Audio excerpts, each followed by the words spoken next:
благодарным дням в нашей гостеприимной стране мы расскажем вам о белорусских традициях, которые вы точно не знаете. Драники. Согласен, стереотип, но вы точно не знаете, как их правильно едят в Беларуси. По традиции, первый драник уходит предкам. Бросаем через левое плечо. Своих домашних зубров белорусы выгуливали не на лугах, а в лесах. Именно тут зародился традиционный пастуший танец зубраня. Хоп-хоп-хоп, хоп-хоп-хоп. Испокон веков этот танец мужества и силы танцевали только мужчины. Хоп-хоп-хоп, хоп-хоп-хоп. Повторяйте за мной. Дрыблун, вяндельня, буляванка. Современная традиция. В Беларуси, когда вам дают визитку, принято брать ее двумя руками, приложить к сердцу, глядя в глаза дающему. Понятно? Как правильно пить традиционный национальный напиток крамбамбуля? Для начала берем сырую картошечку и смазываем ей основание пальца хорошенько. Дальше берем немного соли, вот сюда, слизываем и выпиваем. Ой, ой, хорошо. Будете в Минске, обязательно попробуйте коктейль «Белый белорусский» на нарочанской самогонке и зубрином молоке. Ламбельня, кухля, чапарун. Современная традиция. Когда мы регистрируем домен в зоне бай, принято спеть строки народной песни. В древности юноши выясняли на деревне, кто из них сильнее в шляпянке. Да попросту давали друг другу оплевухи. У кого слетала шляпа, тот и проиграл. Кстати, оттуда и пошло выражение «получить по шапке».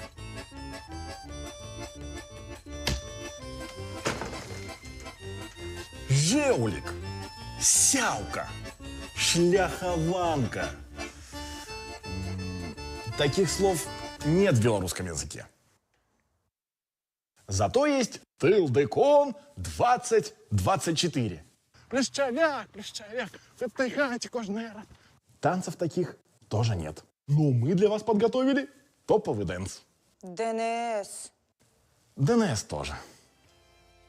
Обряды мы тоже выдумали. Зато на конференции традиционно будут топовые спикеры и самые актуальные темы. Наш теплый гостеприимный город ждет вас.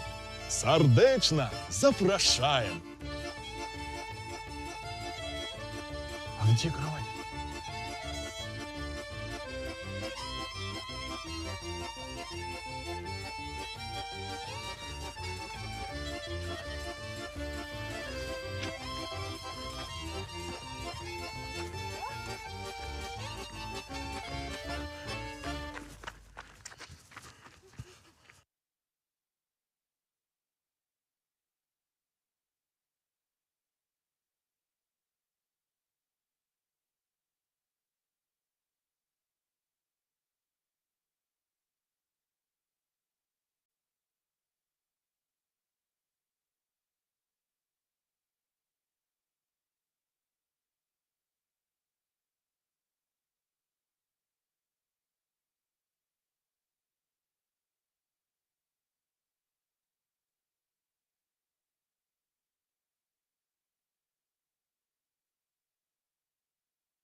Recording in progress.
в 17-й раз, и как вот мы вчера уже говорили For в the рамках 17th нулевого time, дня, and as we were saying yesterday during day zero, we are meeting for the first time in Belarus. Although we had plans to host a conference here back in 2021, but because of the coronavirus pandemic, we had to postpone our coming here. Our hosts are hosted BY this year. Thank you very much, colleagues, for helping us to organize this event. And also thank you very much for the yesterday's evening reception. So you are the largest ICANN accredited registrar in Belarus. Again, thank you so much. This year we're celebrating four anniversaries of the national domains, and the representatives of all the anniversary registries are present here, the conference, all four of them, and tonight we will be raising glasses to the development of the registries. Here on the 7th of April this year, the .ru celebrates the 30 years. On the 5th of May, we celebrated the 30 years of .by. In August, only recently, .am celebrated 30 years, and in September, we are on the verge of celebrating the 30 years of the .kz, the Kazakhstan ccTLD. And it is our tradition to give the floor to uh, the hosts at the start of the conference. And it's my pleasure to pass the floor to Pavel Tkach, First Deputy Minister of Communications and Informatization of the Republic of Belarus. Over to you, sir. уважаемые организаторы, уважаемые участники конференции, Dear organizers and participants of the conference, welcome to the 17th International Conference for ccTLD registries and registrars of CIS Central and Eastern Europe. It is our pleasure to welcome you here in Minsk. The professional community has gathered here to discuss professional issues related to top-level domains developments. The DNS is the foundation of the World Wide Web, and the challenges it faces and various issues cannot be limited if we want to find a solution to just one state. For registries, .ru, .by.am, and .kz are celebrating 30 years of their operations. A long journey has been covered through mutual cooperation and experience exchange between our countries. The .by and .ru are working together on universal acceptance of Cyrillic domain names. Interoperability of Cyrillic domain names are gaining popularity among the users, and it's very important to actually provide support to national languages online. Culture can be preserved this way, and internet can be made accessible to more people. Implementing national domains and localized content enables users from different regions to feel comfortable in the digital space and to preserve their cultural identity. The infrastructure of the internet also needs to be developed in order to secure the users online, in order to protect intellectual property, and in order to improve digital literacy. Cooperation in these areas is already yielding tangible results. In terms of Belarus data, 91.5% of the Belarus population uses internet in Belarus. More than 103% is the penetration of mobile internet in Belarus. The average traffic consumed is roughly 200 gigabytes in the desktop versions and about 10 gigabytes in the mobile version of the internet. The partner relations between our countries in organizing this conference plays an important role in developing the common strategy for the development of the internet. We can pursue the development of national domains jointly. We can, again, maintain the cultural diversity, and we can ensure the security of the users only by pushing jointly towards the same goal. Thank you very much. Mr. Tkach has emphasized that we have been working for many years hand by hand, and only yesterday we held a meeting of the Regional Universal Acceptance Group for internationalized domain names, for the IDNs. From the very beginning, the representatives of the .ru and .by registries and registrars have been the key drivers and initiators of the whole initiative. Hoster BY initiated that bill domain emergence. This group is, or actually this task force is working not only on cyrillic domains, but .am. For instance, this domain name uses its own script, but they are members of our regional group and they make an important contribution to implementation of our joint strategy. And even those registries have joined us that have not been too active recently in implementing IDNs. But for the first time in TLD history, Evgeny Golodov is here. He represents the Kyrgyzstan ccTLD, which is wonderful. And thank you very much for joining us at the regional working group. ICANN has always held high views of our regional group. We are one of the most active in the world.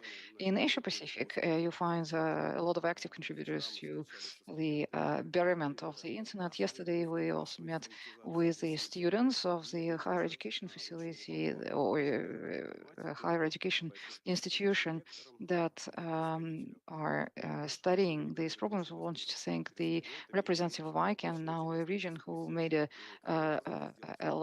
who read a lecture to the who spoke to the students yesterday. It's wonderful to see young people interested in the development of the addressing space of solving various issues in the internet. It's wonderful that there are people now growing up who will succeed us. Hoster BY was one of the initiators of the .bill domain name emergence. Now I want to give the floor to Mr. Povalishev, who is the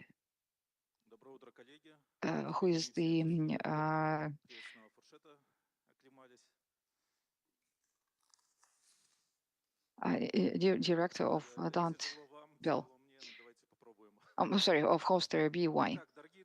Well, good morning, dear friends. Good to see you today, and welcome on behalf of Hoster BY, on behalf of our host. Welcome to TLDCon. I have always dreamt of opening this event. It's one of the major activities in the region, and it's our honor to bring here together of people from different regions. And what brings us together is, well, I guess it's people. Yeah, well, it's people, but there's also wonderful weather that accompanies these events wherever they are held. But you're absolutely correct.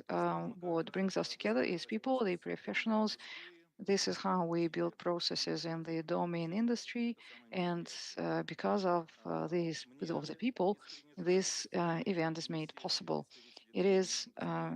I'm really sorry that not all representatives of the domain industries could come to Minsk for reasons that are well known to everyone. It's a pity that we'll not be able to share the hospitality of the Belarus people with everyone in our community. But now let me brief you quickly about Hoster BY.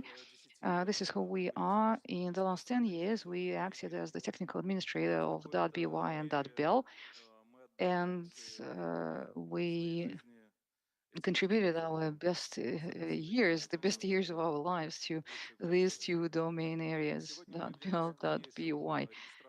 Today, we are the largest registrar of domains and provider of virtually all kinds of hosting, cloud hosting, virtual hosting, various hybrid hosting formats.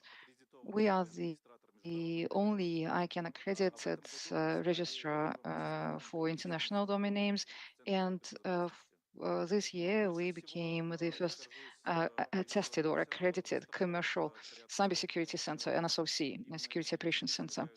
About 150 people work at Hoster BY, and thanks to their work, our organization is thriving. Сейчас я покажу несколько буквально слайдов, чтобы вы I will be понимали, что sharing with you происходит some в of the Беларуси. slides Мне кажется, to give you an это idea очень of полезно. the current Как вы status of the видите, domain industry in регистрации Belarus. This is the share of new registrations в this Беларуси. year in Указаны Belarus. те домены, которые We покупают analyze the наши клиенты. domains that our И вот customers впервые buy, and for the организовано first общество time, семейства .ru равноправных доменных reached the знаков. third То есть place, getting глобально, ahead of если .com. оценивать всю базу So доменов, on .com по-прежнему занимает a третье global место среди level, всех if you известных, но именно по новым obviously регистрациям consider the whole доменных database of начали уже переваливать за registrations.com is .com. staying in the third place, Все but in мы terms of понимаем, new что это registrations.ru is getting часть ahead of .com. We безысходности. understand Многие that бизнесы this is happening because of сократили many businesses not having any other choice really переориентировали at the свою moment, работу в and сторону many России. of the businesses have reoriented themselves towards the Russian market, Наблюдает, наверное, эти же and we выводы. can see that dynamics in the statistics. Что касается хостинга, As to hosting, мы недавно провели исследование, и some time на ago, этом we слайде вы видите organized самые a популярные research. On ЦМС, this slide, I'm которые в showing Беларуси now есть. the На most первом месте popular предсказуемо и стабильно, как во всем мире, CMSs in Belarus. WordPress. На WordPress втором месте is firmly in the Bittrex, first place. третье Bittrex is in the без second place. Tilde Кстати, is in the third регистрация place. всегда In была Russia, вторым actually, Tilde главным. is in the second place. Вот, Андрей, как бы ты объяснил этот график? Andrei, Почему what would be your Беларусь на explanation месте for this втором? graph? Why Bittrex is in the second place in Belarus and not Tilde? Да, местные партнеры Bittrex, безусловно, Well, работают хорошо, но local в Bittrex случае виза в partners Беларуси are very это active, it's true. самая популярная But для in россиян Belarus, Bittrex seems to регистрация. be the most popular commercial Эта графика, CMS. кстати, не спонсирована Yeah, Bittrex, no, просто Bittrex я does not выбрал sponsor this эту presentation. тему. 10 лет назад мы 10 запустили years ago, доменную we услугу. launched .bell. Вот мой любимый домен, вы видите. This is my favorite domain names. I'm Прям listing it now on the Андрей, slide. I можете love it. прочитать все доменные Andrei, имена на этом will you be сайте? able to read the domain name shown here? Because, I mean, we position Cyrillic domains as being very easy to read. Well, it says welding, rod, electric, gas-fired, small industries, .bell. Well, I almost made it. Доменная зона Бел по-прежнему, я надеюсь, по .bell, размеру I вторая hope, в мире. is still the Регистрированными second доменами. largest in the world in terms Но of и the чем registered мы IDNs. гордимся, это то, And что в what we первый are день proud of регистрации is on the Беларуси first day of более registration, 300 we доменов. registered Это первые more than 12 часов 3,500 регистрации. domains. На мой So взгляд, это we set a kind of a record in the регистрировался в first 12 России. hours of С точки зрения registrations количества. opening. Something to remember when we all Интерес retire, something по-прежнему to, сохраняется к доменной uh, зоне Бел.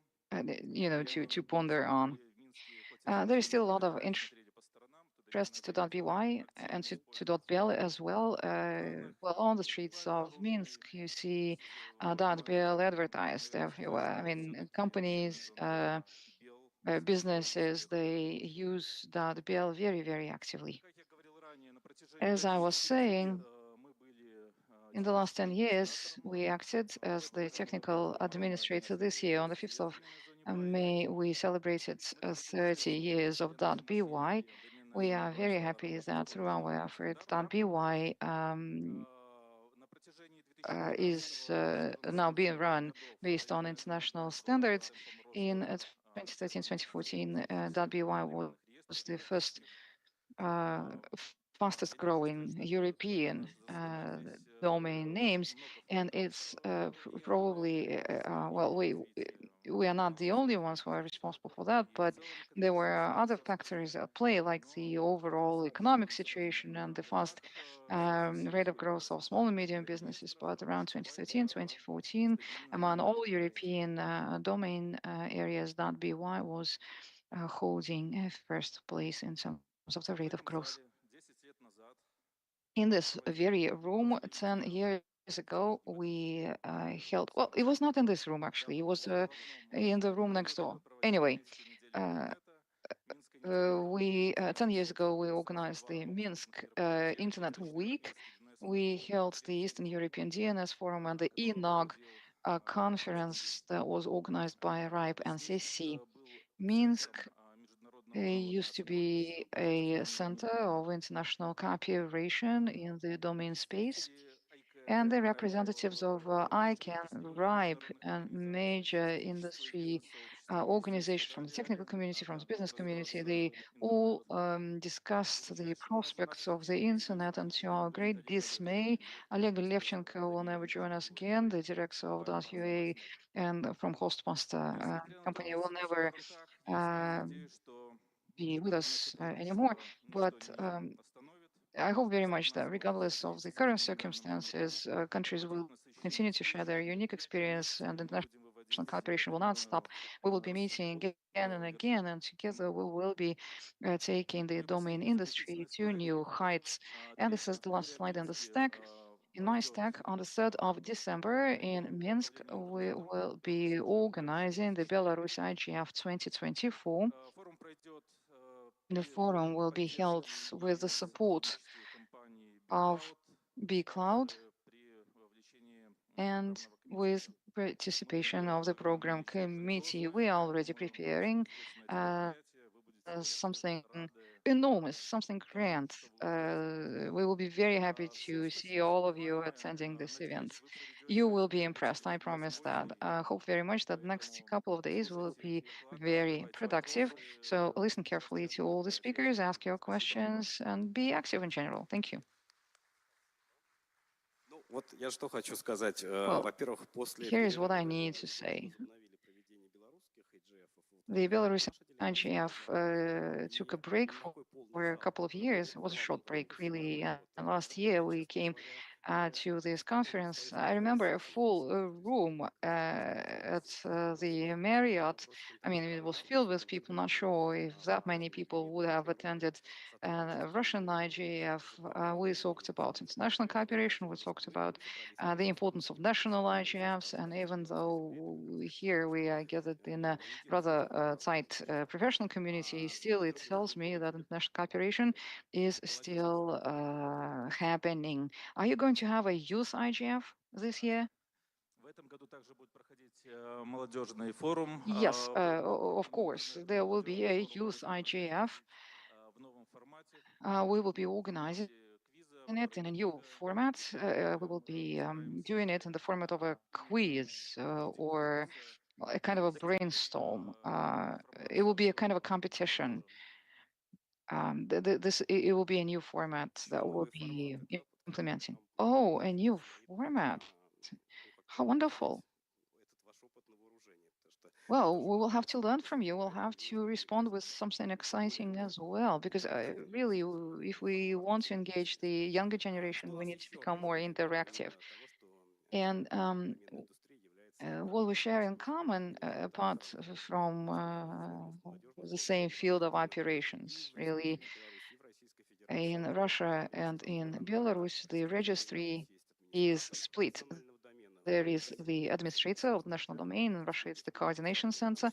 And in Belarus, it's known as the analytical center attached to the office of the president of Belarus. And then there is also the technical operator, the technical administrator. In Russia, it is TCI Net, the technical center of internet, the general partner of TLD, while in Belarus, it's bCloud. It's a business that's called bCloud. It's a pleasure for me to pass the floor to Mr. Prokopov, Sergei Prokopov. He is the director of Belarus Cloud Technologies, of bCloud, and he is representing the technical side of .bil and .by. Colleagues, good morning and welcome to the land of Belarus. This year, we are celebrating the anniversary, the 30 years of the national domain zone, and our company dedicated a series of events to this important date. We produced a quick video describing the history of BINET. And before I discuss the current situation in the national domain zone, I would like to show you that short video.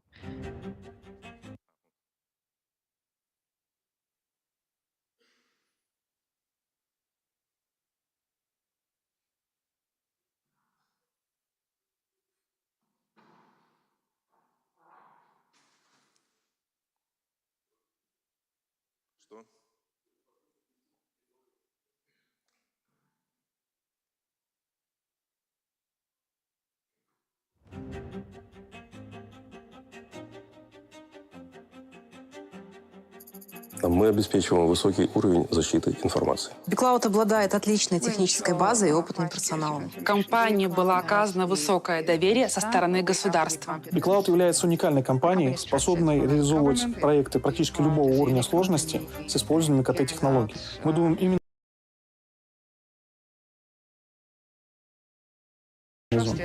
BigCloud является техническим партнером ICANN. ICANN — это общественная некоммерческая организация, которая обеспечивает регуляторику, безопасность и администрирование глобального распределения доменных имен в мире. Без этого интернет, в принципе, невозможен. В 2019 году BigCloud стал регистратором доменов в зонах buy и bill. У нас уже была развитая сеть передачи данных по всей стране, надежный технологичный дата-центр уровня Tier 3, республиканская облачная платформа, у специалистов команды BigCloud расширен пул компетенций в сфере оказания услуг хостинга. В 2022 году BigCloud стал новым техническим администратором национальной доменной зоны. Мы очень сильно волновались и переживали. У нас был достаточно короткий промежуток времени, чтобы подготовиться и к 1 января 2022 года выполнить все необходимые планы. Это удалось благодаря тому, что на тот момент BigCloud был регистратором с самыми широкими техническими возможностями. Проект по администрированию национальной доменной зоны, он крайне важен, крайне почетен, крайне ответственный. Технический администратор национальной доменной. Да, это звучит гордо. Мы благодарны нашим коллегам и партнерам, которые создавали и сопровождали доменную зону до нас. А мы стараемся поддерживать те высокие стандарты для работы доменной зоны, ее развития, доступности. И будем применять любые новые практики для того, чтобы Республика Беларусь и наша доменная зона стремились быть лидирующими и популярными. Что делаем мы, как технический администратор национальной домены? Мы обеспечиваем введение реестра национальных доменных имен, обеспечиваем функционирование технической площадки в 6 регионах мира согласно рекомендации ICANN. Мы обеспечиваем защиту и безопасность функционирования доменной зоны. Основная задача технического администратора национальной доменной зоны в том, чтобы эта доменная зона была доступна. Помимо того, что доступна нам здесь внутри белорусам, доступна и извне, для того, чтобы нас видел мир. Поэтому мы надежно обеспечиваем работу серверов доменной зоны, а также доступность сердца доменной зоны — это ее реестр. Наша работа, чтобы национальная доменная зона в мировом сообществе была узнаваема, была уважаема. Она развивалась и брала лучшее от других регистратур и привносила в нашу национальность. При внедрении тех или иных инноваций в доменной зоне мы всегда стараемся идти в ногу со временем. Планируем и дальше развивать сотрудничество с ICANN. Мы будем продолжать повышать престиж национальной доменной зоны. Мы будем сохранять и развивать историю байнета.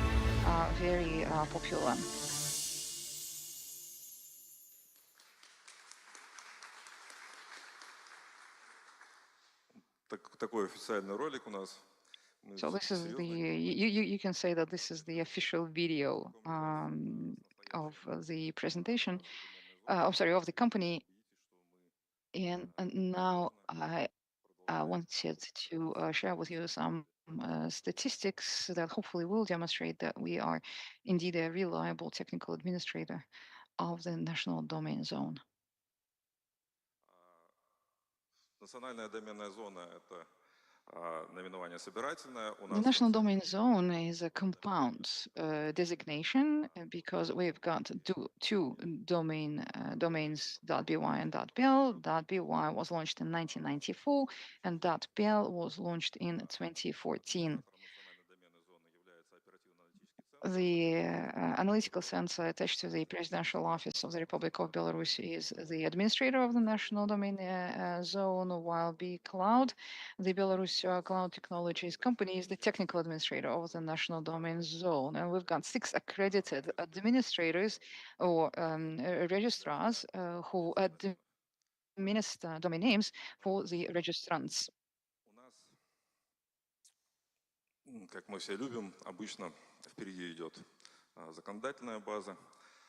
Well, there is a lot of legislation that determines the operations in the market, including the market of domain names. In 2010, the government paid special attention to the development of ByNet, and this is when the president's decree was adopted to improve the usage of national segment of the internet. It actually regulated the development of Belarus hosting, Belarus content. Many of the resources around that time uh, were not localized; they were placed elsewhere. So it was important to bring these resources back to Belarus. In 2019, the concept of information security determined the priorities of information sovereignty, and in 2023, the decree of the president on cybersecurity, number 40, was adopted, and Hoster BY is now the first SOC, as our colleague has already described, and we also have the cybersecurity competencies. It's very important that we help our customers to keep their data safe. And now let's turn to statistics. On these slides, you can see the numbers, the number of domains registered by companies and individuals in the .bl and .by areas. At the moment, about 140,000 domains are registered. Out of them, 93,000 domains are registered within .by, and about 53,000 are registered within .bl. Oh, I'm sorry, and yeah, and about 93,000 of them they belong to legal entities, to the companies, and the rest they're registered by individuals. At the moment, we see that the market is recovering. There was, a couple of years ago, the market was going down, but now it's recovering. About 90% of all domains are registered by the residents of Belarus, be they companies or individuals, and only 10% are registered by foreigners. On this slide, you can see a curve, a trend that demonstrates the development trend in the internet in the country. This is how traffic is growing. It's growing at a rather explosive rate. And also you can see here the data on the number of resources registered. You can tell from the slide that from 2016, we've reached a certain plateau. We reached a certain level of saturation. One of the advantages of our domain area and of the registry is that our zone is almost free from phishing. All domains are used in accordance with the declared purpose, and there are very few incidents in this domain zone. The protocol is the same for everyone, but through the work of our registry, and Sergei has already spoken about this tradition, the charity activities. We help children, we help kids, and we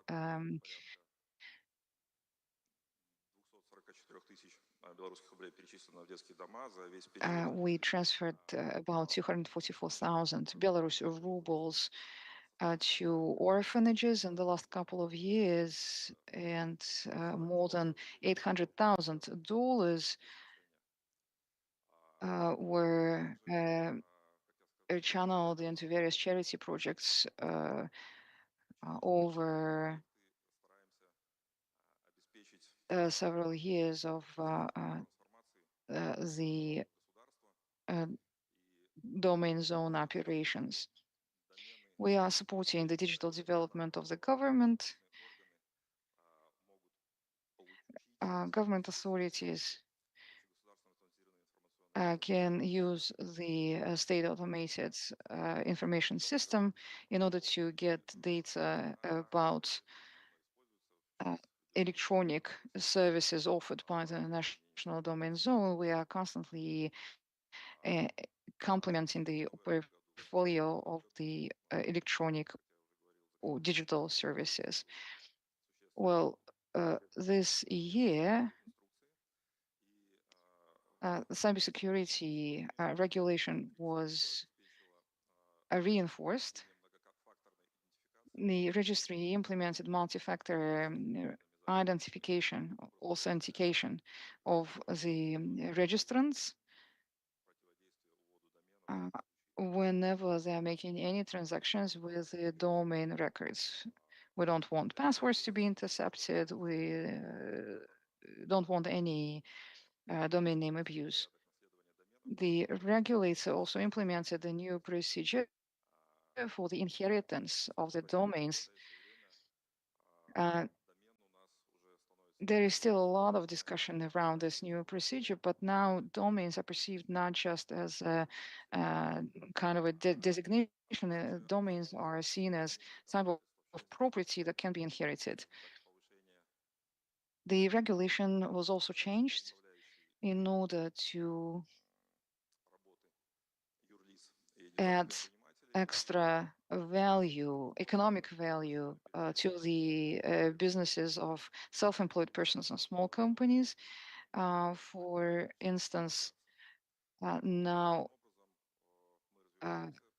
there is a new simplified procedure for transfer of domain names or the rights to administer the domain names between businesses if these domain names are registered in the national domain zone. Thank you very much. We make future happen faster together, and I will be very happy to take any of your questions at any time. Right, thank you very much. And to close this presentation, I wanted to go quickly through the .ru and .rf statistics. I prepared just 5 slides with the key numbers. Last year was quite successful in terms of dynamics. .ru added about 10% and .rf added about 12% in just 1 year. Well, several factors were at play, including sanctions pressure, the sanctions that pressured the Russians who held domain names in other domain zones. And our registrars also did an excellent job, especially in the second half of the year. Reg.ru organized several marketing activities that made a significant contribution into this tangible growth. We have reached a kind of a plateau, as a colleague has already described, but I think that this plateau is observed everywhere in the world, and I can colleagues will probably be able to confirm that. We know that the internet has gone through a very turbulent period of development, a very fast period of development. I'm not sure that we will be looking at double-digit growth numbers anytime soon again. And last year, some registries said that they were growing 2% a year, and they were very happy to share this kind of results. But this tells us that the market is saturated, and most likely we'll have to be working not with the new users, but rather with the customer base that we acquired earlier. These are the main numbers from .ru and .rf. And we are happy to say that after a break, hosting providers have lost interest to become an accredited registered some time ago. But this year, several companies got the status back, while 2 companies actually lost this status. One of the companies actually surrendered the status voluntarily, while a second company, it had to be removed from the list of accredited registrars due to its improper behavior, let's put it this way.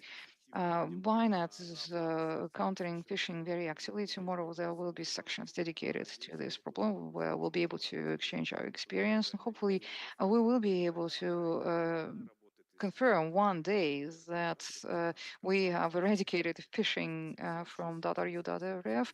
Well, at the moment, it's still not true. We've got 12 competent organizations that make up the so-called domain patrol, and we organize a special section on various illegal activities on how to counter them in the DNS.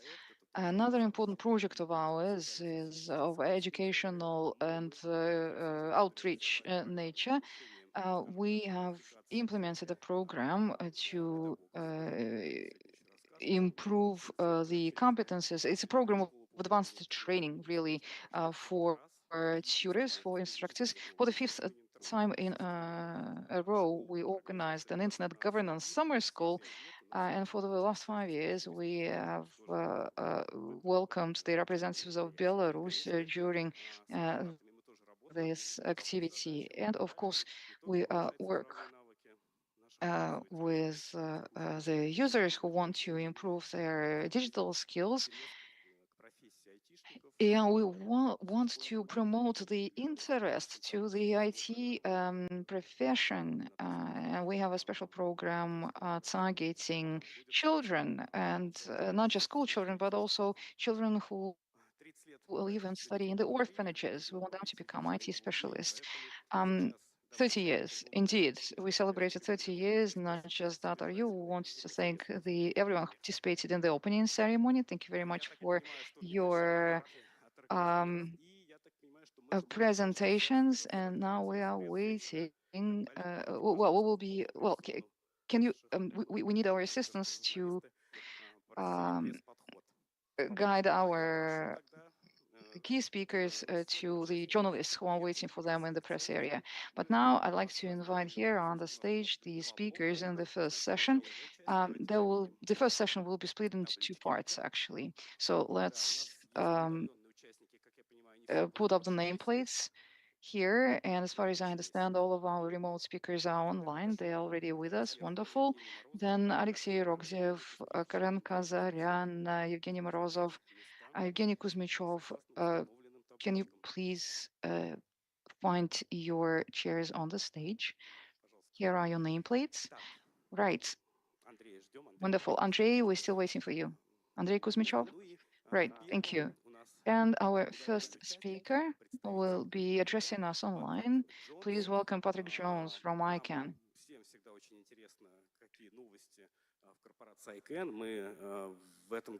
We are always eager to hear about ICANN news. This year we participated in ICANN conferences, and there will be a big delegation traveling from Russia and from Belarus and from other local registries. We plan to travel to Istanbul. For us, this is a neighboring country, really. It's very easy to reach, and we hope very much to be able to see the ICANN people in person. But Patrick, over to you. What's the news at ICANN? Thank you, I know Andrei. that Can you hear me? you're working on the strategy, new GTLDs. The second round is about to start. So what's the news? Yeah. The floor is yours. Greetings, everyone, and thank you for inviting me to speak today. Sorry I can't be there in person, but my colleague Misha is there on the ground with you.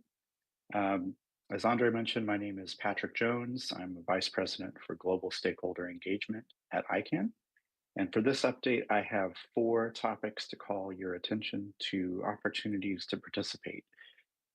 First, our draft fiscal year 2026 to 2030 strategic plan is currently available for public comment, and your input is welcome.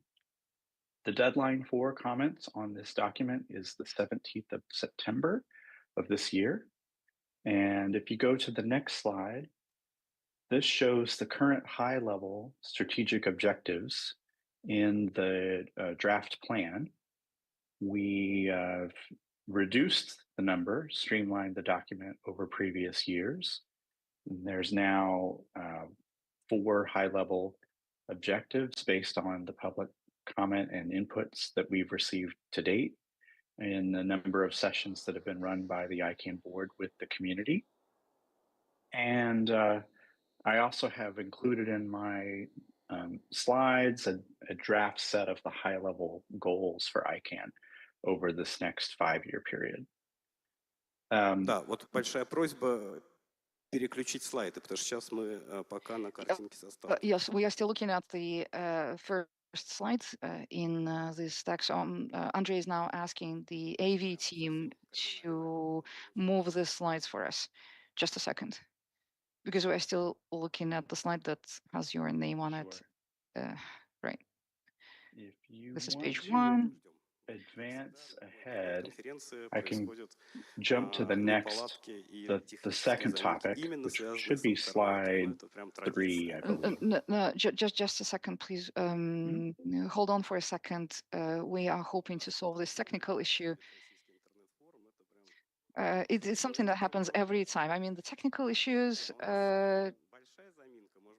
during the conference on the internet, it's something that happens every single time. Isn't it ironic? Now, it should be coming up any second. Okay, we see the slides. We see the first page. How about the second page? Says Andre. Still looking at the first page.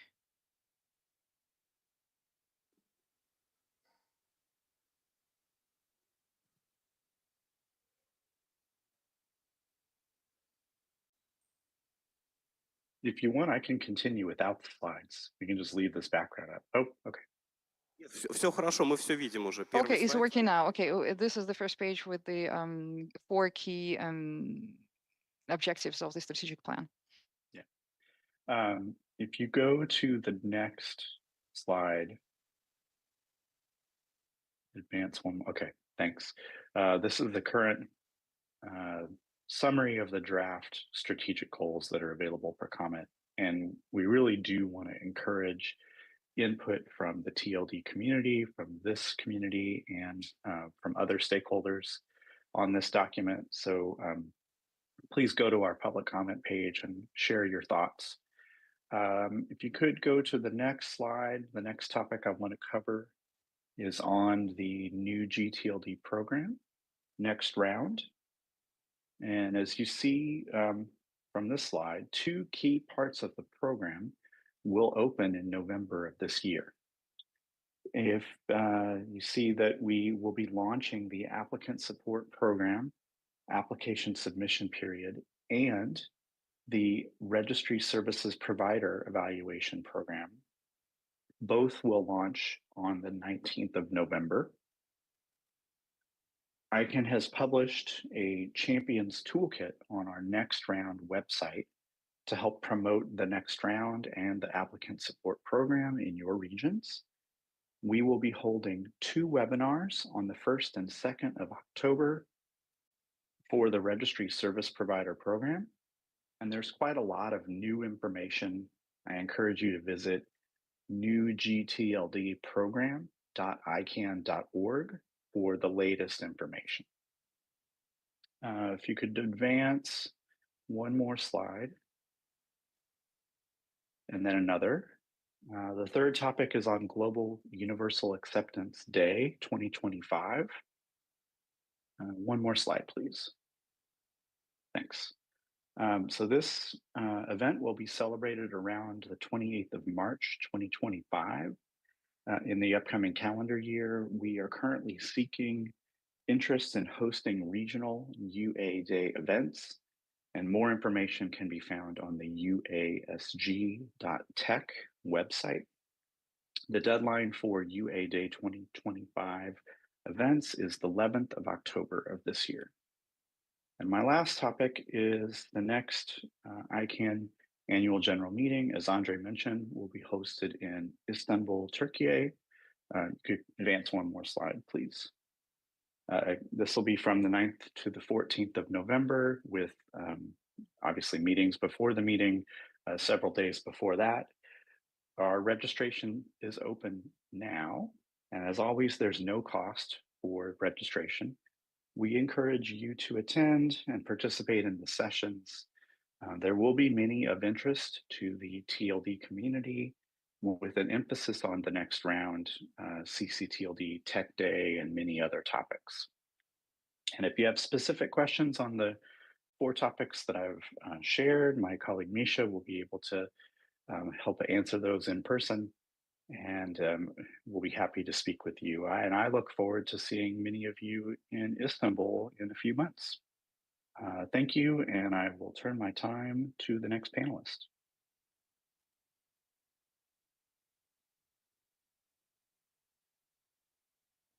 Thank you so much, Patrick. All the topics that were covered in your talk, also part of the agenda of this conference. UGTLD is something that everyone is interested in. In our region, people want to learn more about it because of the sanctions in the banking area, in the banking field. It's something that they want to discuss, and we are looking forward towards the Istanbul meeting to be able to discuss these issues with the community at large. And now I'd like to give the floor to our next speaker, to Alexey Rogzev, the General Director of TCI-Net, the Technical Center of Internet. Right, thank you very much. How much time do I have? 3 to 5 minutes? Oh, okay. Then I need to rush. Very well. Thank you very much to Belarus and to TLD Khan. Yesterday we had a lovely evening, and today we had a lovely morning. And I'm sure that the remaining hours and days of the conference will be absolutely brilliant.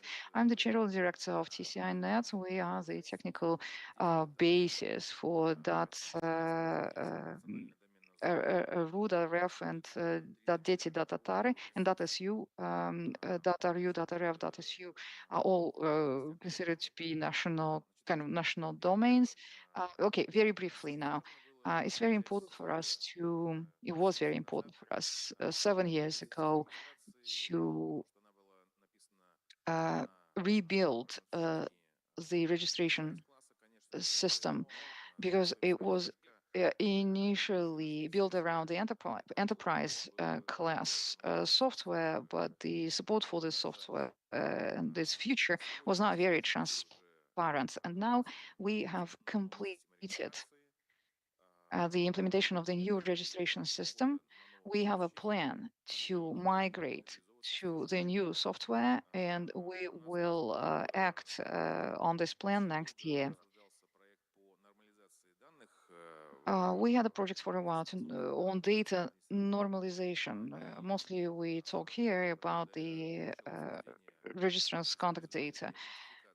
Last year, e-government portal, last year a suggestion was made to use the e-government portal in order to identify the registrants, and we made some progress towards that. As we discussed last year, the TLD.con, the government wants to regulate domain area more, including identification of end registrants via the e-government, or Gosuslugi, the government services portal as it is known here.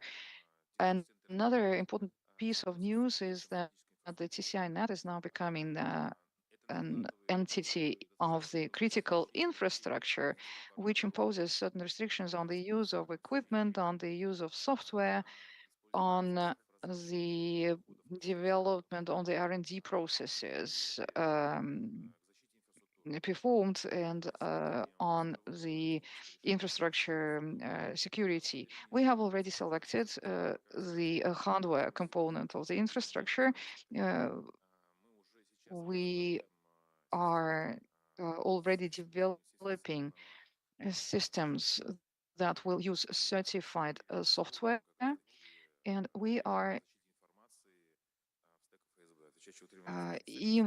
we are making ourselves compliant to the current requirements of STAC and the Federal Security Service.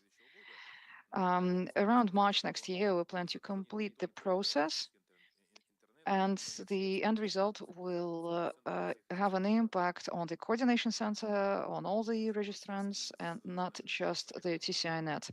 One of our projects is called the System of Analysis of Security of Internet Nodes, SABIU. And it's an interesting project because any internet user will be able to analyze their domain along or across a long list of attributes. So this analytical tool now supports post-quantum cryptography. It's still a rare utility, but about 3% of domains globally use post-quantum cryptography. Well, actually, you can read more about this service if you click on the link that I will be sharing at the end of the presentation. We also have a certification center that issues TLS certificates. During section 4, we are going to have a separate presentation on the subject matter, so I'm not going to spend time right now on this part of the talk. We have come to an agreement with the software developers in Russia on the recognition of our code. They will recognize and they will accept our code. Thank you. Okay, we are going to meet people from TCI.net in different sessions where you will be participating as experts or as keynote speakers. Now, our next speaker represents MSK-IX, the third elephant on which the Russian internet is based. Evgeny Morozov is the general director of MSK-IX. Colleagues, good afternoon. Andrei has introduced me. My name is Evgeny Morozov. I'm general director of MSK-IX. I want to use this opportunity to congratulate .ru, .by, .am, and .kz, the four birthday kids of this year, 30 years. Well, you're not kids anymore. MSKX will be celebrating 29 years this year, and our anniversary is coming next year. MSKIX continues to develop as a multi-service platform across 4 dimensions. The first component is the IX itself, the Internet Exchange platform. The second part is the DNS, the geo-distributed DNS cloud. The fourth component is media logistics, the ground streaming of internet signals, and the professional telecom services are the fourth component of this portfolio. Speaking about the peculiarities and the key functions of the Internet Exchange, this includes accelerating traffic delivery, reducing latency, and yet there is another important role that we play, which is localizing content. Probably this is the main technical task and the main idea that stands behind an Internet Exchange. In the last couple of years, we see that the membership is changing. Digital economy is boosting, and more government and corporate projects are getting connected to the IX. During this year's summer, we have seen a significant growth of Russian content versus international content. We all understand the reasons for this phenomenon, but it is still a fact. In Russia, foreign content is being substituted with local content. All of this, one way or another, causes growth in traffic, which is good news for us. We are approaching the peak traffic of 6 terabits. Sorry. This year, we updated the technical platform.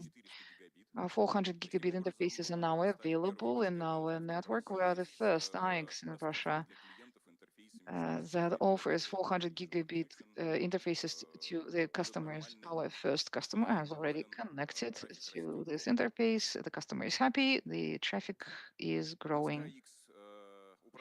MSKIX controls the global DNS cloud that ccTLD.ru uses and that the TCI.net uses because it's a shared environment environment. Really, this cloud is being used by the ccTLD administrator, by the corporate, by the government customers.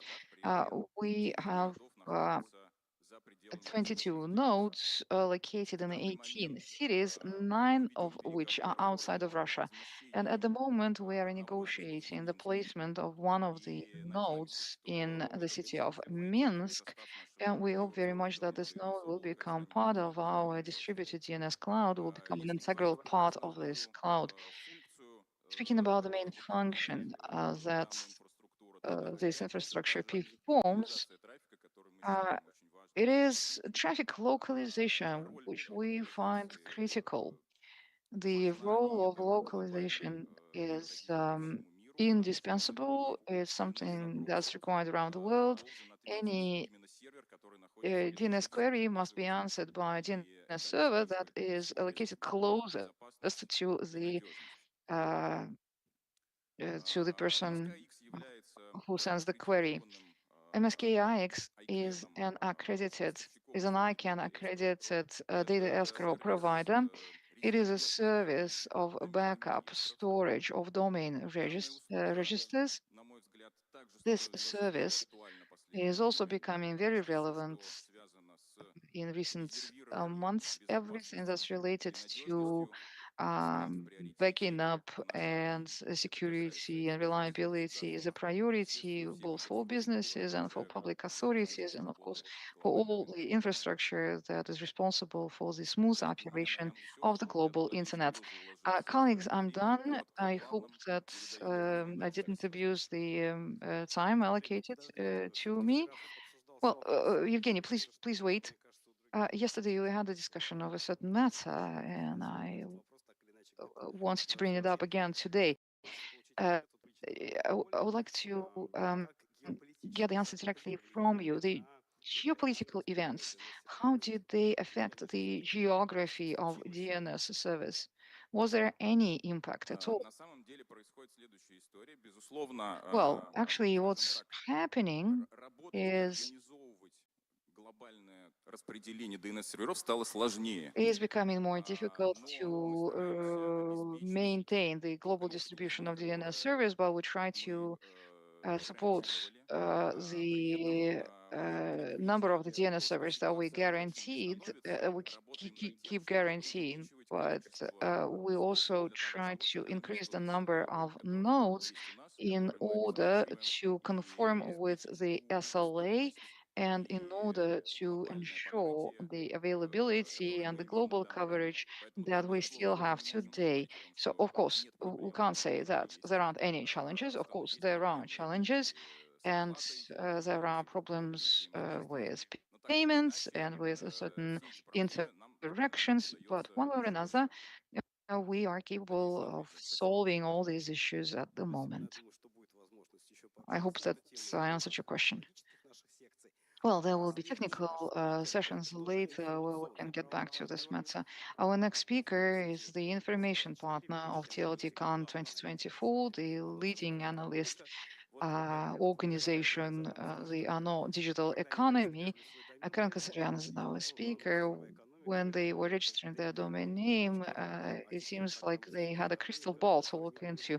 Now the digital program, the digital economy is transferred into digital data program. The government renamed it, and the government changed the content, and but the domain name is still valid. It still holds, though it was registered a few years back. Well, digital economy, our organization was established in 2018 in order to act as a coordinator for the national program called the digital economy. We were the representatives of the business community in this program. The program is due to finish in 2024. Yesterday at the Far Eastern Economic Forum, the new program was introduced. It's the program for digital transformation of the state. Already 2 years ago, we organized the first Russian Data Forum. We held it this year, and this year, there at this forum, we declared the principles by which we will adhere in the next 6 years in our work, and together with the new national project for digital transformation, we will be promoting several ideas in Russia and in the friendly countries, including data processing technologies. Of course, there are certain issues related to regulation, including technical regulation. We need to cooperate with the academic community and the certification and security authorities in order to promote further the processing technologies. Then stimulating the public-private partnerships, the PPPs. It's yet another of our priorities. We see that there are many projects that can be implemented just through the government effort or through the private effort. There are many initiatives that require close cooperation between the business and the government. We will be implementing best practices in data processing. LeaderF is the new tool, technical leadership. Well, it's a project, it's an initiative where we collect the best practices of technical standards, confidential data processing, personal data handling, etc., etc. And we invite everyone to cooperate with us in this dimension. Changing the regulation, or rather amending, enhancing the regulation is also one of our priorities. We established an expert council that will consider initiatives coming from the business and from the government so that we that we can regulate the data circulation area in the most efficient manner. Also, we are changing now approaches to measuring the data economy and digital economy. We believe that we need to harmonize our approaches on the international level, and I will be talking about that a bit later during one of the sessions. And of course, the development of data economy market is not possible without proper protection for personal data, without the trust of the users. And this is why we cooperate with the National Center of Digital Cryptography, the and various other industrial institutions that focus on data confidentiality. Thank you very much, Karen. Yes, there will be special sessions where we can discuss all these ideas and initiatives in detail. If you are interested to learn more about this new national project, well, I can refer you to Digital Russia, our information partner, and to other mass media. They published a lot of details about this program as it was announced yesterday. It includes, for instance, training of personnel. It includes digitalization of government.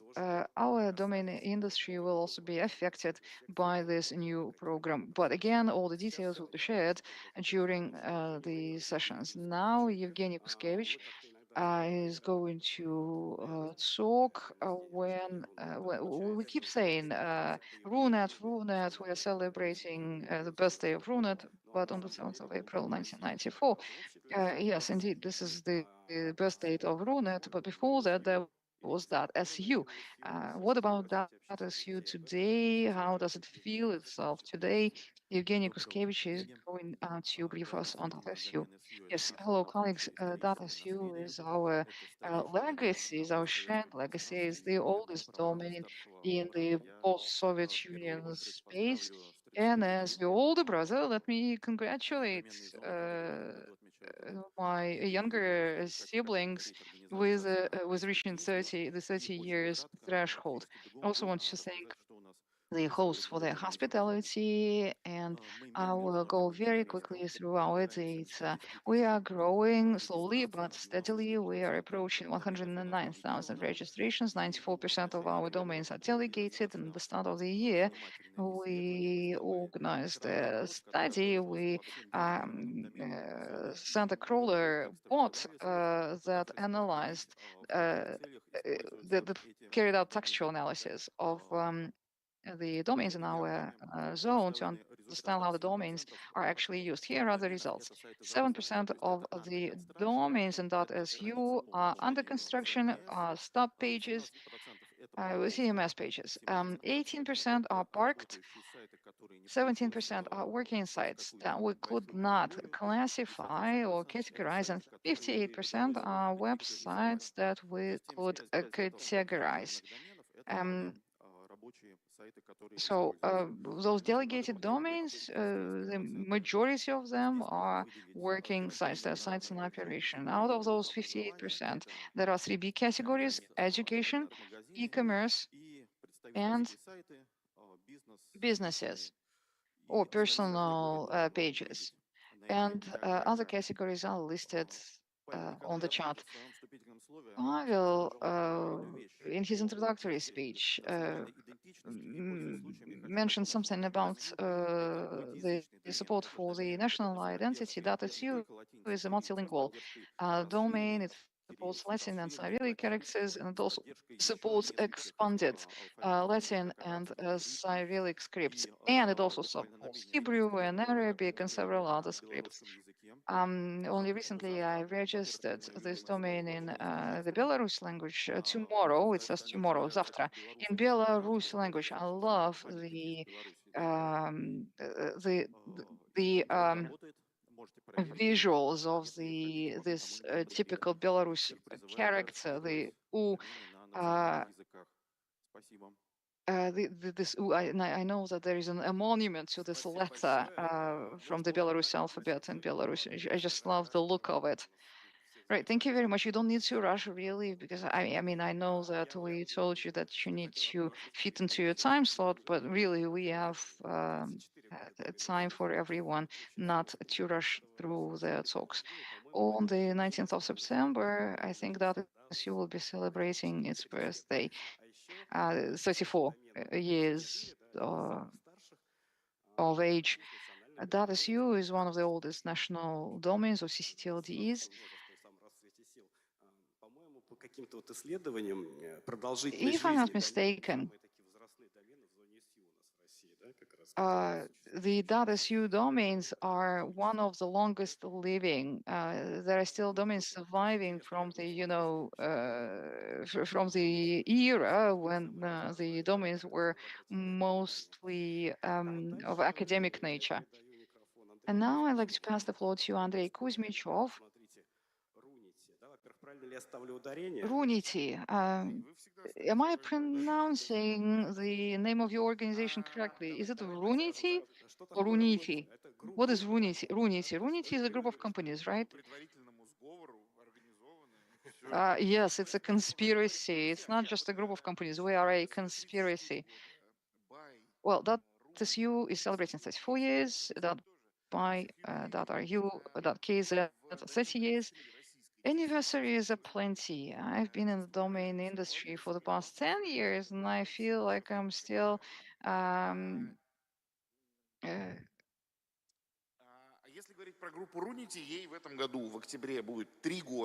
still a, snot-nosed kid, like a sapling.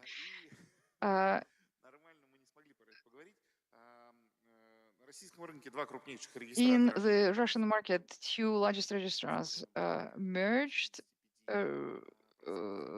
and today we service about 75% of the market. We are the national champion and a strategic partner of TCI-net and of the government as represented by the ccTLD.ru. And we are very proud of the responsibility that lies on our shoulders. We're all serious people, aren't we? But it's morning. Okay, we've got news to share. News number one. A piece of news number one. Several months ago, we launched the third-tier domain spb.rf as a successor to spb.ru. We've had spb.ru for what, 10, 15 years now? spb.ru has about 1,000. Whoa, wait. All these geographic domains, they are now offering payable registration. No, Andrei, don't spoil the news. Our rates are low. Anyway, we launched spb.rf. It's a Cyrillic domain area. We introduced it at the St. Petersburg Economic Forum together with Roscongress. It's a big story, and we see that there is certain interest from the St. Petersburg municipal administration. More than 3,000 domains have already been registered. It's not part of, wasn't part of the press release, but one of the first. It was one of the first domains to be registered there was.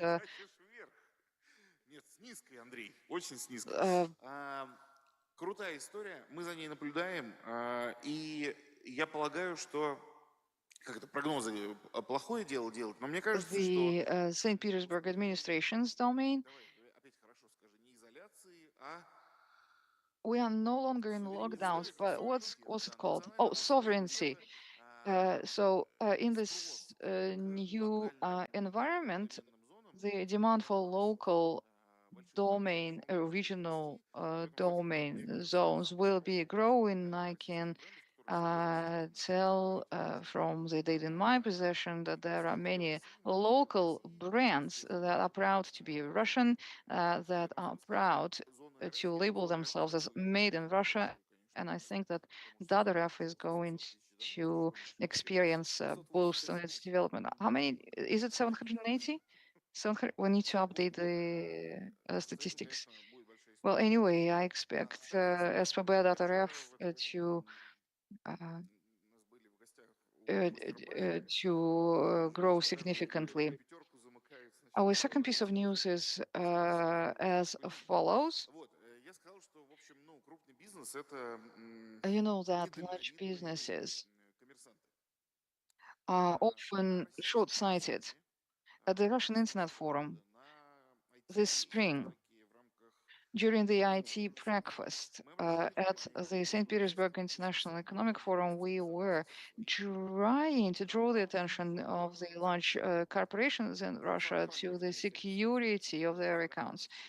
The two-factor or multi-factor authentication, well, in spring we had about 11% of large Russian companies who were using two-factor authentication. Now the number has reached 13%. Now many companies are still concerned enough with their information security. So on the one hand, they're investing billions of rubles into the hardware, and they are not changing logins and passwords for decades. And I don't know. I don't know what other words I can use to address them. How else I can convince them that it's very important to think about data security, not only at the level of hardware, but also at the level of, say, two-factor, multi-factor authentication. This is still a great concern of ours.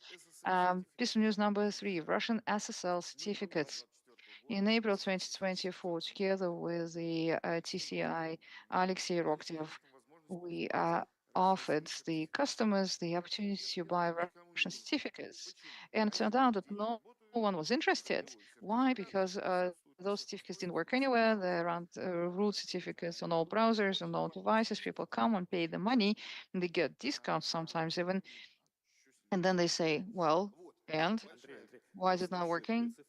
No, wait. We are broadcasting to the, and one of our viewers is people from the Ministry of Digital Development.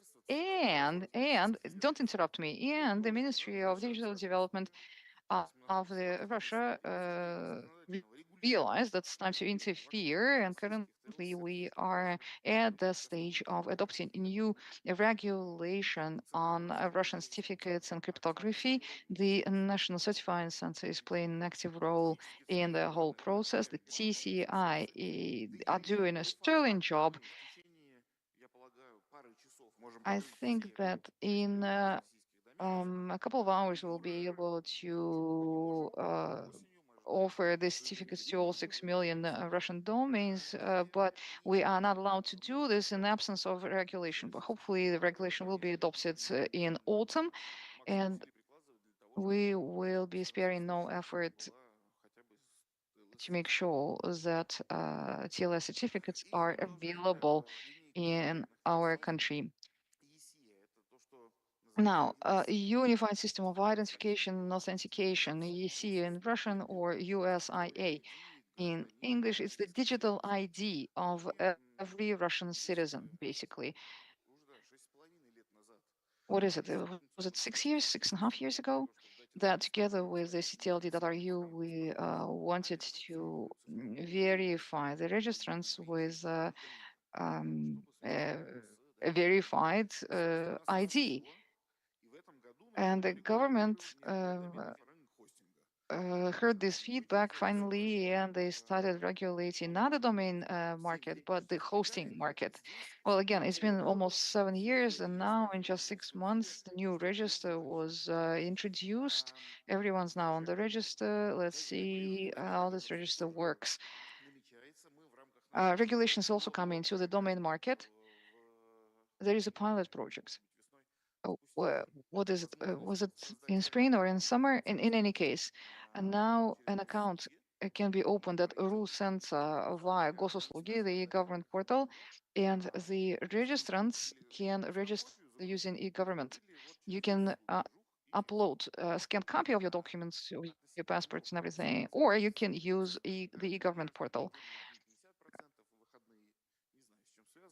About 33% of all registrations on average are now happening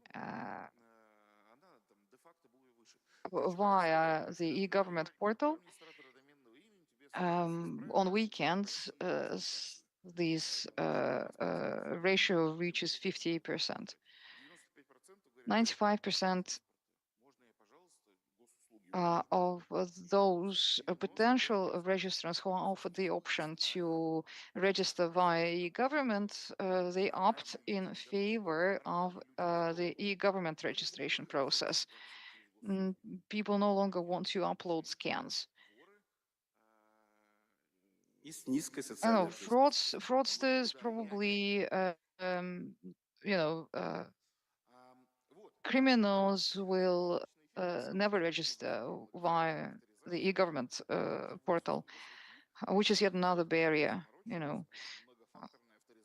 The multi-factor authorization seems to begin to matter for the government. And if we use e-government, it means by default that the users are using multi-factor authentication, which reduces the costs for everyone, including registrars. It's a kind of a bonus.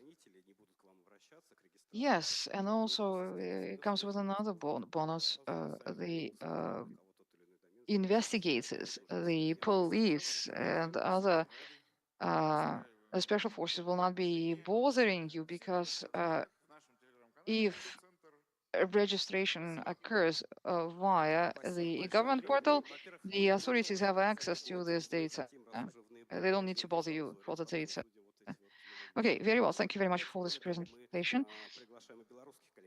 We'd like to invite Belarus colleagues. I don't know about, in Belarus, do you have a conference for hosters? A special event for hosters? No? Well, even if you have a special conference for hosters, we invite you to this autumn host review conference. We are the co-organizers of this activity. And Andrei, whilst you're still here, and Patrick opened this plenary session with an announcement of the UGTLD timing, the timeline.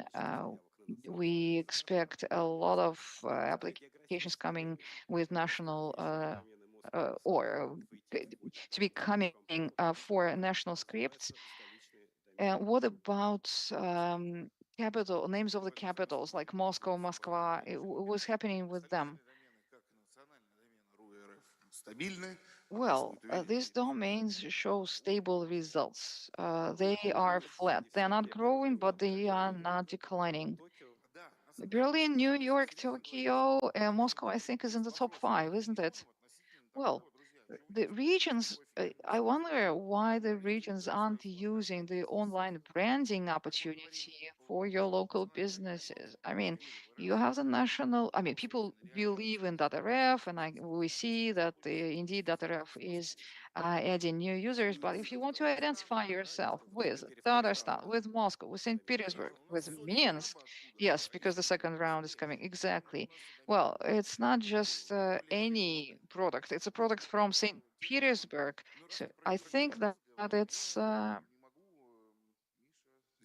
exciting opportunity. I wonder why people aren't choosing it. Well, and since you mentioned new GTLD, the new round is coming. There is a huge question coming from the community of potential Russian applicants. 98% of them are on the sanctions list of the United States. И в этом смысле, друзья, мы, ну, как бы вот сегодня... So basically, in the next couple of years, we'll have to undergo a new test. We'll have to go through a new test. Is internet really global? Or should Sberbank create some domain area in the local internet and not aspire for anything bigger? Интернету. Я очень надеюсь, что мы их в рамках и ICANN 40 I hope very much that we'll be able to discuss that during the Istanbul ICANN meeting. We'll be able to talk about that at IGFs. It will be a test.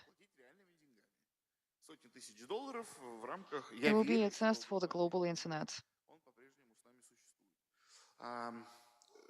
Спасибо. Но сначала надо не так много Thank you. денег купить билеты до Стамбула, Well, долететь. first you need to buy tickets to Istanbul and fly there. Because very often we promote our local conferences. Андрей Александрович, мы из Москвы или в Минск, или в Стамбул летаем. And not ICANN. Ну хорошо, ладно, все, не будем эту тему. Yeah, Moscow has direct flights with Istanbul. Right. Oh, we have another presentation in this section. Please welcome Dejan Dukic from the Serbian National Internet Domain Registry Foundation. Okay, and we see the slides. Brilliant. Wonderful. The needs are needs. Dejan, the floor is yours. Very much. Thank you for inviting me for this conference. Unfortunately, I didn't succeed to be that in person, but I'll participate in this way.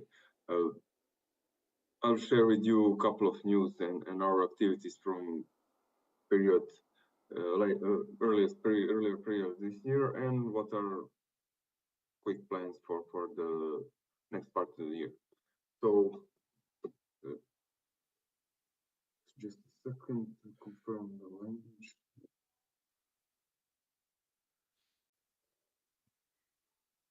So we had this year International Universal Acceptance Day. We organized and applied for that event in coordination with the regional coordination group for universal acceptance, and most of colleagues from that group attended that event in person and participated in a couple of those panels that we had at the event. Next slide, please. From other news, we are continuously working with our registrars and introduce new program for marketing activities. We offer them option for supporting their activities, and they can choose whether they want to organize those campaigns by themselves, or they In that way, we will cover them half of the budget. And they also can decide if they want us to arrange the whole campaign, and in that case, we cover the 100% of budget for those campaigns.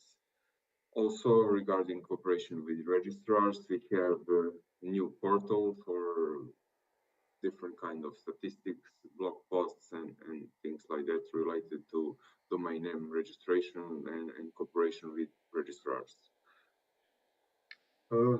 Earlier this year, we started and become more active with our cert role. We have domain name cert within a registry, and we focus this year more on those activities. We're monitoring malicious domain names, abuse, and try to solve it as much as possible. For some of those cases, we need assistance of police or public prosecutor, but there are also some other cases that are pretty obvious, and then we can solve those situations by ourselves. We also worked on our capacity building, and we have some new employees in the IT team. We have now 3 more people, so our team is continuously growing, and we are trying to have as much as good as possible professionals within our teams. But it's not easy with these market and expected salaries, especially in these fields. But we are doing our best. Next slide, please. So as I mentioned at the beginning, we had Universal Acceptance Day. It was a global event hosted by our registry in cooperation with Regional Coordination Group for Universal Acceptance. It was on 28th March this year.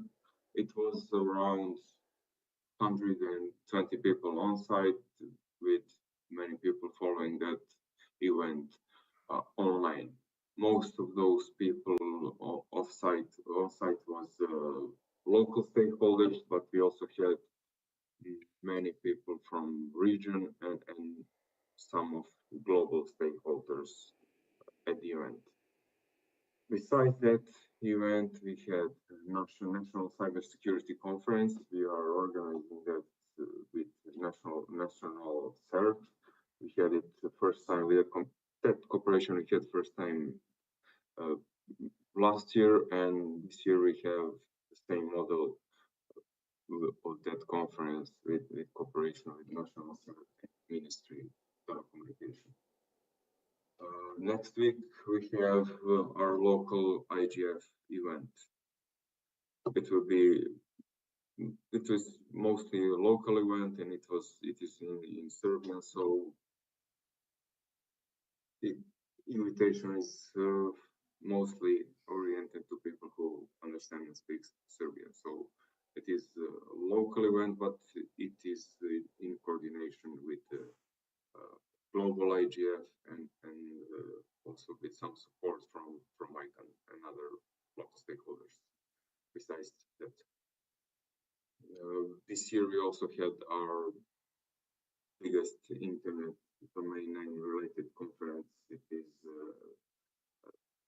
annual, if we translate it, it is Annual Domain Name Day. It is 12th edition, and we had very successful event with more than 300 people on site, and a lot of people following online and days after. So it was good covered event with a lot of blog posts and also with good coverage of media. We're continuously working with IDN capacity building. We have new funds every year presented in January.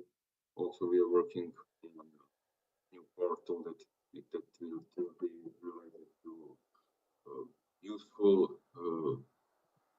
tips from using of Cyrillic online. So all those fonts that we covered and developed years before would be available on that portal, but also some other tools for transliteration or some useful application would be available on that portal.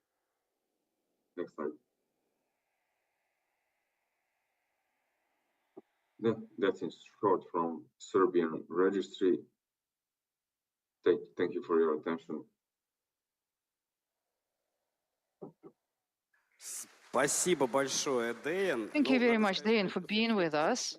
The Serbian registry in the regional group is one of the most competent. It's one of the most active, and all your initiatives in how you deal with the universal acceptance, for instance, and how you make internationalized domain names more popular. Other countries, other registries, we look at you and we'll learn from you, and we rely on our cooperation every day. The global UA Day held in Belgrade was organized at the highest possible level. It will be very difficult for us to match the hospitality and the level of organization. This event, of course, in February. Oh, it's March. It's in March, right? Next year, in March next year, we'll be meeting somewhere, and we'll see whether they will be able, the new host will be able to do a job as perfect as you did this year. So thank you very much again for being with us. And now we'd like to invite here Pavel Gusev, Anna Karachanyan, and other speakers from the second part of the morning session. Я даже как раз смогу к вам сюда поближе сесть.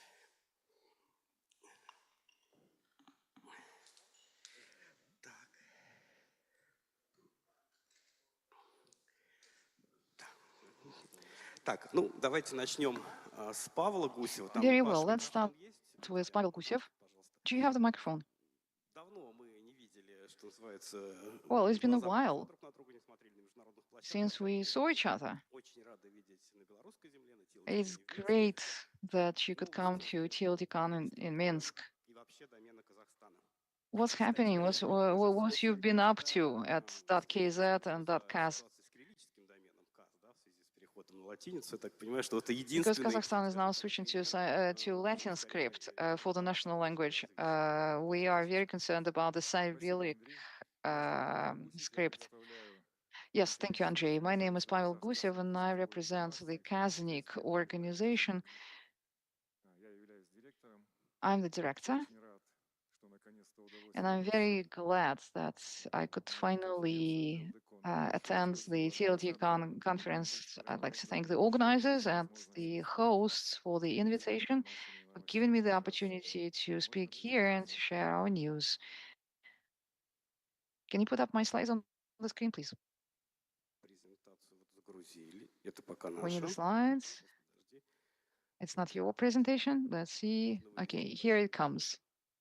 Here it comes. So yeah, you already know that this year KZ is celebrating 30 years.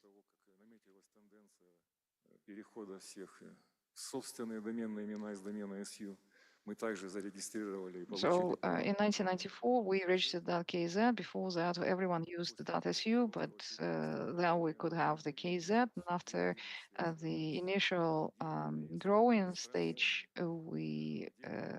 as we were acquiring experience, we decided to set up Kaznik, a not-for-profit organization in 1999. In 2004, a competitive environment emerged in the market, distributed registration. This model was implemented. The model for the model of the registrar.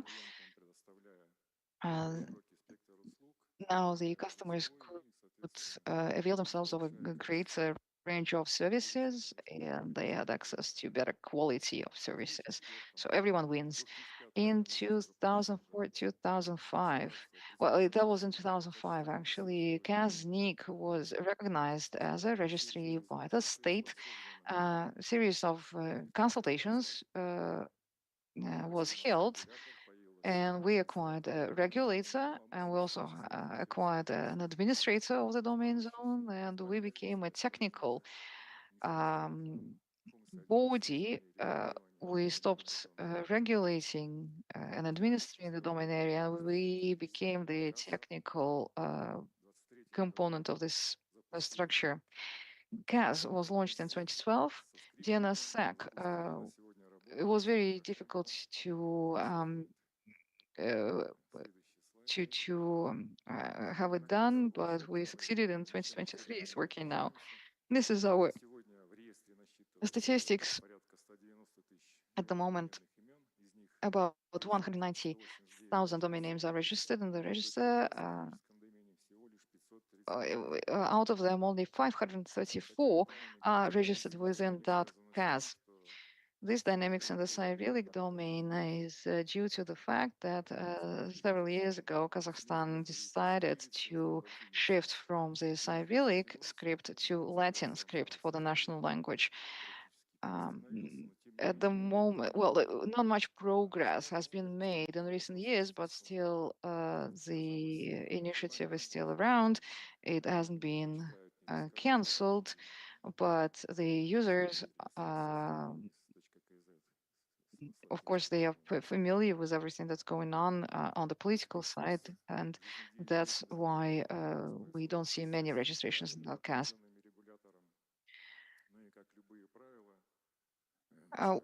You know that we have a regulator. The regulator sets the rules, and there are those who try to avoid the rules.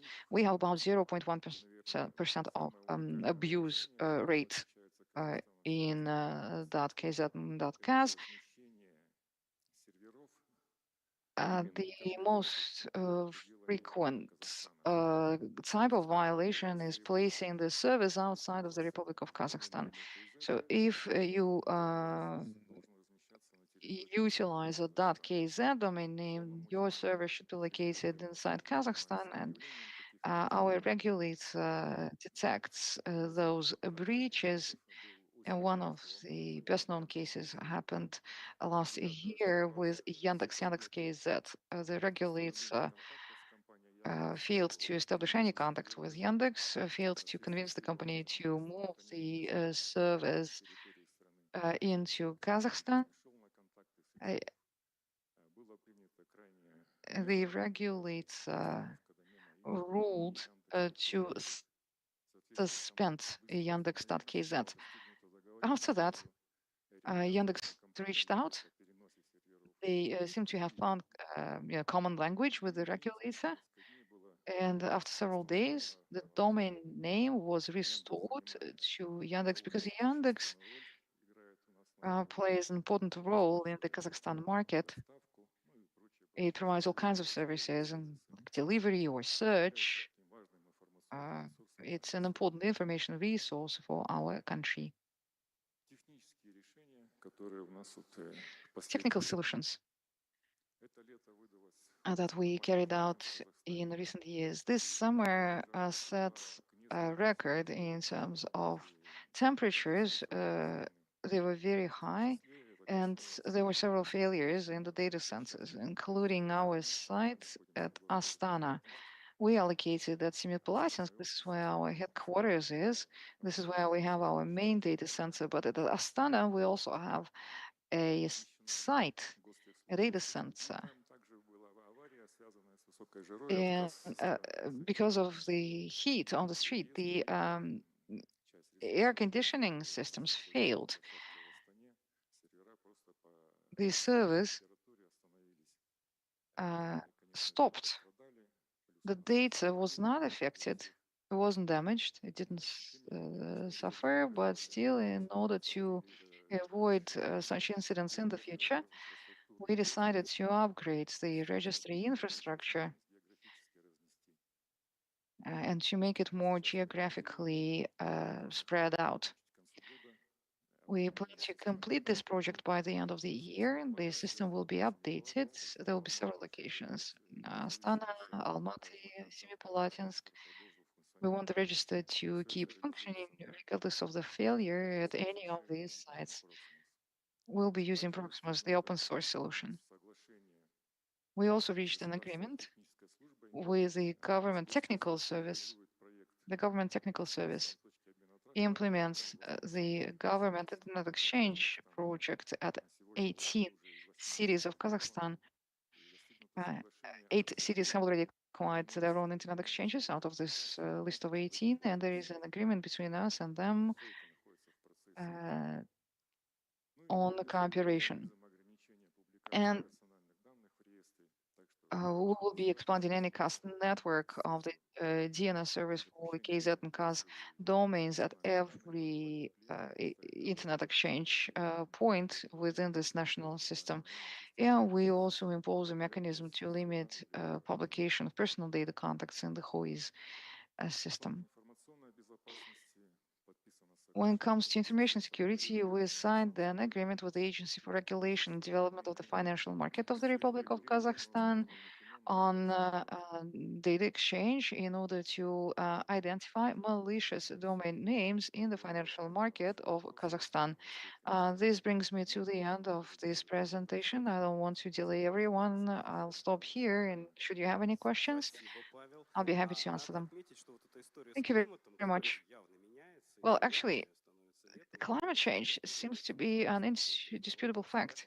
I mean, people keep discussing that all the time, especially the managers of data centers. Everyone is so worried, and we need to do something in order to protect the data and the data centers from overheating. Accidents happen because of climate change. It's for real. It's happening. You can't deny it. Now we'll pass the microphone and the clicker to Irina Danelia. She will provide us with an update on the operations of the coordination center.ru.rf.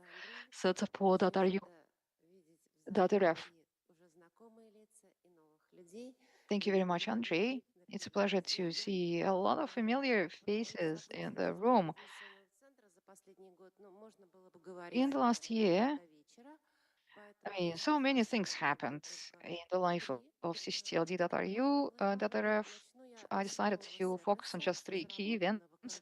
I'll start with a new service that is now available, the Coordination Center for the Government Authorities. This product was developed at the end of 2023. We commissioned it in 2024 as a response to the complaints that were coming from the government and from the users that the sites are being registered that can be confused, that are confusingly similar to the name of a government service or a government institution or a government entity. And these domain names address sites that look very, very similar to the websites of a given government agency, but these sites are actually used to steal money, to steal personal data, and for other malicious activity. The government wanted to somehow limit or ban the registration of such domain names. Well, technically, this is not quite possible. That's why, in order to respond to this, headache, we suggested implementing a service to monitor, to track the registration of such domain names, and the service checks all newly registered domain names in terms of how similar they are to the already registered domain names. Then the service produces a report and it notifies the user.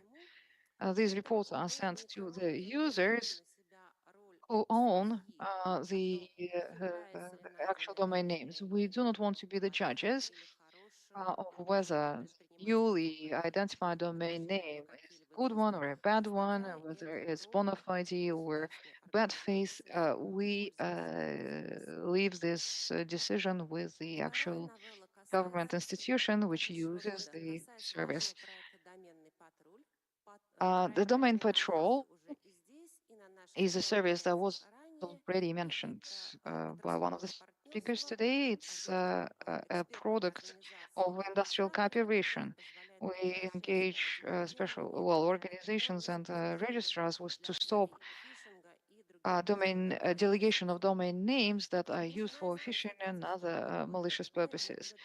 From the end of 2022, we have noticed a significant increase in the number of malicious domain names identified.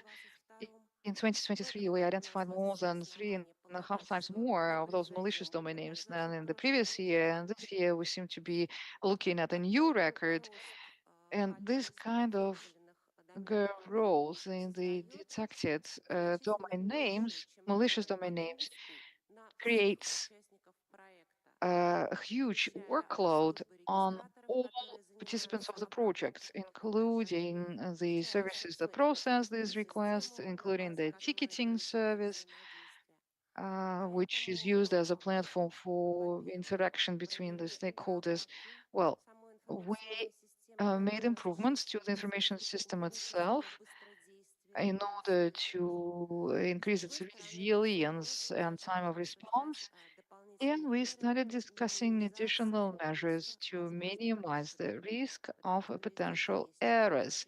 Because wherever there is a human involved, there is a risk of a human mistake. We can't really afford it. And we know that even one mistake or mistaken decision can create substantial reputational risks for the whole project, for the whole system. And the third thing I wanted to address today is the education project that Andrei has mentioned, Study the Internet and Govern the Internet. We presented it at various activities many times. Its main purpose is to improve digital literacy of school children and students through games. This project was initiated more than 10 years ago, but we keep adding new modules to its structure. And the new module that we announced last year, TLD at Petrozavodsk, is the so-called School of Mentors. This project is executed together with the Academy of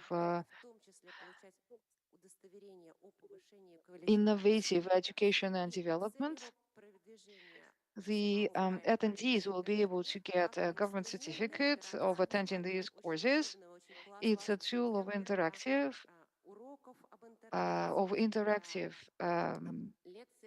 lessons or classes about digital technologies, the internet, and other such things. We have already held 3 courses,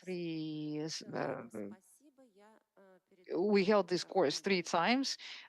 We also had attendees from Belarus. Thank you. Okay, our next speaker is Anna Karahanyan from .am. And from the Armenian IDN, it's high, right? Am I pronouncing this correctly? Is that high?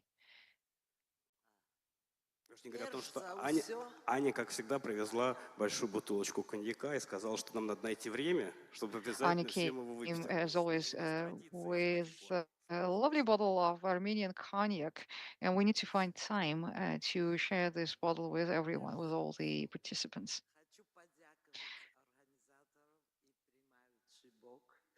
I'd love to thank the organizers and the hosts for allowing me to speak about that I am and that hi. Anna is now speaking Belarus. Anna is speaking Belarusian language.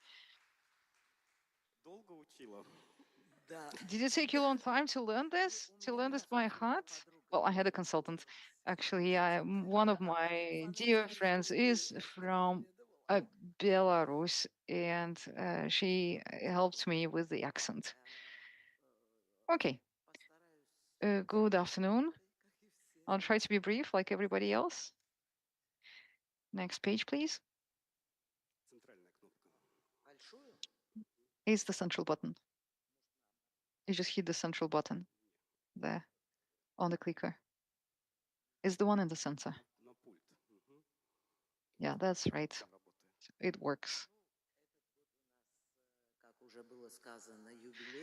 Well, we all know that this year the Armenian registry is celebrating 30 years. I am very proud for because I was present at the cradle of this domain zone.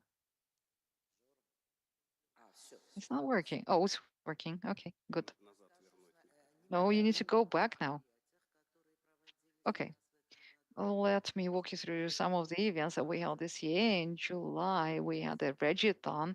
It is an annual meeting of registrars, and we have lots of them for our small country.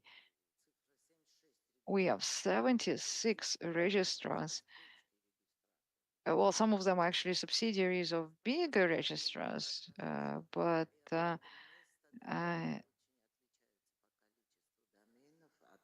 and they're all very different in size and the number of registrations. Did I miss a slide? I think. Oh, I skipped a slide. Oh, can I ask you to control the slides? Can we go back, please? Exactly. Exactly. I remember there was something else.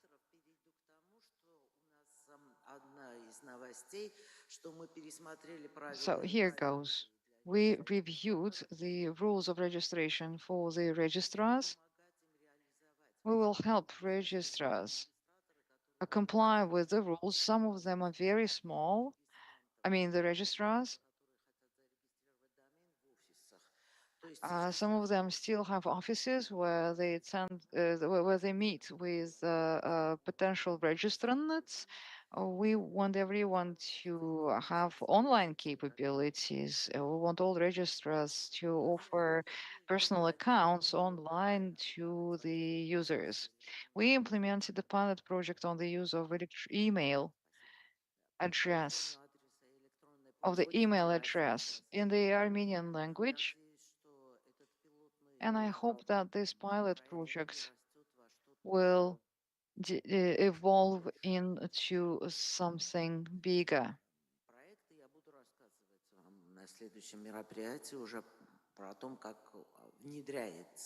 I promise to make a presentation of this pilot project at the next conference. We'll see what becomes of it. Maybe we'll do it on a commercial basis. Maybe we'll engage with the university. Maybe maybe the university will be our first Armenian email user. The register started to send out information about cyber threats and incidents that we receive from AM CERT on a regular basis. And we only started doing it this year. Another good news is that the number of domains registered from different regions of Armenia is also on the rise. So we now see a lot of registrations, not only from the capital city, but also from remote regions of Armenia,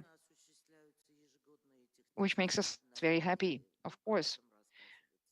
And the technical updates, but the infrastructure would take me a long time to provide you the details on our hardware, but just take my word for it that we keep updating our hardware to ensure that our system is effective and efficient. Regiton, well, I mentioned Regiton. Then we also had national universal acceptance. They was smaller in scale than in 2023, because in 2023 we held a regional UA conference, but still the awareness, well, how shall I put it? We keep our audiences aware, but now we want to not to focus on raising awareness, rather we want to focus on how to adhere to the principles of universal acceptance. Girls in ICT is the conference that we held for the seventh time in Armenia.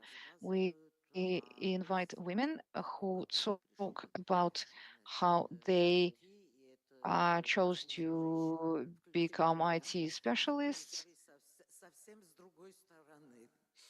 Yeah, we know that many people, many women who end up in IT come from different backgrounds. Originally, they get educated in uh, a certain sphere, in a certain discipline, but they end up in IT and would like to see more school children at these conferences. Actually, till the end of the year, we'll be hosting two more big events. There will be the Armenian School on Internet Governance. We will be organizing it not in Yerevan, but in the Armavir region.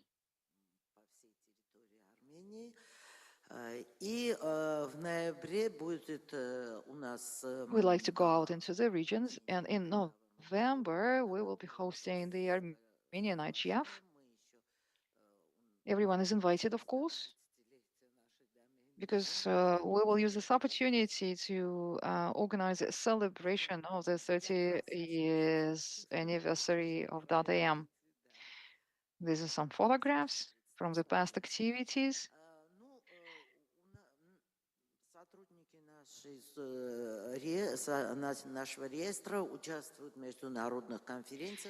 And employees of the register, they also participate in international conferences. We travel to Eurodig in Vilnius in June this year. In June also, there was the ICANN meeting in Kigali. On the 28th of March, we celebrated the UA Day in Belgrade, and we attended the APTLD in February.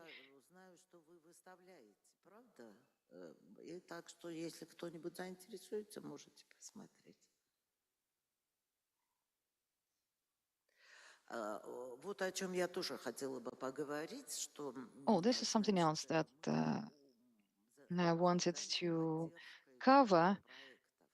We support projects, various projects. One of our partners is the Armenian chapter of ISOC. They don't have any sources of income, while the registry sells domain is a source of our revenue, while ISOC and the Armenian branch exists only with the help of grants. We helped to set up the Armix Foundation, which is the center for live streaming exchange. We also helped the Internet Accessibility Center at the Cultural Center of the Armenian Society of the Blind and Visually Impaired Persons. There is a radio station that's called We, which also focuses on the visually impaired persons. There is the program called Digital Library Management, to which we also contributed. We organized a hackathon for the Yerevan Botanical Gardens. People of all age groups participate in some of the ideas that were presented at the hackathon. I'm sure will be brought to life. And we also provide technical support to various professional groups.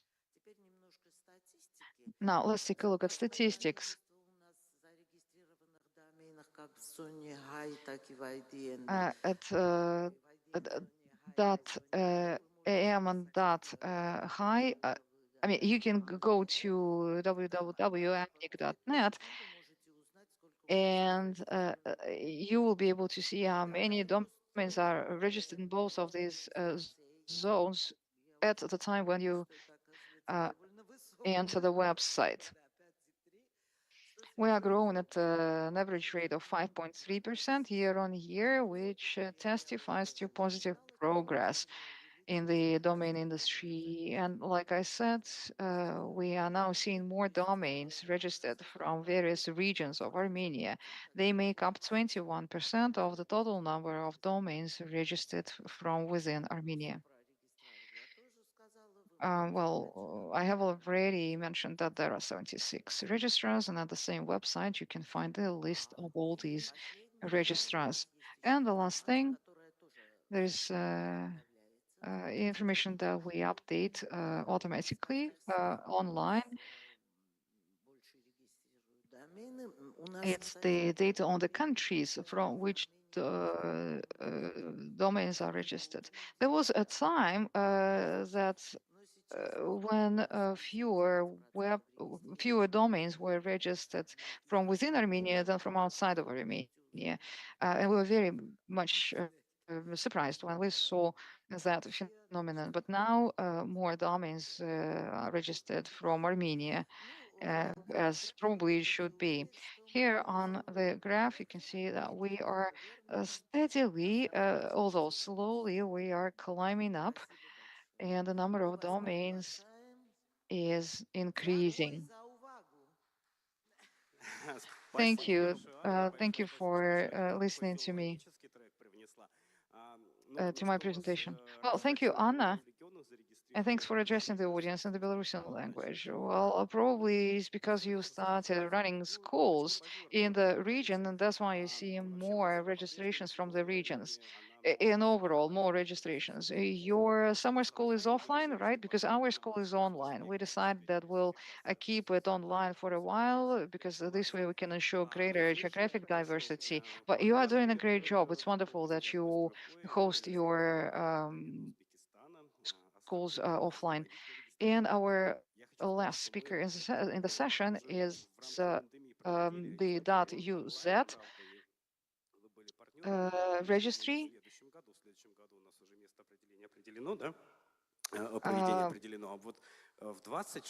I don't know. Well, next year we already know where we will be hosting our next conference, but 2026 is still open. It's a vacancy, and I dream of taking this conference to Tashkent. You'll be celebrating 30 years next year, right? Yes, that's correct. It will be next year. But and Andrei, you know that we will always be happy to see you at Tashkent and in Uzbekistan. Hi, colleagues. My name is Atshat Gimranov. I'm the manager of .uz. We are the ccTLD of Uzbekistan. Today, I will be talking about the services that we use in our work and the trends in our development. Uh, so let's take a brief look at Uzbekistan first. We are a Central Asian country. 37 million people live in Uzbekistan. There are 130,000 domain names registered in Uzbekistan, and we grow by roughly 13,000 domain names a year. We have a K-root server that we launched together with RIPE NCC, and we've got 26 registrars. Here on the slide, you will see the growth rate year by year. Again, like I said, at the moment, we've got 130,000 domain names registered. In 2019, we started the redemption period. During that time, a special program when the former user with domain name will be able to redeem the lost domain name. And we managed to almost bring to zero the litigation in the .uz. It's a paid service, but about 200, 300 domains are redeemed or restored per month. And about 11,000 domain names have been saved since the start of this program. In 2021, we signed the DNS and we added the DNS record, our DNS record to ICANN. And in November, we developed a special system by which a DNSSEC is offered to the end users. When you buy a domain name, you can also buy a DNSSEC if you are the end user. At the moment, 115,000 domain names are signed with DNSSEC, and this process involves the end user and the registry and the registrar. We also have a mobile app. Authorization uses Face ID, biometric data. We developed this app to control domain names, your domain names.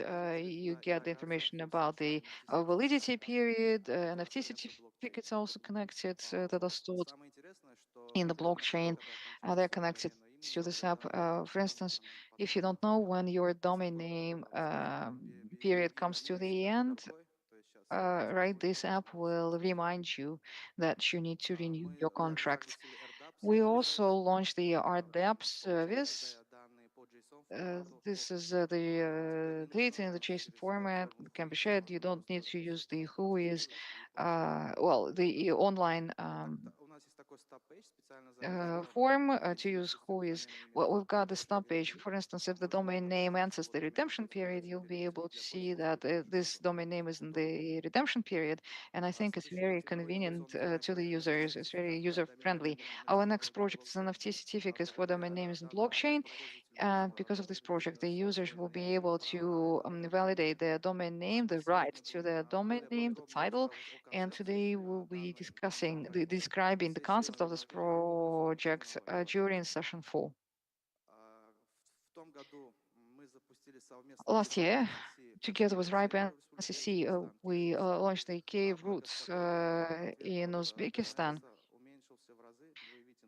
You can see here the improvement in the response time from 70 milliseconds to 3 to 5 milliseconds, and we reduced the workload on our infrastructure. This year, we began to use artificial intelligence in order to manage domain names. We trained our own neural network.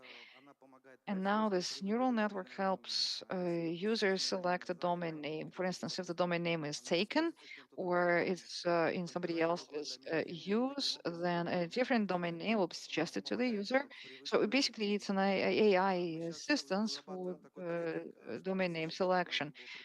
We also want next year to be able to share statistics on artificial intelligence utilization, how many domain names were registered with the help of this AI assistant. In September, we'll be starting an auction. The newly available domain names or the free domain names will be auctioned, and all statistics from the auction will be stored at token.uz. It's the platform that we developed ourselves, and we believe that this will improve the trust of the users to the auction because all the transactions will be transparent. We are using artificial intelligence also to select premium domain names. AI highlights the premium domain names, and it will help us decide whether these domain names are better auctioned rather than sold directly. There will be several categories in the premium and other domain names that will be offered for auctions. The call center is ready. People there will be talking to the registrars. We want to engage the registrars in this process of monetization because there is a program of monetization through the auction for the registrars, and that's why we set up this call center that will help register the auctioned domain names. We constantly cooperate with the registrars this year. Like I said, we are 29 years old, and next year we'll be celebrating 30 years, and everyone is invited for the celebration next year to Tashkent. And yes, we engage in international cooperation as well. We cooperate with ICANN, APTLD, IANA. We attend different summits and conferences to share experience and to learn from other entities. We look to build our capabilities, to build up our capabilities. Thank you. Well, as far as I understand, it will be a centralized auction at the registry, right? Yeah, yes. And it's something that is very user friendly. We don't have that in Russia, but we have been considering such possibility for a while. Very well, let's thank our speakers. Let's have a round of applause. Here are souvenirs to all of our speakers, and we are done with the morning session. Coffee is already served. We are going to break for lunch after the second session of the day. It will be dedicated to legal issues. We'll be talking about disputes and also about inheritance. how to inherit domain names. And if you haven't yet collected your invitation to the reception in the evening, I ask you to go to the registration desk. It's an event not to be missed. Transfers will be organized. There will be buses leaving from here, from the Marriott, and there will be several buses traveling from the hotels where you found accommodation. Thank you.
Переходим к частным и публичным облакам. ИАС и ПАС для скорости и эффективности. Аренда оборудования и гибкие финансы.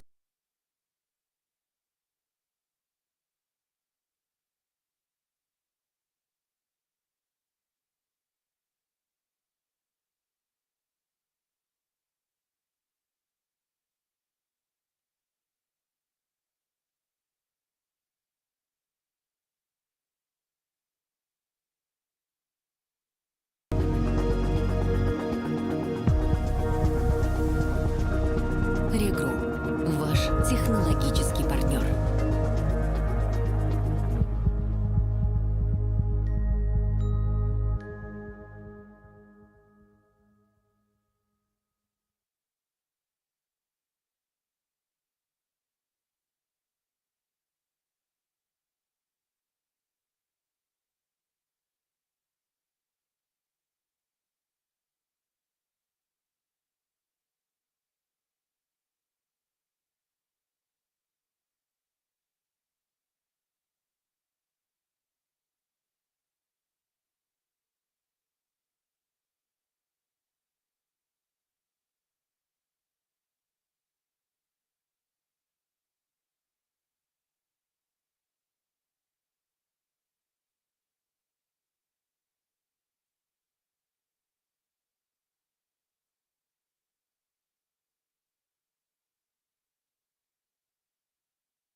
От устаревших архитектур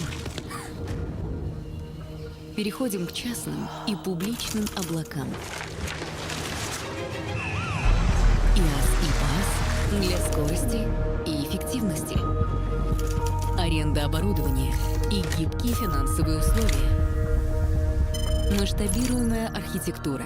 Оптимизация затрат на IT. От устаревших архитектур. Ресурсы для получения новых конкурентных преимуществ. Расширяем границы вашего бизнеса. Аренда оборудования и гибкие Регру. Ваш технологический партнер. Архитектура. Оптимизация затрат на IT.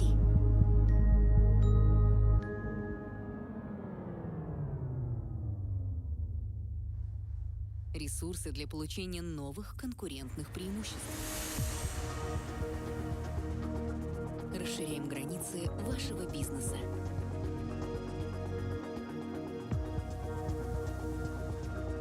Регру.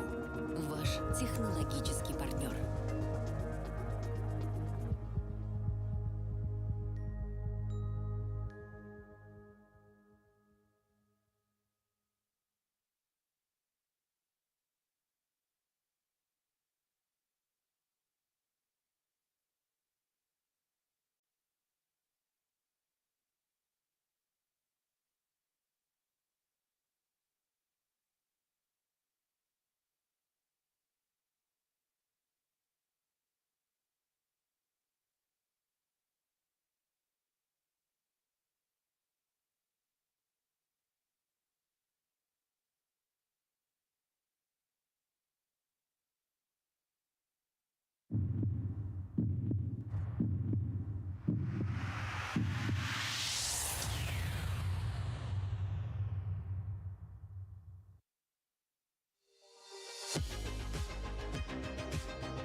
От устаревших архитектур переходим к частным и публичным облакам. ИАС и ПАС для скорости и эффективности. Аренда оборудования и гибкие финансовые условия. Масштабируемая архитектура. Оптимизация затрат на IT.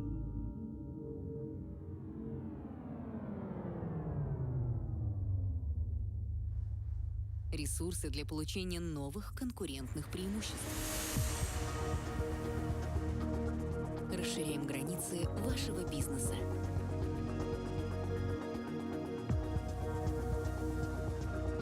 Регру.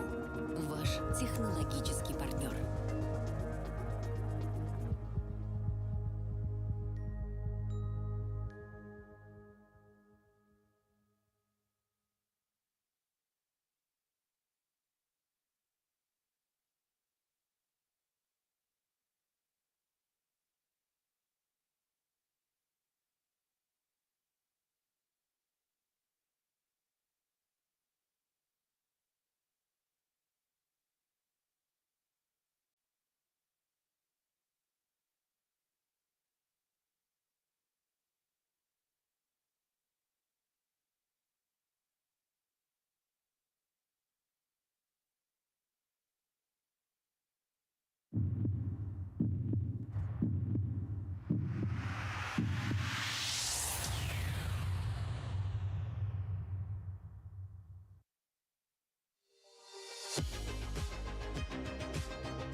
От устаревших архитектур переходим к частным и публичным облакам. ИaaS и PaaS для скорости и эффективности. Аренда оборудования и гибкие финансовые условия. Масштабируемая архитектура. Оптимизация затрат на IT.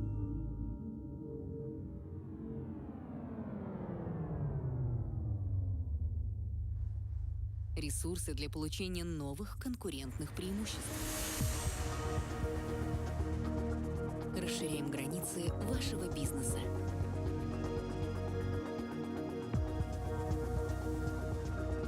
Регру – ваш технологический партнер.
Раз-раз, дорогие друзья, уже буквально через 3-4 Dear friends, in just 3 or 4 minutes, we will be starting the second session of the conference. We'll be talking about regulation of the domain industry, legal issues, and domain disputes. I will ask the speakers and the moderators to take their seats at the podium. This is going to be a representative panel. Those of you who are still taking their coffee in the lobby, could you please go back into the room since we are broadcasting and need to start on time.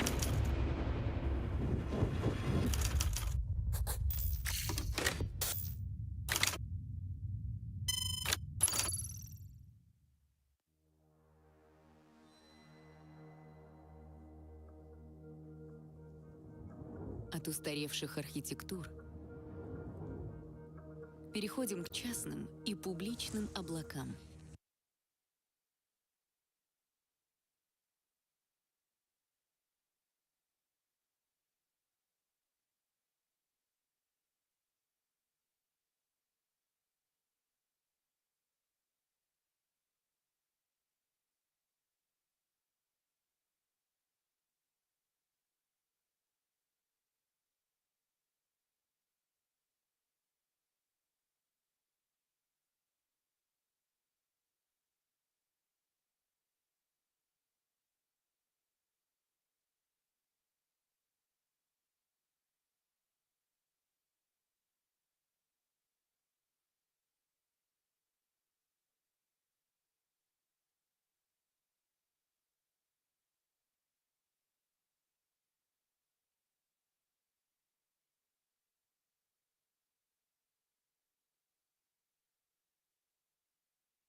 Уважаемые коллеги, кто на кофе-брейке и хочет послушать юридическую секцию, пожалуйста, мы вас Colleagues, if you are приглашаем still в зал. outside and drinking coffee, and at the same time you would like to attend the legal session, we want to start on time, so could you please return to your seats?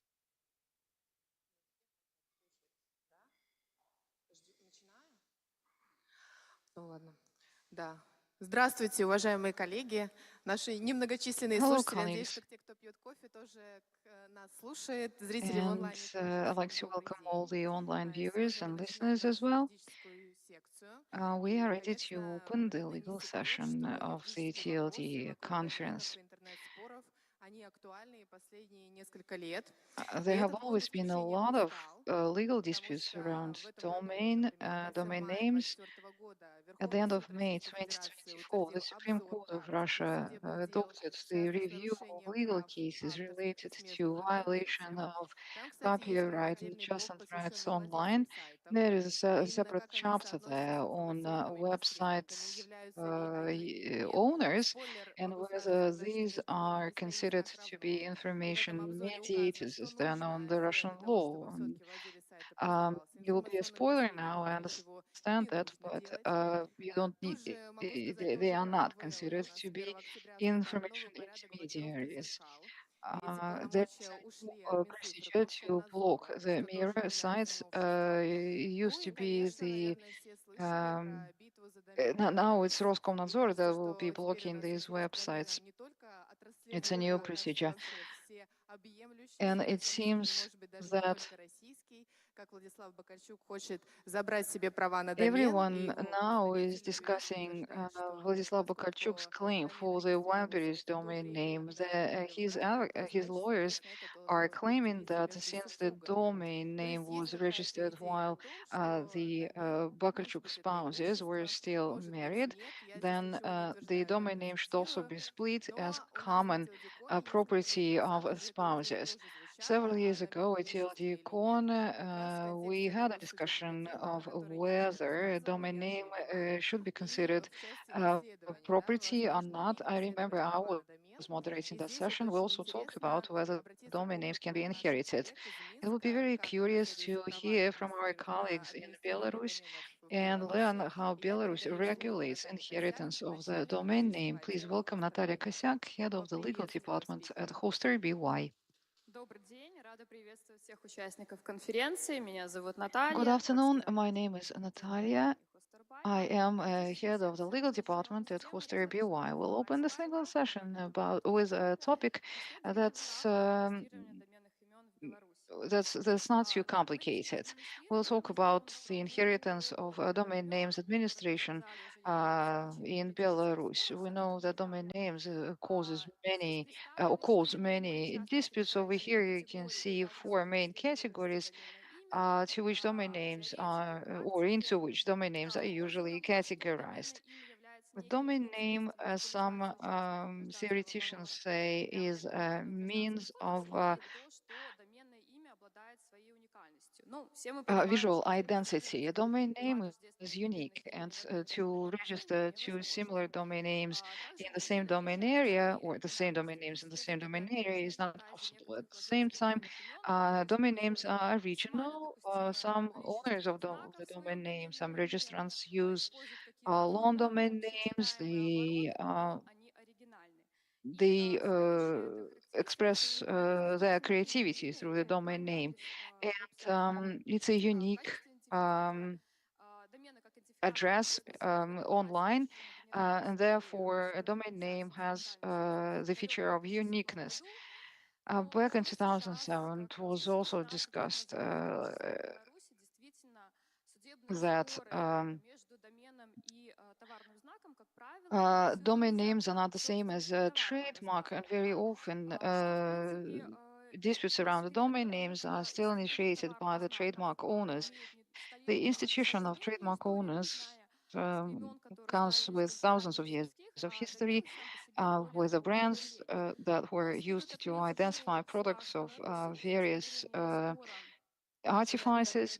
In Belarus courts, whenever there is a case tried between the trademark and the domain name, usually trademark is treated in the same fashion as the domain name, and the courts would consider the similarity or confusing similarity between the two, and the court will also classify the industries and the markets in which the litigants operate. Usually, the courts would not say that the domain name is the only means of visual identity of the product online, because a domain name is considered to be a property. There were several cases in the European Court of Human Rights and also in the American court system where the domain name was treated as property. There are several court resolutions where a domain name is included into the property of an enterprise or is included into the list of titles. And in Russia, we also had such cases. But in Belarus, the legal nature of a domain name as an object of civil law is still not settled. Since the domain is a valuable asset, we all agree with that. Then the question arises, how can the rights to the domain name be transferred in the process of inheritance? What if Leo Tolstoy would have a domain with a personal blog, or say a popular actor in the 1990s, if they had an online blog with photographs? Probably the successors would be fighting for the domain name, and very often domain names now are included into the estate, and domain names are taken out of this gray zone. Over here, you can see a case involving a German hosting company. In the FAQ section of this German company, they describe the procedure of inheriting the domain name. You can present the resolution of the court identifying you as the successor, or you can bring in the actual will to this company for the domain name to be transferred to you. But it's still not clear what to do if there are several successors and several heirs. There is an interesting rule in the rules of the Estonian Internet Foundation. What it says there is that the domain name cannot belong to several successors.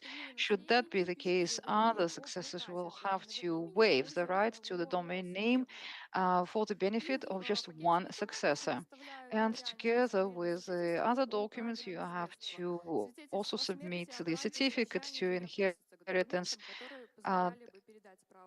the certificate of marriage or certificate of birth are not enough to inherit domain name. Estonian rules also say that the domain name can be inherited only 6 months after the death of the owner. The registrar will send the notice or notification to the last known contacts of the owner of the domain name, and 30 days are given to the successors to present the required documents, otherwise the domain name will be cancelled.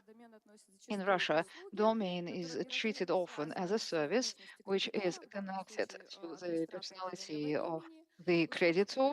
For instance, the registrant. The service is interrupted with the death of the registrant, and according to the civil law, it can be inherited. But the registrars now have the right to determine for themselves a certain procedure or an algorithm that would enable for them to pass the domain name to the successors of the deceased person. However, the procedure of inheriting a domain name should not depend on just the will of the registrar, on the procedure of the registrar, on the whim of the registrar, even, and a tripartite agreement between the registrar, the registrant, and the future successor is not certified by a notary public. So it would be best if there would be some regulatory governance of this procedure. What about Belarus? For the first time, the matter of inheriting a domain name, actually this whole procedure was made possible on the 1st of March 2017. It happened when during another, when amendments were introduced to the instruction on registration of domain names.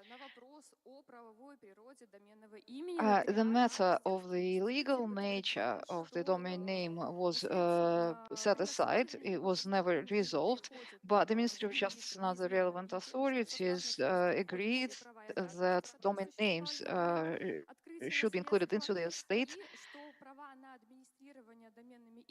and the right to administer domain names is not interrupted with the death of the registrant. So the registration rights can or should be included into the estate. В момент становления Института наследования доменных имен было утверждено, что наследники имеют право подать заявление и предоставить... The successors could submit documents during the time of the domain name registration or within 30 days after the domain name was annulled. We are the largest registrar. We have many customers. It comes with a downside.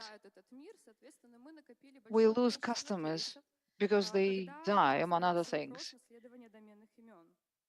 And we had many cases when successors would like to inherit the domain name. In June last year, we received yet another request, another application with the documents, and the successors could not agree on who should inherit the domain name. There were two successors. Both of them claimed the domain name, and they were very scandalous persons. So we initiated a request to the Ministry of Justice. We asked them to develop uniform practice. We wanted all registrars to understand what to do if there are several successors, if all the successors come to the office with relevant documents. We'd like to thank colleagues from the analytical center who did an excellent outreach with the Ministry of Justice and with the Association of Notaries Public. They explained what domains were to the authorities, and as a result, well, at least we stopped the practice of issuing certificates to inheritance to the domain names instead of the inheritance of the right to administer domain names. However, there was a lot of discrepant practice between different notaries public. When they issue the certificate of inheritance, notaries public would give out the certificates in accordance with the will or in accordance with the legislation to all the successors. And they never saw any problem with that.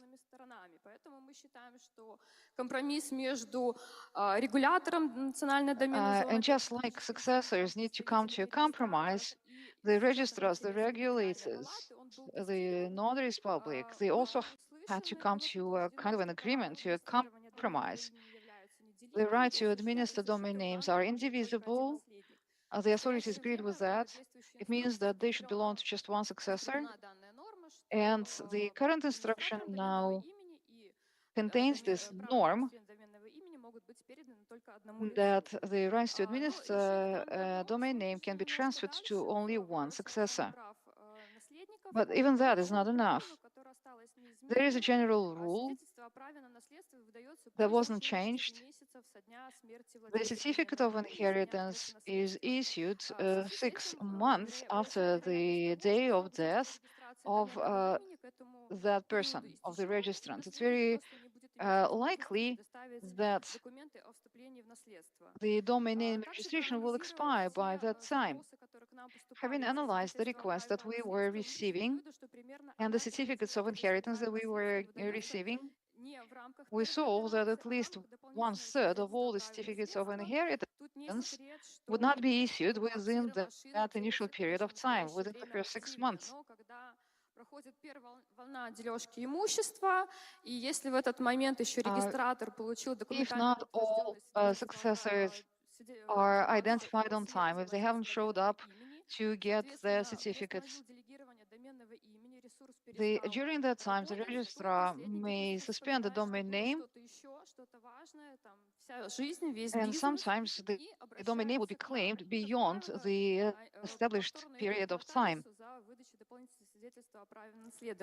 Все это ведет к тому, что срок растягивается, срок leads to extending extending the whole process. It takes too much time.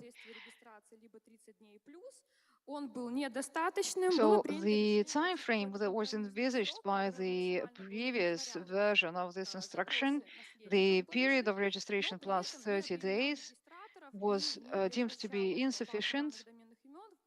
At the same time, we had to settle for some reasonable period of time, and 9 months was selected. In Estonia, it's 6 months plus 30 days, but we decided that 9 months is reasonable for the successors to remember that there was this piece of property, which is a domain name, which is the right to administer domain name. So the registrars will suspend delegation of the domain, which is an excellent trigger for all the successors to go and collect their certificate of inheritance. At the same time, the successor will get all the paperwork done.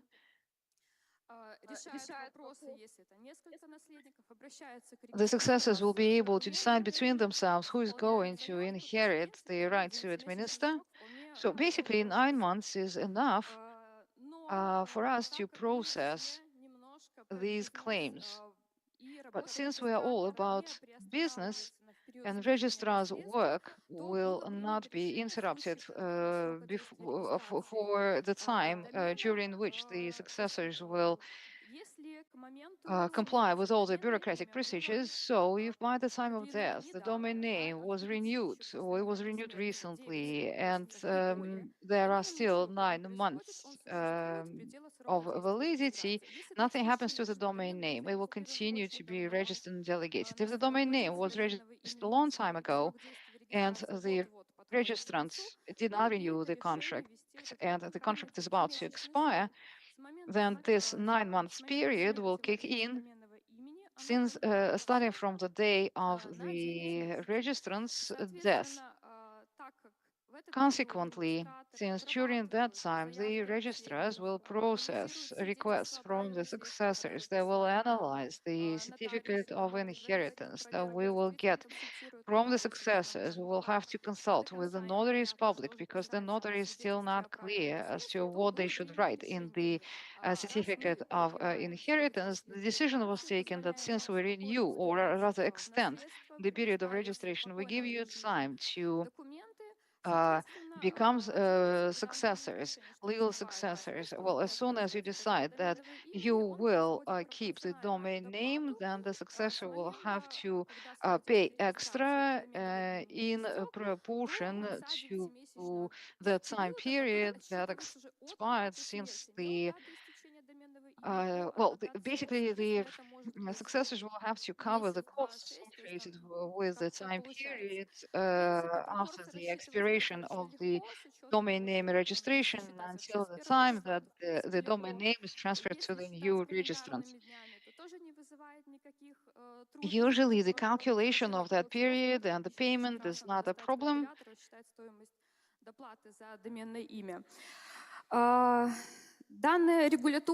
And this regulation on how to calculate the extra payment, the extra charge, was implemented to facilitate the operations of the business. This is now part of the current version of the instruction on the registration of the domain names. It's possible to renew the delegation of the domain names for the period of succession. This can be done at the notary public. The trustee can act on behalf of the successor.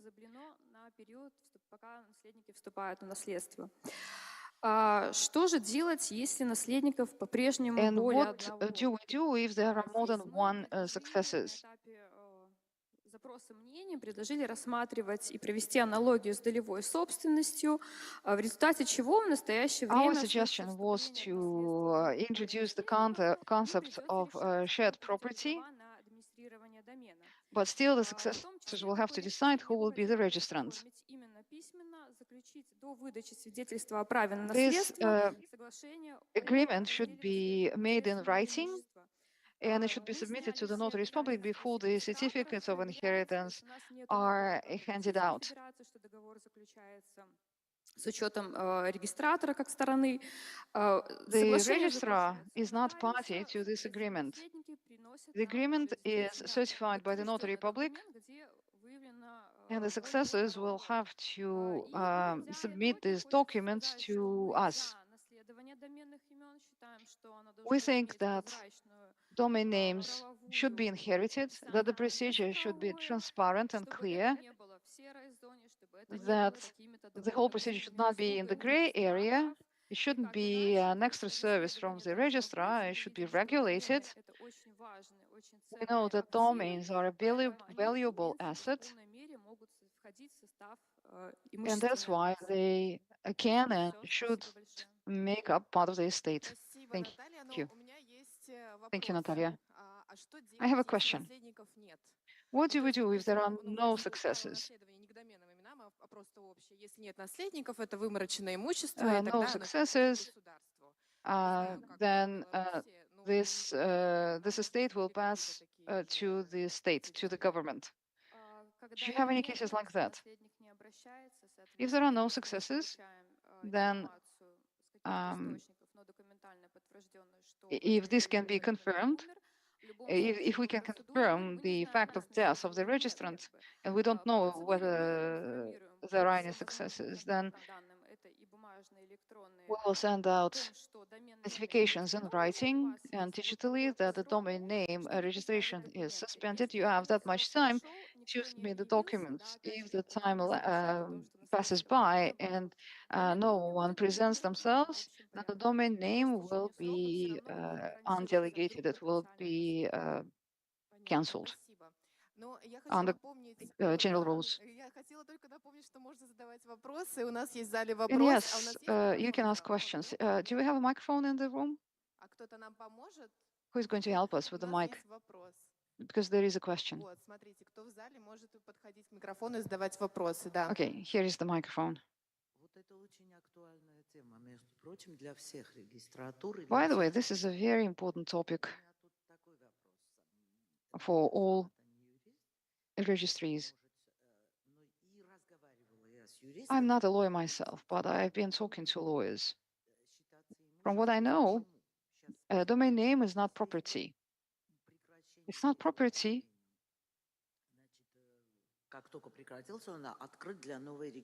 because as soon as the domain name registration expires, the domain name is available for a new registration. It's like a contract of hire. The domain basically belongs to the registry. You don't pay for the domain name.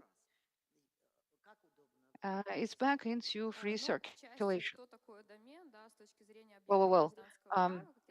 Now, from the perspective of civil law, no, domain name is not mentioned in the civil code, but in our practice, a domain name is not inalienable from the identity of the deceased person. That's why it can be transferred. The practice says that it is property.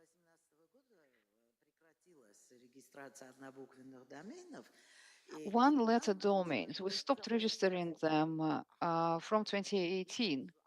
But the last registration was paid for 5 years, and we don't know what happened to this person. We don't know whether this person's alive. He paid in advance for 5 years. How do you find out that someone deceased? Well, first of all, you can't pay 5 years ahead. It's only 2 years. It's a shorter period of time. Базе данных физических лиц, да, чтобы мы We получали asked информацию. from the government for the registrars the right to get access to the database of individuals. We were denied this request, but we had several cases when competitors would contact us. They were the first to learn that the owner of this domain name died.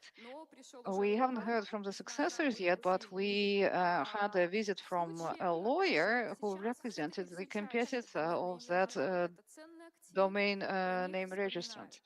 But usually people know that domain names are valuable. They recall that the deceased person had a domain name.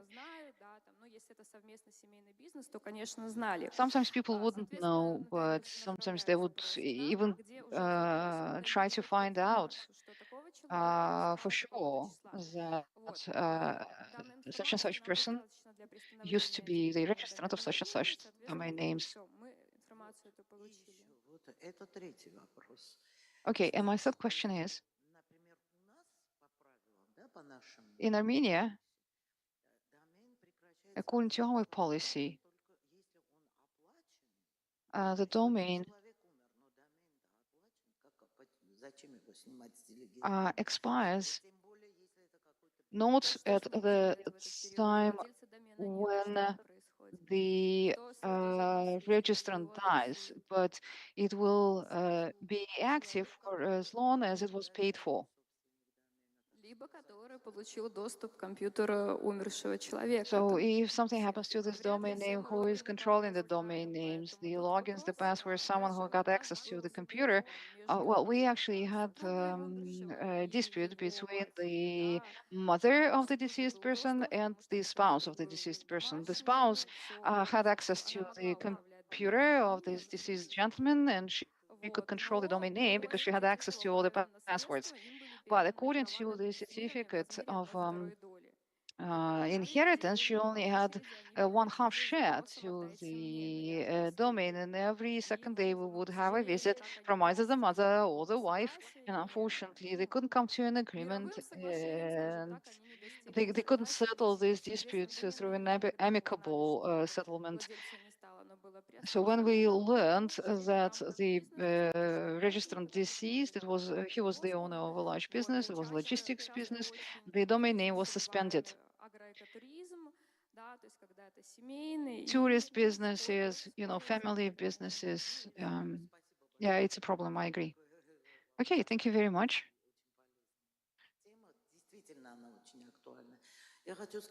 And thank you for answering my questions. I just wanted to mention that in Armenia,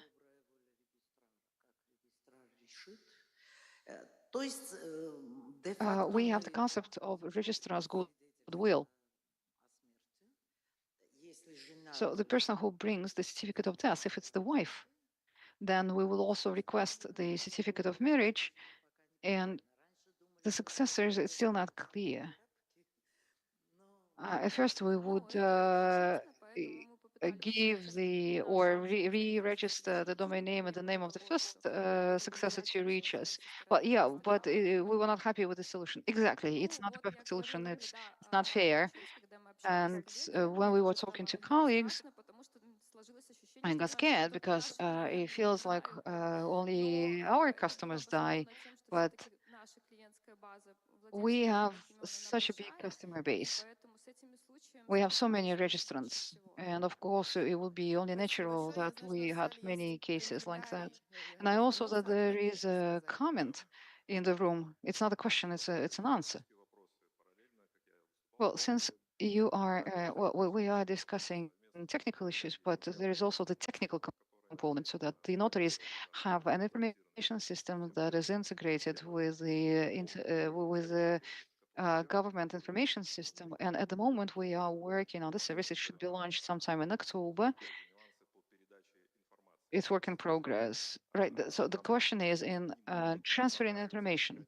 On the one hand, the notary public cannot tell us directly that this person died because it's a secret. But when the notaries open up the inheritance case, then a certain request is entered into the government system, and the system, the register, will launch a business process that we described in terms of notifying the registrants that from starting from this date, because the notary will have to enter the date of issue of the certificate of death, and a notification will be sent to the registrant, and on the technical side, the procedure will be started automatically should the successors identify themselves to us.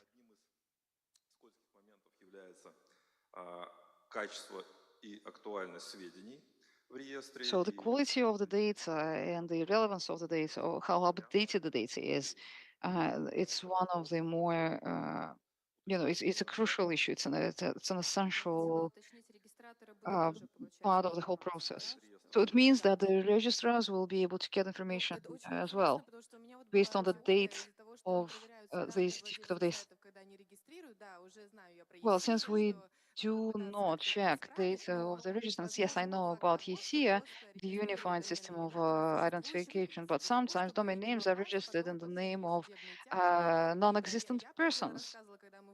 There was a case once in my practice during the court trial. We found out that the owner of the domain name of the registrant was no longer among the living, and then we had to switch from a civil case to an inheritance case, from a business dispute to inheritance dispute. Please raise your hand if you think that the domain names or the rights to the administration of the domain names should be inherited. Not too many hands. Well, that's very interesting. We can continue the discussion outside of the session. Let's switch now to our next topic. There are many battles around the domain names. No system is perfect, and Elizaveta Ignatovich is going to talk to us about the UDRP dispute settlement. Elizaveta is the legal advisor to Runity. Hello, everyone. My name is Elizaveta Ignatovich, and I represent Track.ru at Runity. We are part of the Runity group of companies. I'm in charge of claims and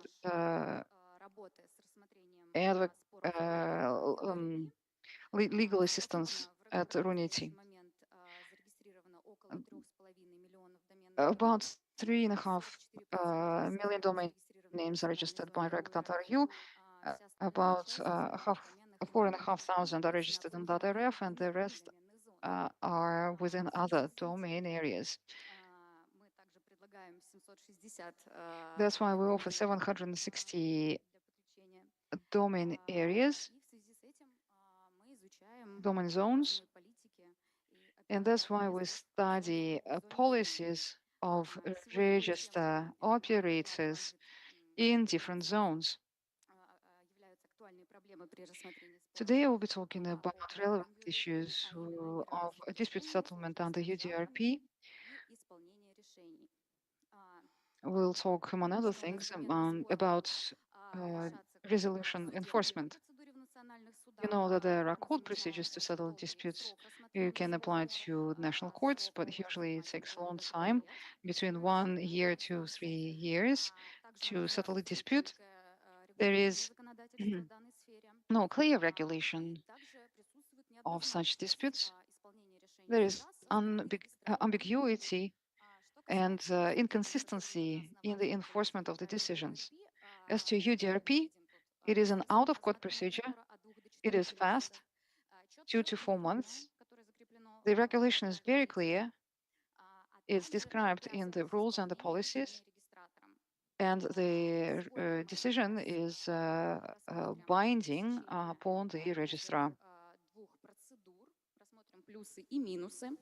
We'll take a look at the pros and cons of both procedures. UDRP applies to all ICANN accredited registrars. This policy applies to registrars and to registrants. This is part of the offer to register domain name. It also applies to GTLD and new GTLD. The basis to consider a domain trial under UDRP is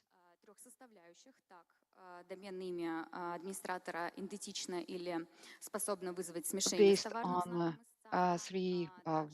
three reasons. The domain name is likely to be confused with existing domain names, no rights of the registrant to register the domain name, or cyber squatting and offering services and selling goods without the permission of the rights holder. This is when a domain name is used in a bad faith. In all these three cases, UDRP can be engaged. After the arbitration commission considers the case, one of the following decisions can be taken. The domain name is transferred to the claimant. The domain name is kept in the name of the registrant, or the domain name is cancelled. In most cases, the domain name will be transferred by the registrar to the rights holder. Most of the decisions of the arbitration commission will ask for that. And the registrar has 10 days to comply with this decision unless a claim is submitted to the national court. And at this stage, certain problems may arise. In particular, there may be a problem with enforcement. If a claim is submitted to the national court, then the registrar will not comply with the decision of the arbitration commission. The UDRP policy doesn't state clearly when the registrar should comply with this decision. The policy does not also describe the evidence that will satisfy the registrar for it to comply with the contested UDRP decision. The arbitration commission stops acting when the decision, its resolution, is sent out to the parties to the case. The arbitration commission's decision can be challenged in foreign courts. Hence, the problem of enforcing foreign courts' decisions in the country. Say, the country is Russia. The Russian registrar is not obliged to comply with the decisions of foreign courts. This is stated in the Russian Civil Code. UDRP doesn't provide for any appeal procedure. However, a repeated claim can be submitted, and the reasons to repeat a claim are also limited, and they are stated in the UDRP. For instance, if there is new evidence which was not available during the first consideration of the case. Challenging UDRP decisions in national courts is the problem of claim that could be imposed upon the registrar. Как у нас предусмотрено положением, да, в зоне РУ РФ. Также в случае подачи иска к администратору с требованием... If there is a claim against the registrar to transfer the domain name, the registrar will not have to comply with this decision, and the rights holders will then be able to enforce the decision through bailiffs. But practice shows that at the stage of enforcement, требования, которые указаны в решении it's суда, not always possible to fulfill the decision of the court because the domain name at that time may have already been cancelled or transferred to a third party. Besides, there is inequality between EDRP decision status and the national court decision status. The registrar is obliged to comply with EDRP decisions because this is a part of the ICANN accreditation agreement. Should the registrar fail to comply with the arbitration commission decision, and the registrars receive 200, 300 decisions from the arbitration commission annually, and if the registrar doesn't comply with four, say 5 such decisions, the registration may be revoked or may be revoked. Если такие требования все-таки удовлетворяются, то регистратор оспаривает эти решения. Sometimes the registrars will also contest the decisions that initially they were not happy with. This procedure is possible through national courts. So again, you can see that there is inequality in the enforcement of the decisions of the arbitration commission and of the national courts. However, UDRP is the most workable and efficient mechanism for the rights holders if a trademark is violated by the domain name. Thank you. Вопросов в зале нет. Я еще раз скажу, что если вопросы есть, то подходите к микрофону, пожалуйста. Я If you have any буду сразу questions видеть from the и floor, давать then вам please слово. get closer to the microphone. I will be able to see you then and give you the floor. And if there are no questions from the room, then I will ask the speakers some questions. You said that there are some advantages of the UDRP system, and of course, it's not a perfect system.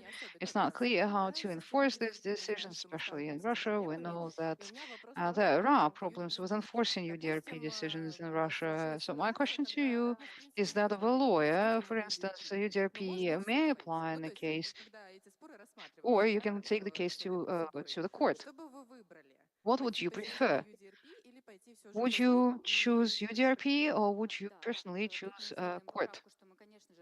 Well, yes.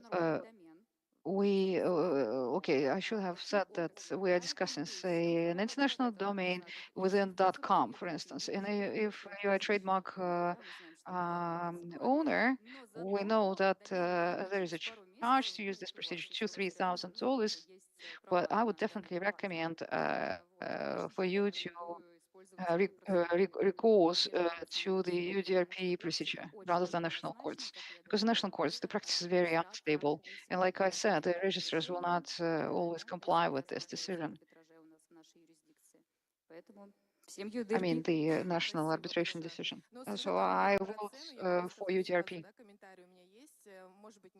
Well, since you mentioned prices, you know that court fees were raised recently in order to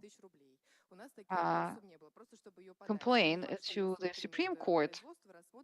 The court fee is about 80,000 rubles. The price is very high. Соответственно, к судам. И нам расскажет про обзор новелл доменной отрасли Екатерина Our Евсеева. next presentation is on innovations in Здравствуйте. Да, я действительно in the хотела domain industry. обзоры новеллы And our next speaker is Ekaterina Yevteeva. She is a legal advisor to ccTLD.ru.rf. There are two parts in my presentation. I think both of them are relevant. Эти вопросы поднимались в том числе на таком уровне, на уровне регистраторов и регистратур. В первую очередь я хотела бы начать о ненадлежащей передачи права администрирования доменов и судебной практики. В целом мы наблюдаем, что количество дел, которые связаны с Let's ненадлежащей start with the court practice related to the transfer of the right of administration. The practice accumulates year by year, and on a scheme, this is how the relations between the parties can be described. You can see that от одного администратора к другому, when the rights are transferred from one registrant to another, it often happens not under the rules of the registry, not under the rules of ccTLD.ru, той процедуре, которую устанавливает регистратор в отношении своих and доменов. it's not the same procedure that the registrars set up for their domain names. Registrant notifies the registrar in with a notification that is non-conformant. Но в какой-то момент вот я пометила, что администратор, он в кавычках, поскольку мы понимаем, что правовых оснований считать такое лицо администратором у нас нет, Sometimes он подает какое-либо заявление, например, он хочет the first registrant transfers the rights to the second registrant out of the established procedure, and the second registrant then applies to the registrar. The registrar denies the service because the registrar was not informed, because it was done outside of the proper procedure. The domain was unregistered, and the second registrant will then go to court or become a claimant. And we see a growing number in the number of such claims every year. There are several cases in which ccTLD was involved as a defendant, although we are a registry, not a registrar. And this new registrant also wants to collect damages together from all the defendants. So they are not just looking to restore their rights. The cases that we analyzed were all denied by the court. Often, claimants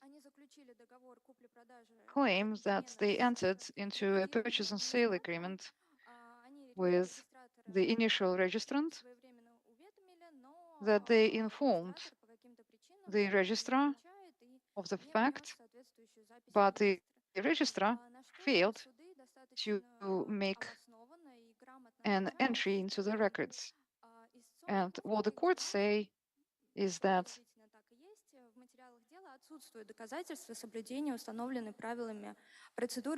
the claimants failed to provide any proof of them complying with the established procedures, that the registrant didn't, the registrar did not have any right to change the record in the registry.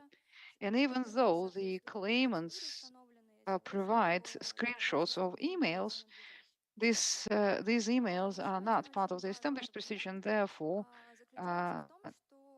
they are not considered to be lawful evidence.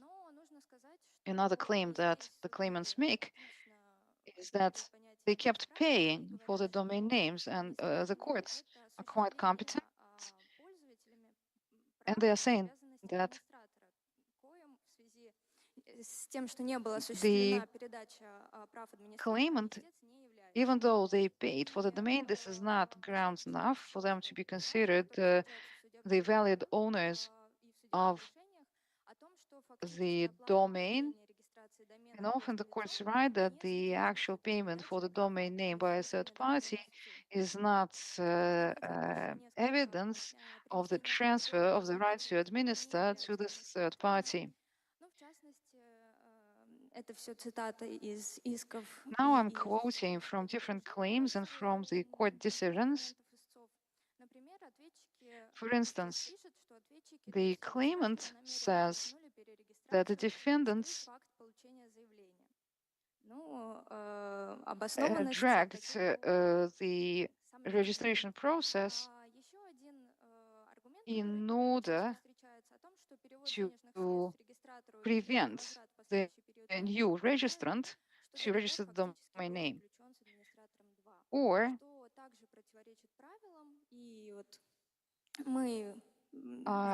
the claimants again often refer to the payment, to the fact of payment for the domain name. Well, actually, any third party can make payments for the domain name, and the payment cannot guarantee, nor it is a testimony to the fact that a certain agreement was entered into by these parties.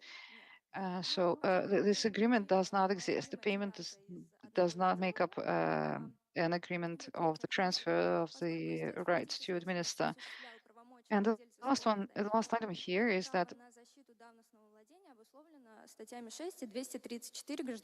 when the claimants quote from Article 6 and 234 of the Civil Code, and I have to explain what this article says.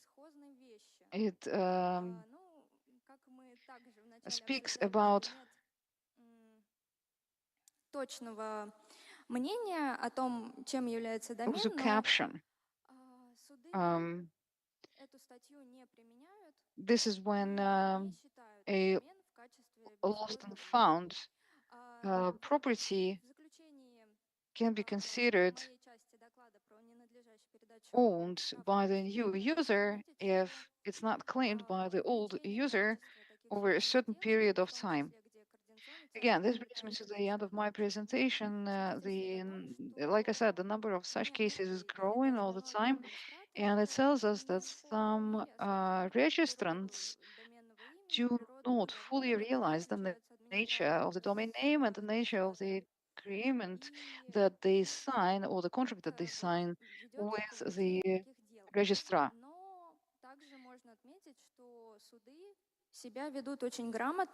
While the courts act competently, and in 100% of cases, they deny the claim of the claimants. Отказа в удовлетворении исковых требований. Но мы будем продолжать наблюдать, поскольку у нас еще есть несколько судебных дел. We'll see what happens now. When the court fees have been raised, there are several cases that are still going on, and we will keep monitoring them. Another topic that I wanted to bring up in this presentation is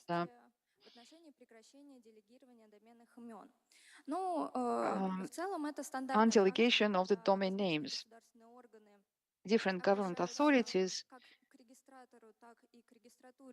as part of their routine, will request information from the registries and registrars. They often come up to us with requests to provide information about the names of the registrants.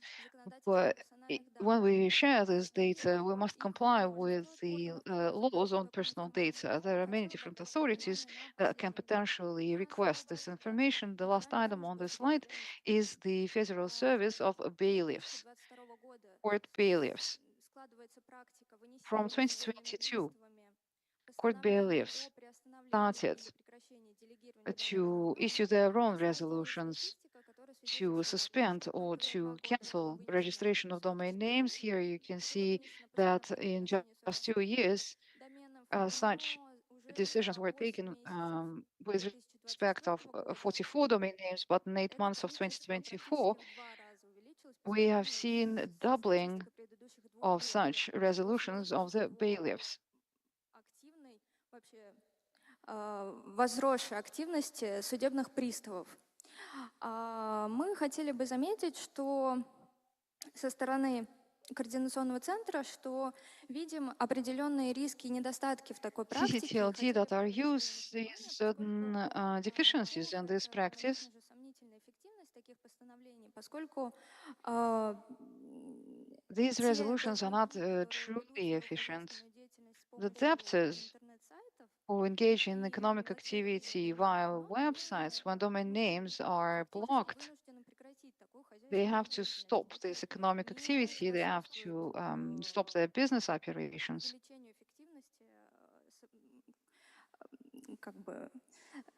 Возврата имущества и возврата долгов, and if they are not making any money, then there won't be much for the bailiffs to collect.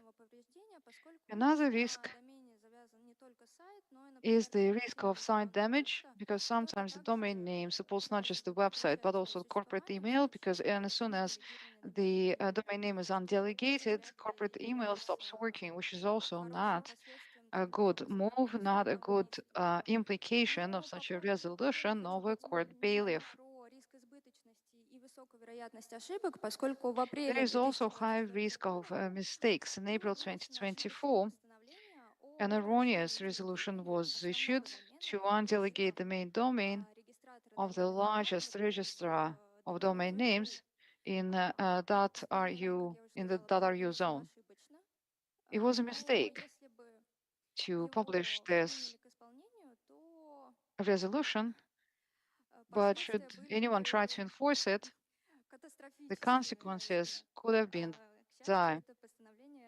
Fortunately, this resolution of the bailiffs was never enforced. And this practice is not compliant with the objectives that are stated in Article 3 of the law on enforcement of court decisions. Является обеспечение сохранности имущества, которое подлежит передаче взыскателю. One of these objectives is ensuring integrity and safety of the property that should be collected. Well, we believe that the current practice of court bailiffs does not meet this objective. Thank you very much. Thank you, Ekaterina. I have a practical question. Oh, we have another question from the floor. I'll be quick, okay? If this is all right with you. So, Ekaterina, when the registry was a defendant in these cases, and you said that you won all the cases, right? Have you ever tried collecting your own damages from the claimants? No, not yet, but we're thinking about it. Because sometimes the registrants are really convinced that they are valid registrants. And of course, there are abusers. So we'll have to differentiate between the good faith claimants and the bad faith claimants. Наказывать с помощью заявления взыскания судебных расходов таких истцов. Я поняла, спасибо. У нас Сергей подошел. Thank you. Сергей, мы пропустим даму вперед. Сергей?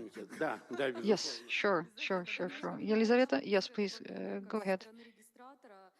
As a representative of the registrar, this year we received many more decisions or resolutions of bailiffs. We are getting 10 to 20 resolutions of the bailiffs per week.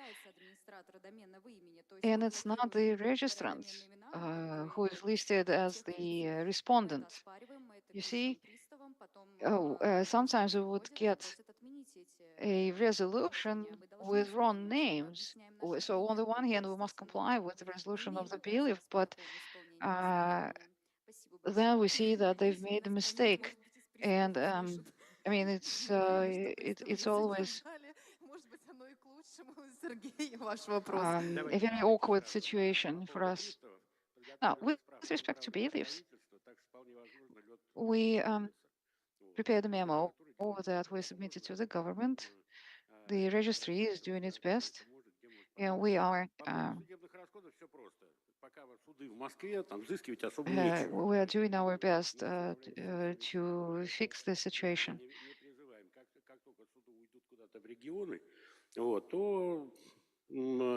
Тогда, по крайней мере, хоть дорогу можно будет взять. А вот регистраторы, которые судятся, им вполне возможно The litigant registrars can hire lawyers for the defense. Even if they have their own lawyers on staff, they can still hide outside lawyers and collect the damages. And I know that some registrars who are already doing this, and they use this right. So these court trolls, they suffer for their trolling. Can I add something?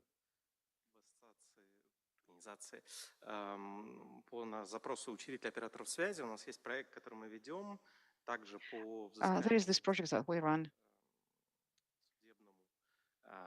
to история там с расходами, естественно, как бы очень активная, потому что collect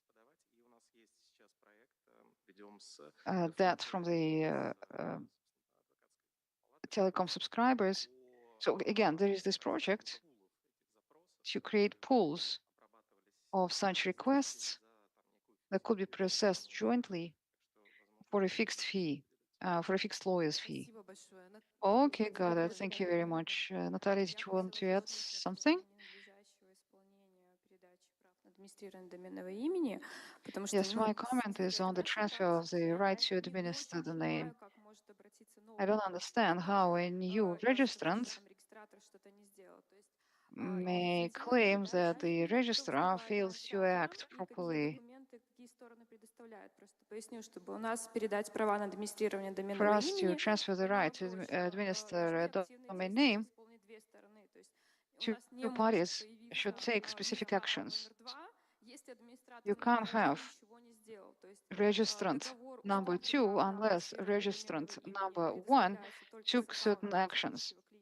So you have to open the current account of the, you have to use the personal account of the current registrant to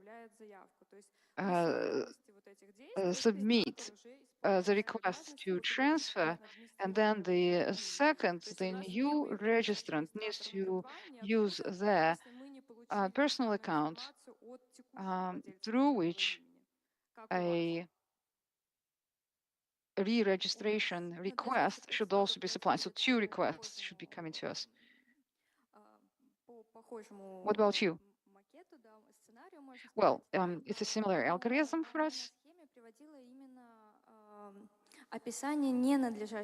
On one of my slides, I described the improper procedure, and I said that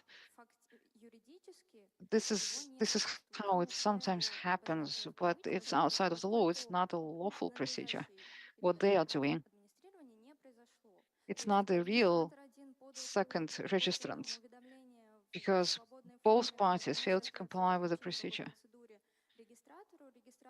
Even if the first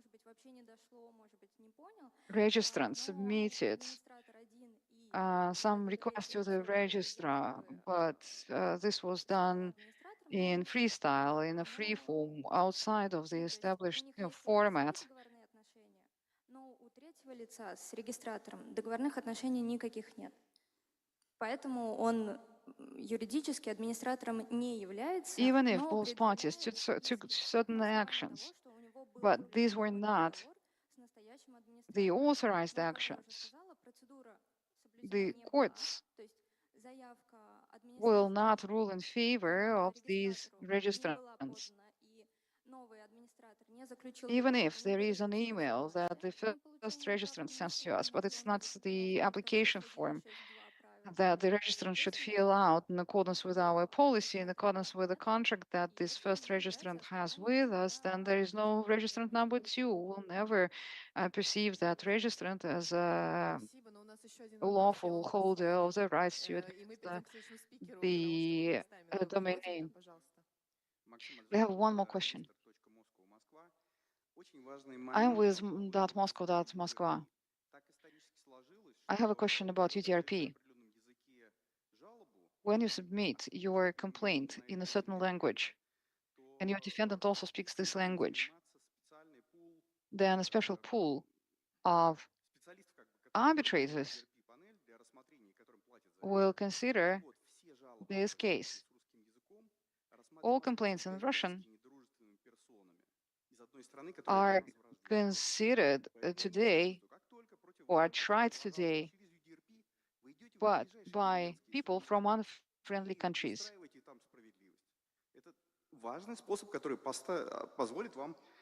They are assigned to arbitrators from unfriendly countries.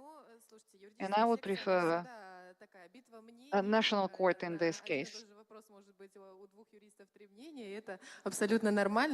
Very well, as you well know, there are three opinions between two lawyers, and every time legal session comes up with several solutions to the same issue. Now I suggest that we give the floor to Alina Akinshina. She is the General Director of Online Patent Company. She will talk about online services to check and protect trademarks. Good afternoon, colleagues. I will walk you quickly through the methods that will simplify and facilitate the procedure of acquiring rights to trademarks by the persons who are acting as registrants of domain names. OnlinePatent.ru is a specialized digital platform to automate the process of checking registration of trademarks and their subsequent administration, i.e., keeping the register, making transactions, and doing other things that registrars do with respect to registries, national registries. It's an online service for Rospatent and other national authorities. We offer digital services to run checks, due diligence checks on trademarks. The process is automated, and IP owners can administer trademarks in their personal accounts online.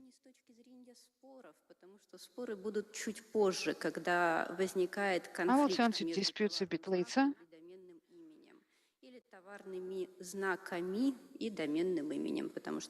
Because I understand there may be conflicts between trademarks and domain names.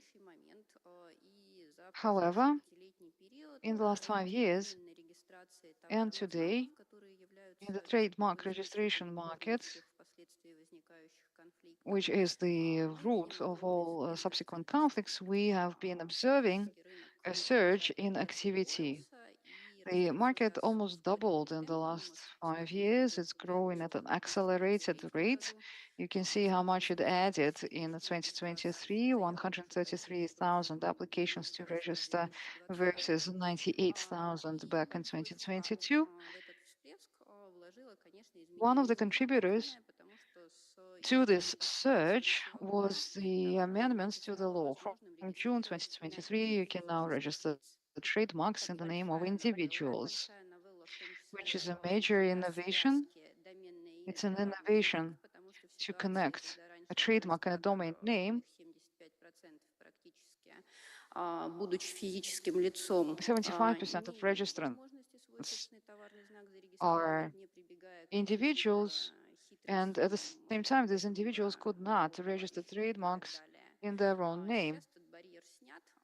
But now this barrier is removed, and this jump in registrations in 2023 is explained by the removal of this barrier. As more applications flood in, we also notice another trend. There are so many trademarks around.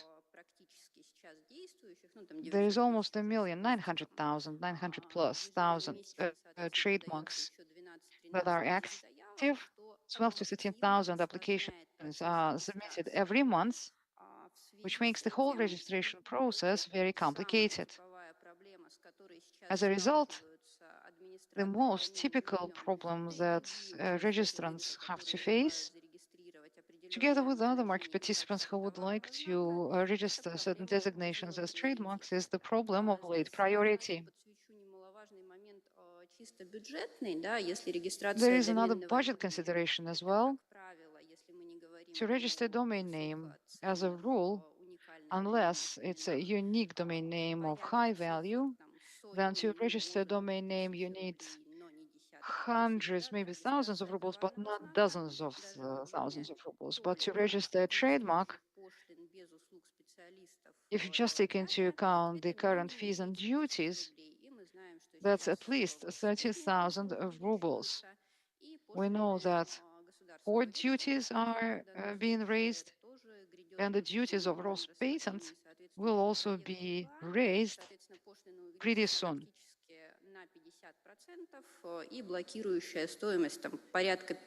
The duties will be increased by about 50%. That means that the cost of registering a trademark will become even higher.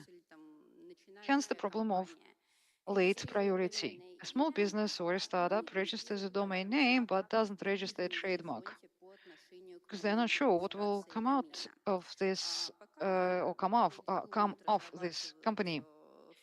And while colleagues are still thinking about the concept of their future enterprise, sometimes it happens, and actually it happens quite often. There are professional participants of the trademark market, and in recent years the market has grown through individuals. They will apply to register this trademark, and they will wait for the startup to mature. Что-то с этим надо делать. For the business to, grow enough to buy back their trademark. So what can be done about this is remove barriers for the market participants in terms of accelerated registration of trademarks, fast-track registration. Роспатентом, как и любым национальным патентным ведомством, это достаточно сложная задача, и мы в It's pretty difficult to automate the process of communication with Rospatent. We've been working hard for many years to facilitate the procedure, and just this year we managed to automate this interaction with Rospatent to a high degree. And now, with the data, well, actually, if you take domain names, then it's the actual description, the textual description, then data of the individual entrepreneur, or legal entity. This is all the data that you need in order to apply to register a trademark. And then there is also a service to reserve a trademark in your name. As you register a domain name, you can at the same time submit an application to register a domain name, and in the next 6 months, while you are waiting for the duty, while you're waiting to pay the duty, you have 6 months actually to pay the duty. While you are taking business decisions, you are collecting data about your own prospects, well, then you will be able to decide to convert or not to convert this application into full-scale application for a trademark. And this is when you pay the duty and you select the classes for registration. So the problem of late priority will thus be removed. The tool that is unfortunately used the most today by the professional participants of the market who make money on reselling of the applications will be made available to a larger audience. Another service that succeeds the reservation of the trademark service is the service to protect the domain name. Say, user is not yet ready to take a conscious decision about its own business, and then the user can select the classes that are most likely to succeed. The user will be able to register the trademark just in these classes. Опять-таки цель преимущественно в защите доменного To имени, protect the domain name. коллеги уже указывали, ценного и важного актива, который, возможно, My не colleagues, всегда I think, have already convinced everyone that the domain name is a valuable asset. но поддерживается, продлевается и поэтому требует дополнительной Sometimes domain names are not involved in any particular business activity, but they are still maintained, they are upheld just in case. усиление позиций при заключении сделок.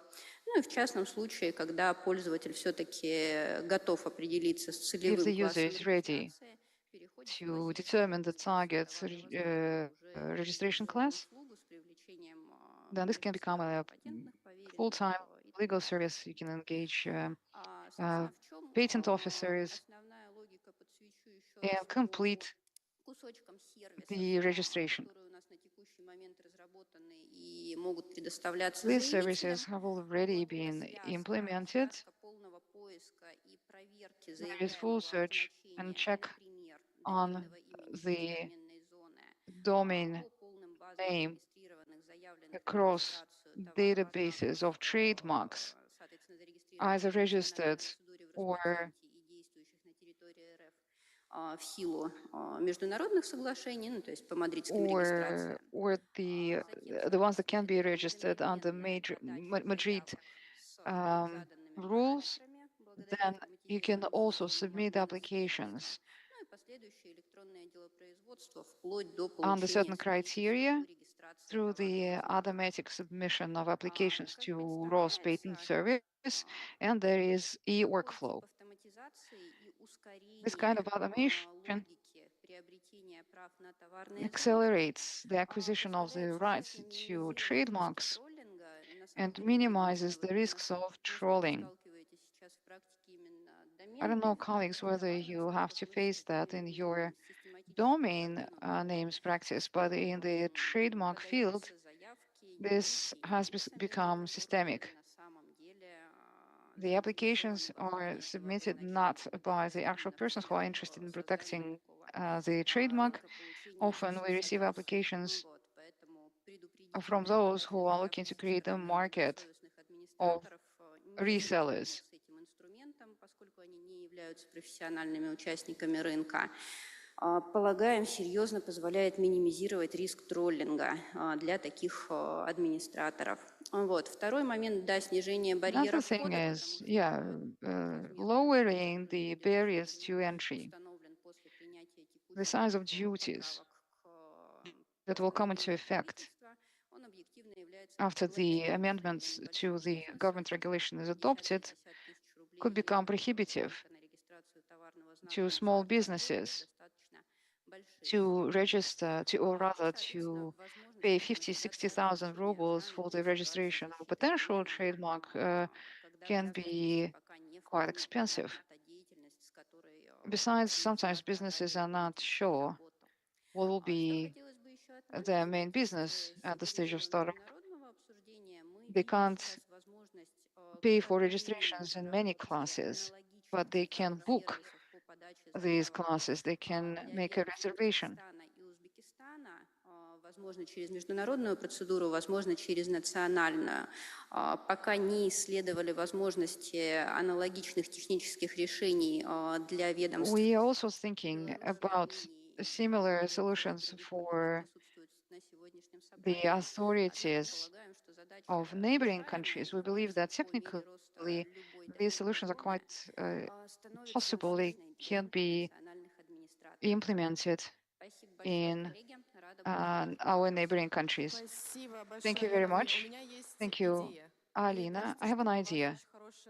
I think that you have excellent grounds to collaborate with registrars. IP rights holders want to register trademarks. They know how to do it, they know why they're doing it, but domain name registrants, well, most people know that they are not IP objects, and I'm thinking that maybe you can collaborate with registrars that registrants use to check for the availability of domain names. They can also check their availability in terms of trademark registration. Well, patent trolling is a lot of pressure on the market. So yeah, I think that this can be a good solution to protect the rights of good faith registrants. Yes, we are looking to make the services available to a broader audience. Very well. Last but not least, Irina. Yeah.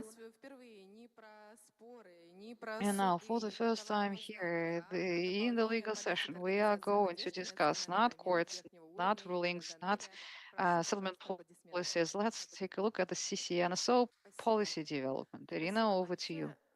Thank you very much. Thank you. Well, actually, you will see that my presentation has a rightful place in this session, because we'll be talking about courts, we'll be talking about the rules of registration of the second-tier domain names. But if you go one level up, the top-level domains, then certain rules apply to them as well. And these rules describe the procedure of how these domain names are entered into the IANA database, and the rules how the changes are made to the IANA records.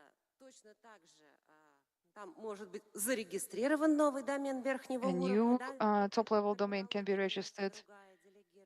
Well, it's not registration, in this case it's delegation, and TLD can be transferred to a different registry, and the TLD can be removed from the IANA database, just like it happens with lower-level domain names. TLDs are governed by certain policies. CCNSO is an organization that develops these policies. It's a country code support organization. Its policies are, or rather, the very fact of existence of this organization is part of the IANA policy.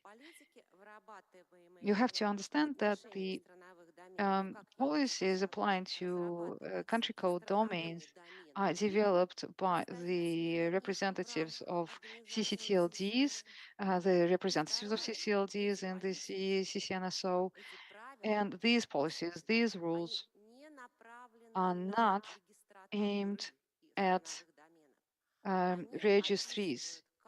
They are not targeting registries. They describe rather how IANA should make changes in the records, in the root zone. When I say IANA, I'm going to use this word. I will mean the legal entity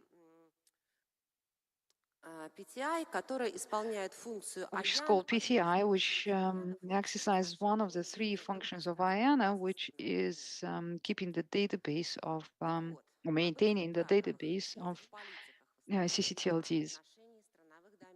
Now, what are these policies that apply to ccTLDs?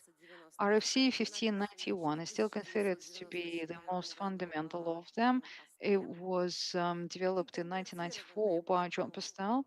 It was later interpreted in 2013 in a document that's called the Framework of Interpretation. After that, there were several CCNSO documents, and two of these policies are not yet approved by the ICANN board.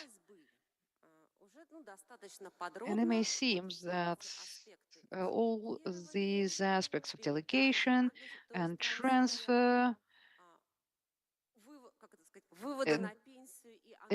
retirement and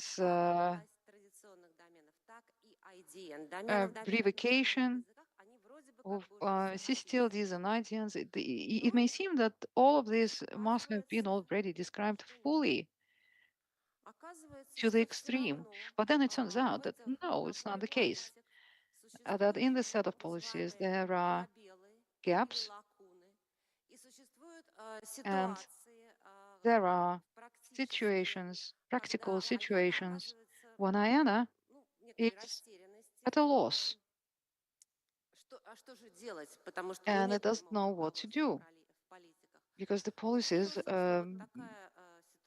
do not prescribe any specific course of action.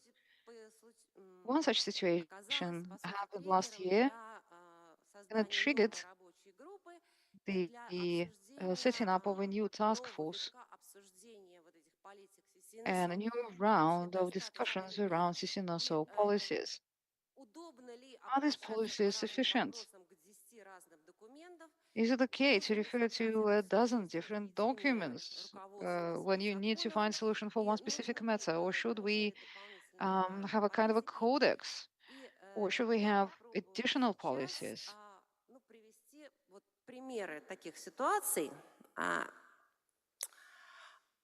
I will give you some examples to make the whole situation clearer. Now, here is a hypothetical case number one. The Democratic Republic of Finistria is a small territory in the Atlantic Ocean. It has a population of 300,000 people. Its country code is .y, and since time immemorial, it was managed by one Vista. Mr. Vista writes to IANA that he's tired to manage this ccTLD. He would prefer to retire, do gardening, and he is happy to transfer the administration of this domain name to anyone. But he would prefer to do it no later than the 31st of October 2024. He wants to retire. The question is, what do we do? Well, what do you think? Домен-то куда? Кому домен? Who is going to get the domain? Who should be getting the domain? A competition? A contest? Now, who should organize this contest? He doesn't want to do anything. He is tired.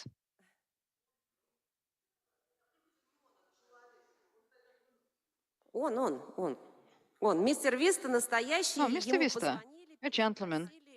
No, he's a real person, and IANA officers called Mr. Vista, made sure that he is the one who he claims to be. IANA should collect this domain name. A competition, what else? Ask the government of the Democratic Republic of Finistria. Ask Mr. Vista. Okay. You see how many options are out there? But the current policy, the formal policy, only describes a situation, a scenario, where we have a current registrant, or ccTLD manager, let's call him that. There is a new ccTLD manager, and they agree between themselves in an amicable matter on the transfer of the domain name.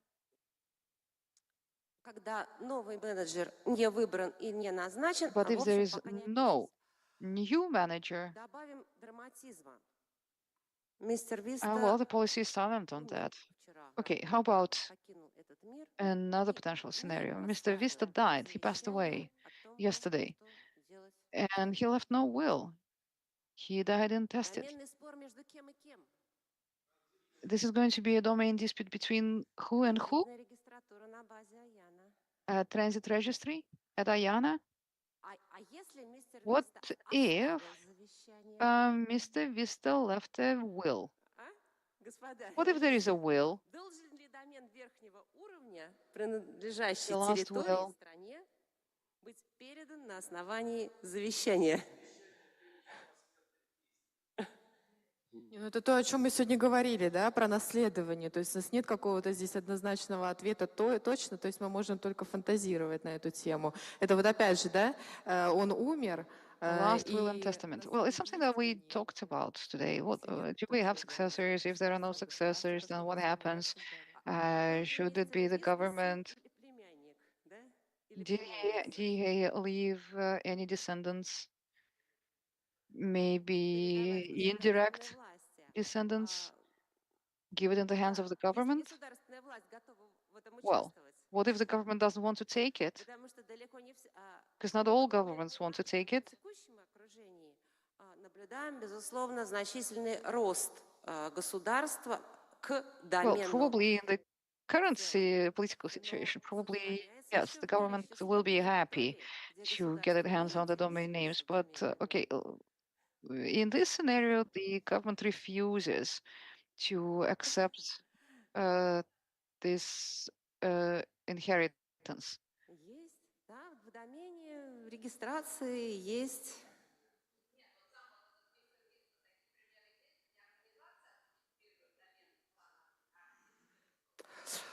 Но мне кажется, что до недавнего времени еще были, Украина да, у нас еще пример. есть. Дмитрий Кахманюк, у нас Украина, пожалуйста. Дмитрий Кахманюк, Ukraine. Dmitry Kakhmanyuk, UA. He's the case here. He's administering .ua. Второй пример. Okay, here is another case. Темы о достоверности данных в Data базе accuracy in the root zone database. записи в базе Аяна, опять же, There is a fictional record for .po in the IANA database. The manager of the ccTLD is a university, Pablo's university. The administrative contact is someone Pablo at registry.po, and the technical contact is missing in the IANA database. Well, generally, IANA knows that it's no longer Pablo who is responsible for this university's domain. It's Isabella. Они знают об этом из, неофициальных источников. But they were never notified officially. IANA knows about that from some unofficial sources. We know that Isabella now has a different office, she has a different phone number, and then that PO wants to change information about name servers in the IANA database. According to the current procedure,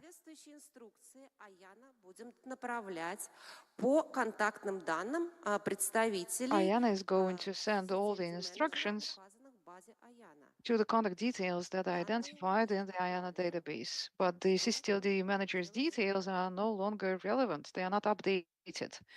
What do we do? What do we do? Go to court. Go to court. Get home to court. The domain name? Well, if you don't change the information about the name server in the IANA database, then the domain, the ccTLD will stop working. Can you believe that?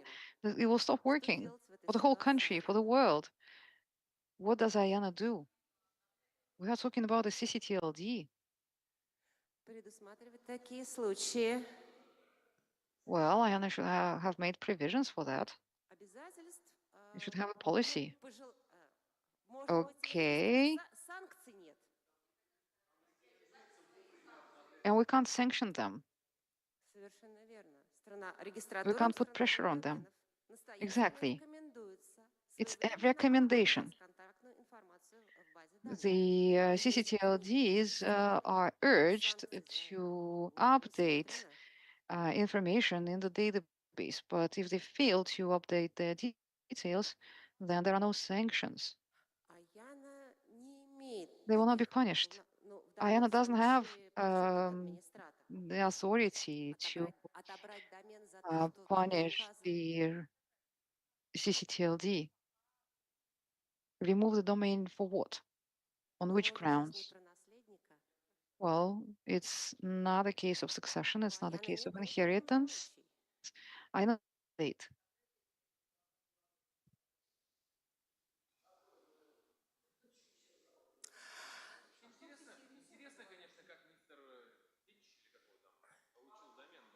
Мистер Виста получил домен в тот момент, когда господин Джон Пастель раздавал домены, записывая эти сведения в свои клетчатые Mr. Vista тетрадки. got the domain name when John Pastel was giving out the domain names, making records on paper in his notebook Слушайте, with pen. Ну, собственно, вот сейчас я закончу. Собственно, вот это были примеры. So basically, these are the cases that demonstrate the gaps, the white spots in the IANA policies that were identified recently. IANA made a list of such cases on 3 pages. Over here, you can just see the topics or categories where we have certain practical issues. As to how to approach these issues, well, is it a gap because there is no policy, or is it a gap because there is no guidance on how to interpret the policy? Начинается вот сейчас в рамках вновь созданной рабочей группы. В нее So now a working group was established. Svetlana Banova and myself are members of this working group. If you are interested, all working group meetings and all its materials are open to the public.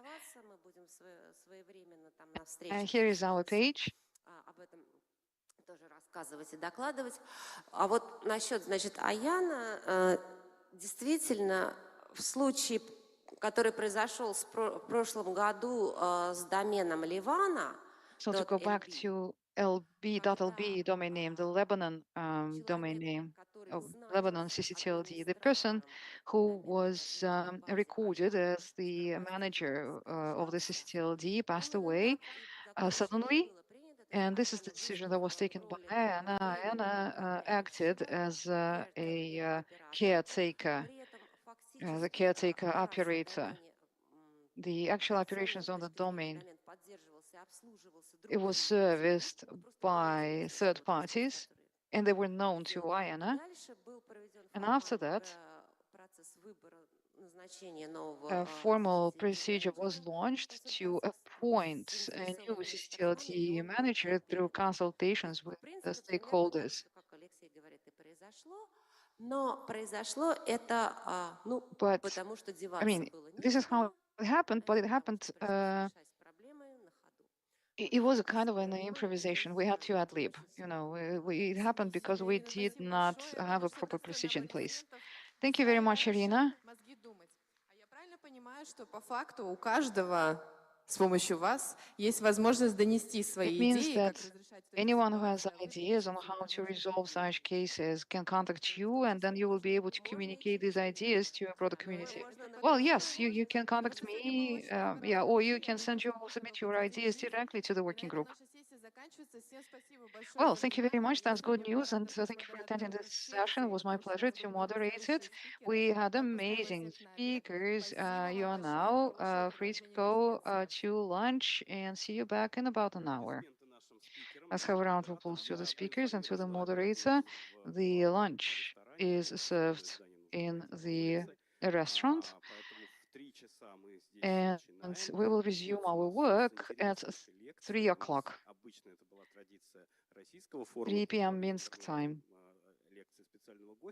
А сейчас это будет на TLD-коне, лекция, посвященная we тематике will интернета, а куда же мы open our next session with после получасовой лекции, стык, без перерыва, будет уже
От устаревших архитектур переходим к частным и публичным облакам. ИaaS и PaaS для скорости и эффективности. Аренда оборудования и гибкие финансовые условия. Масштабируемая архитектура. Оптимизация затрат на IT.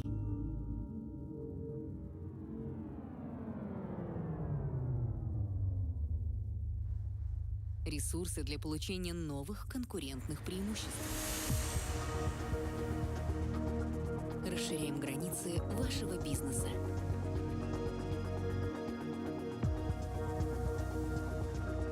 Регру – ваш технологический партнер.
От устаревших архитектур переходим к частным и публичным облакам. ИaaS и PaaS для скорости и эффективности. Аренда оборудования и гибкие финансовые условия. Масштабируемая архитектура. Оптимизация затрат на IT.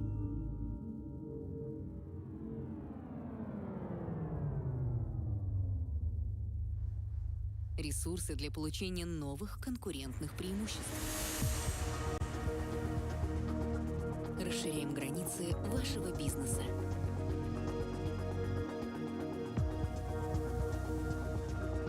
Регру – ваш технологический партнер.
От устаревших архитектур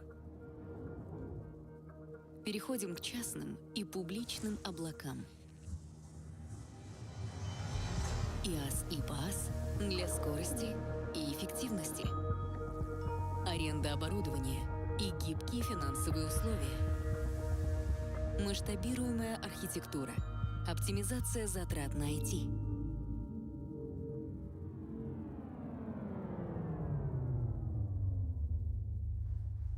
Ресурсы для получения новых конкурентных преимуществ. Расширяем границы вашего бизнеса.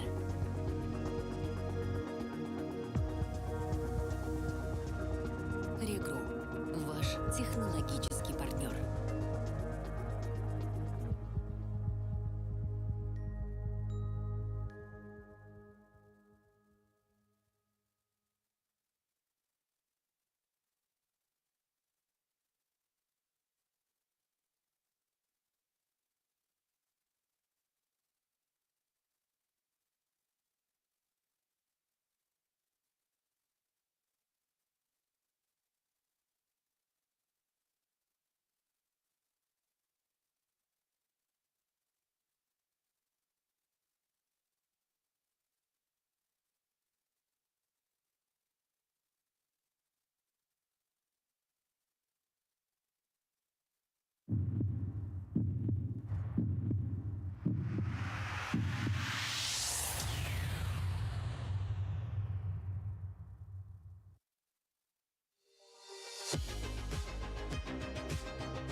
От устаревших архитектур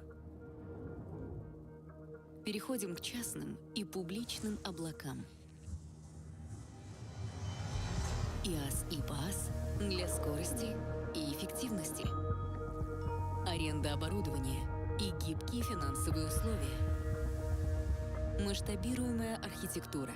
Оптимизация затрат на IT.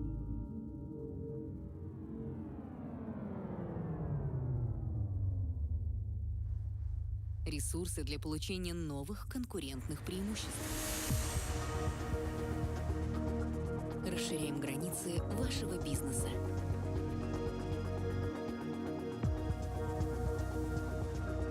Регру – ваш технологический партнер.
От устаревших архитектур переходим к частным и публичным облакам. ИaaS и PaaS для скорости и эффективности. Аренда оборудования и гибкие финансовые условия. Масштабируемая архитектура. Оптимизация затрат на IT.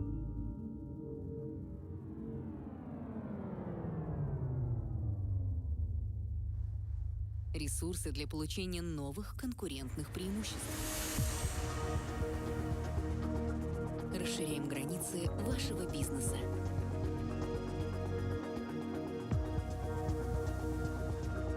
Регру – ваш технологический партнер.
От устаревших архитектур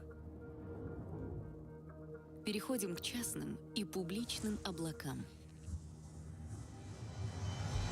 ИaaS и PaaS для скорости и эффективности. Аренда оборудования и гибкие финансовые условия. Масштабируемая архитектура. Оптимизация затрат на IT.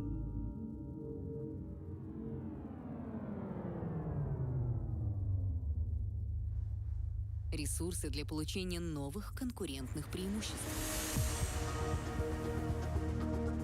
Расширяем границы вашего бизнеса.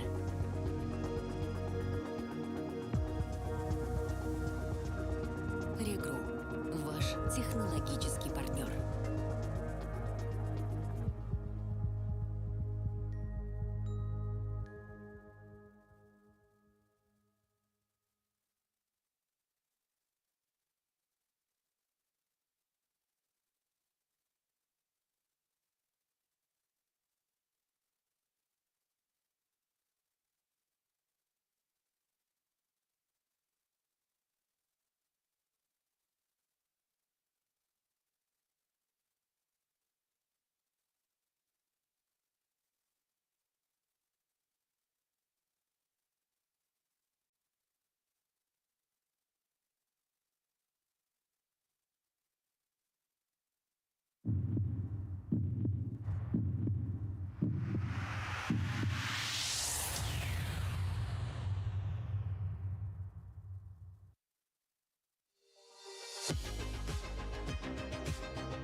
от устаревших архитектур переходим к частным и публичным облакам. IaaS и PaaS для скорости и эффективности. Аренда оборудования и гибкие финансовые условия. Масштабируемая архитектура. Оптимизация затрат на IT.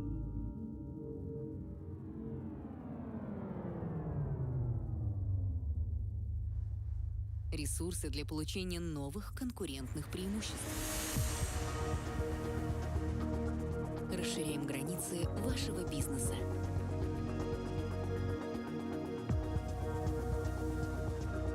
Регру – ваш технологический партнер.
от устаревших архитектур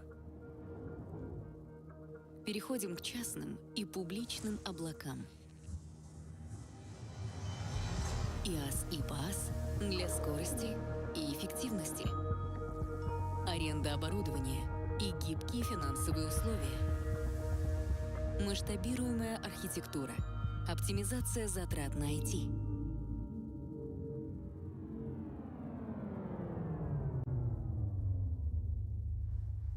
Ресурсы для получения новых конкурентных преимуществ. Расширяем границы вашего бизнеса.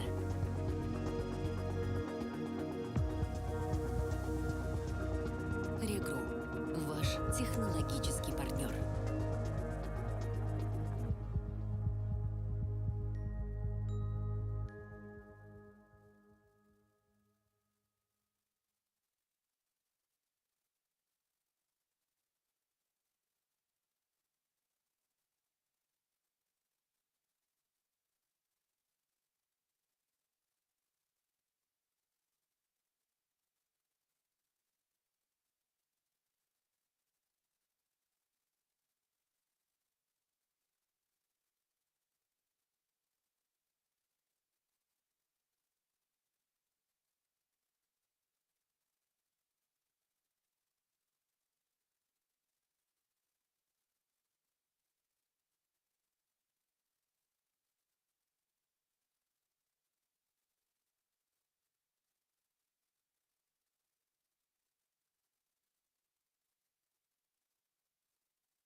от устаревших архитектур.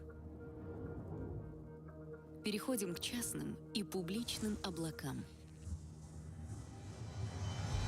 IaaS и PaaS для скорости и эффективности. Аренда оборудования и гибкие финансовые условия. Масштабируемая архитектура. Оптимизация затрат на IT.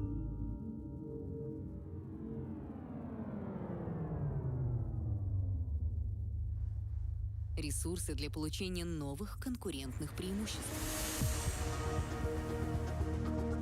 Расширяем границы вашего бизнеса.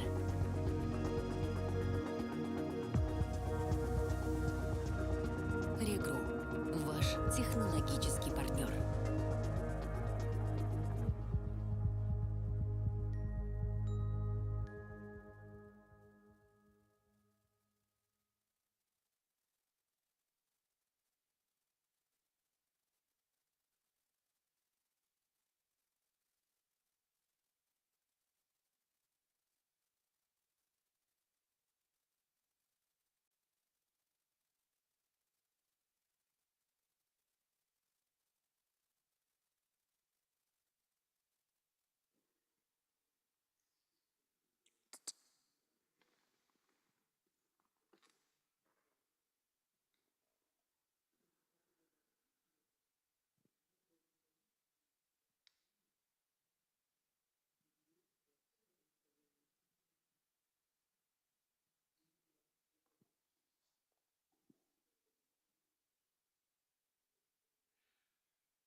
Мы техническая команда.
от устаревших архитектур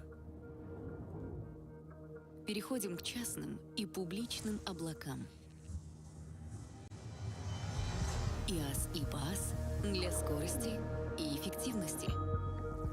Аренда оборудования и гибкие финансовые условия. Масштабируемая архитектура. Оптимизация затрат на IT.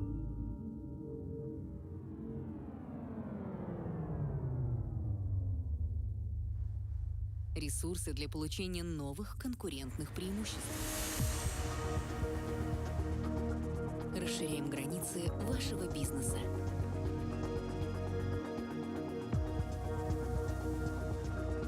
Регру – ваш технологический партнер.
от устаревших архитектур переходим к частным и публичным облакам.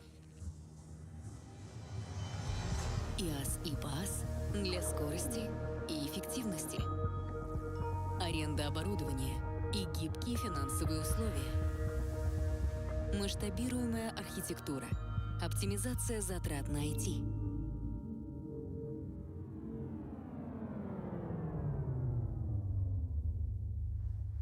Ресурсы для получения новых конкурентных преимуществ. Расширяем границы вашего бизнеса.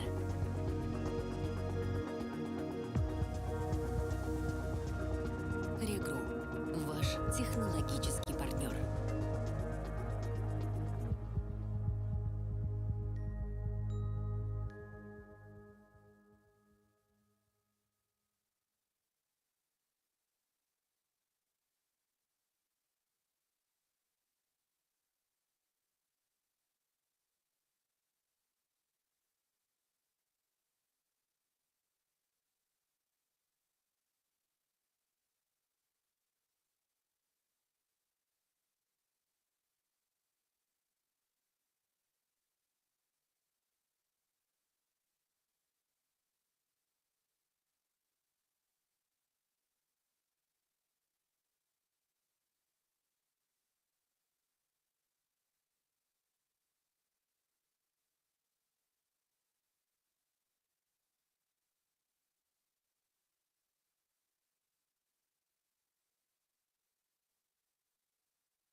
от устаревших архитектур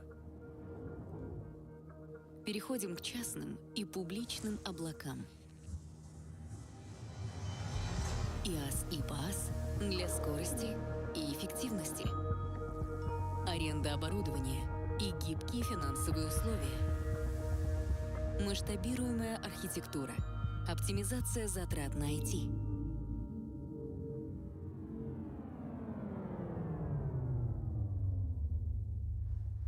Ресурсы для получения новых конкурентных преимуществ.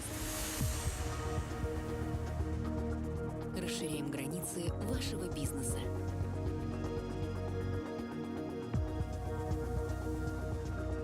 Регру – ваш технологический партнер.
Да, презентация, конечно. Конечно, конечно, все есть, все есть. Нет, она будет сама показывать. Она сама будет показывать.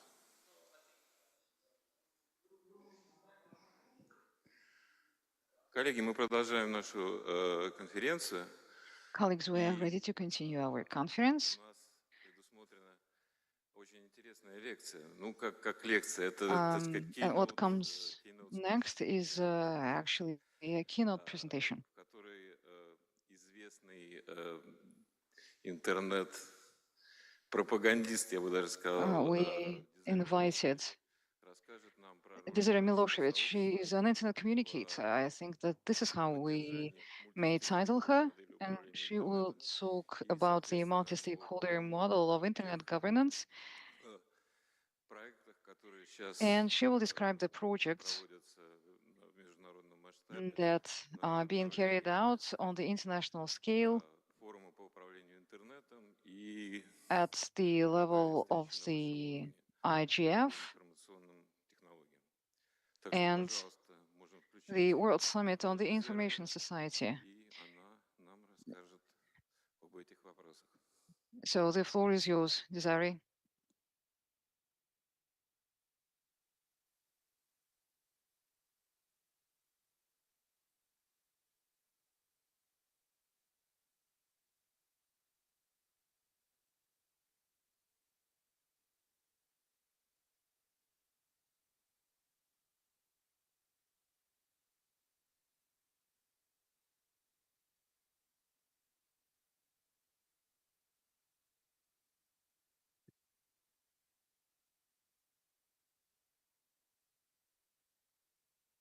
Hi everyone, can you hear me? Test 1 2 1 2.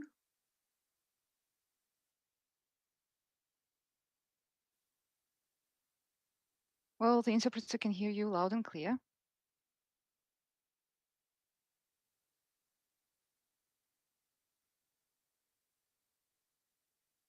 Да, все слышно и видно, очень здорово. Дезера, добрый день. Yes, we can see you. Спасибо, что подключились к нам. Thank you for joining us.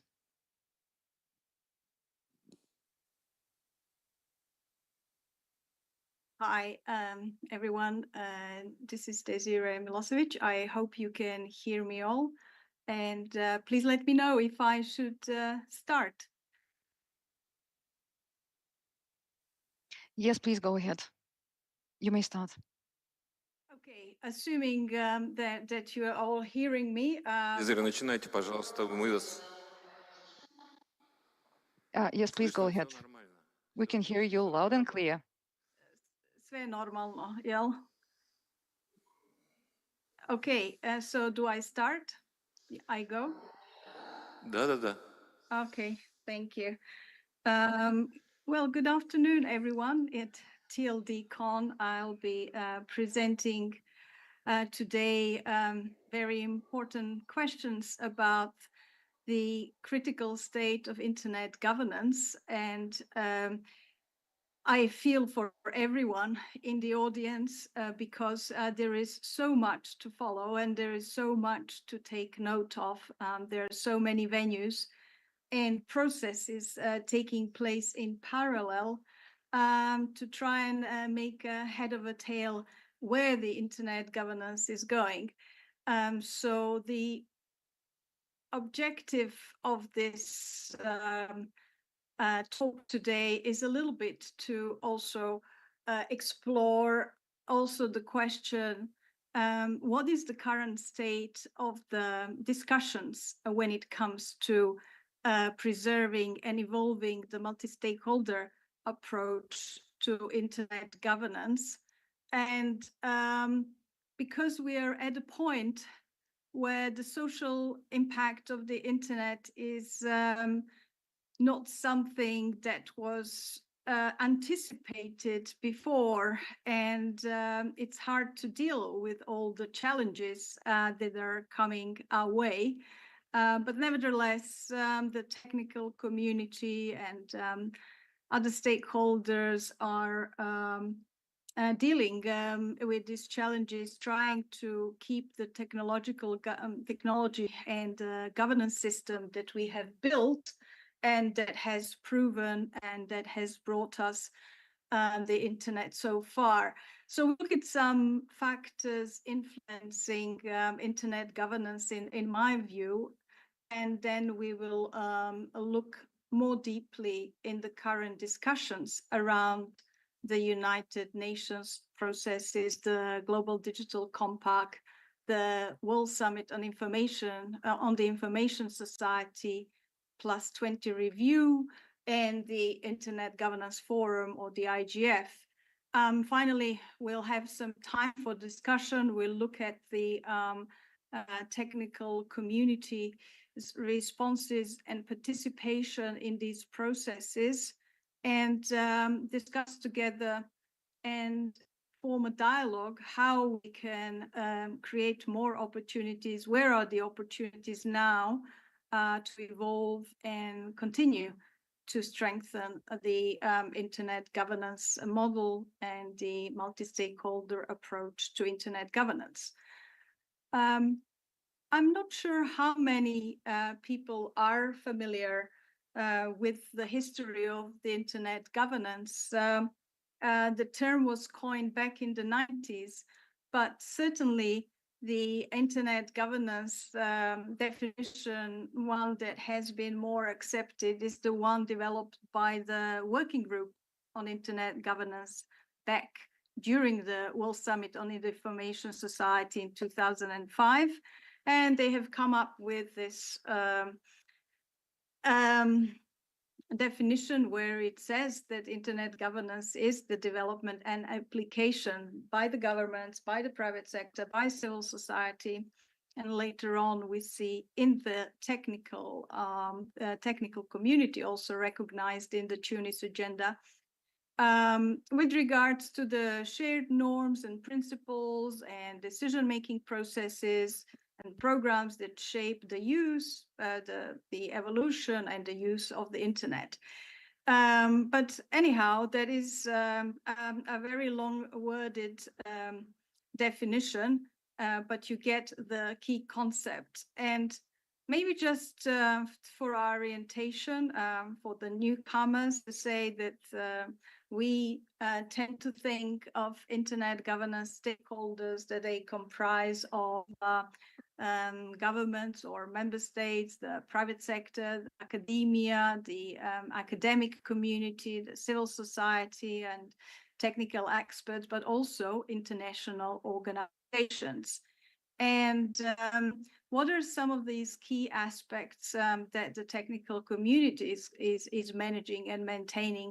Are these internet resources such as names and numbers, and within this governance system that has been built and proven to work well, there has been a policy development taking place as well.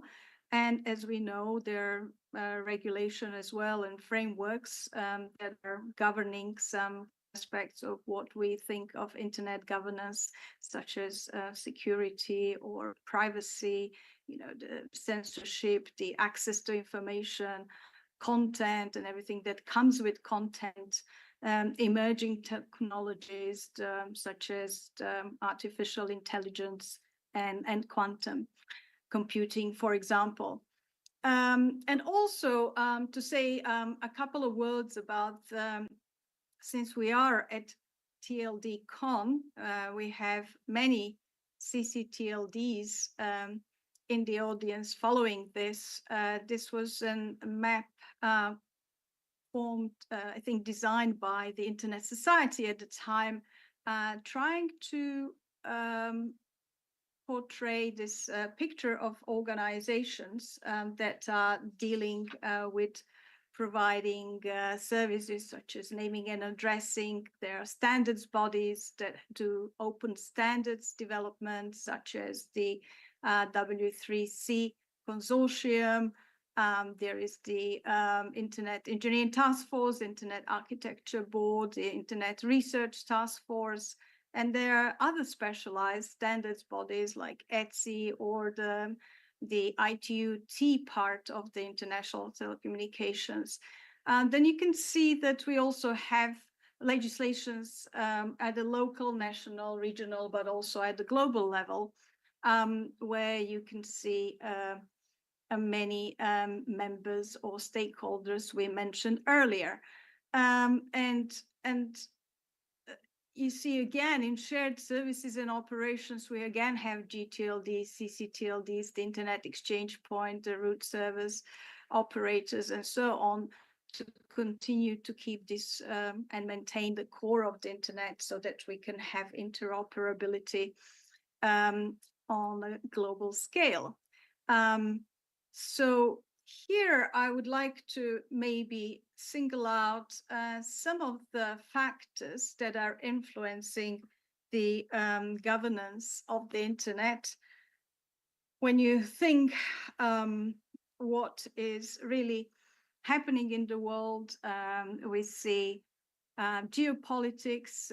We currently will go further down into a look at some major trends and the UN processes, such as the Global Digital Compact or the GDC, which is a part and preparation for the Summit of the Future, taking place later on this month in New York during the UN Assembly, where the member states will adopt this document that relates to some of the, I'll tell more about that, digital aspects of digital policy and internet governance as well.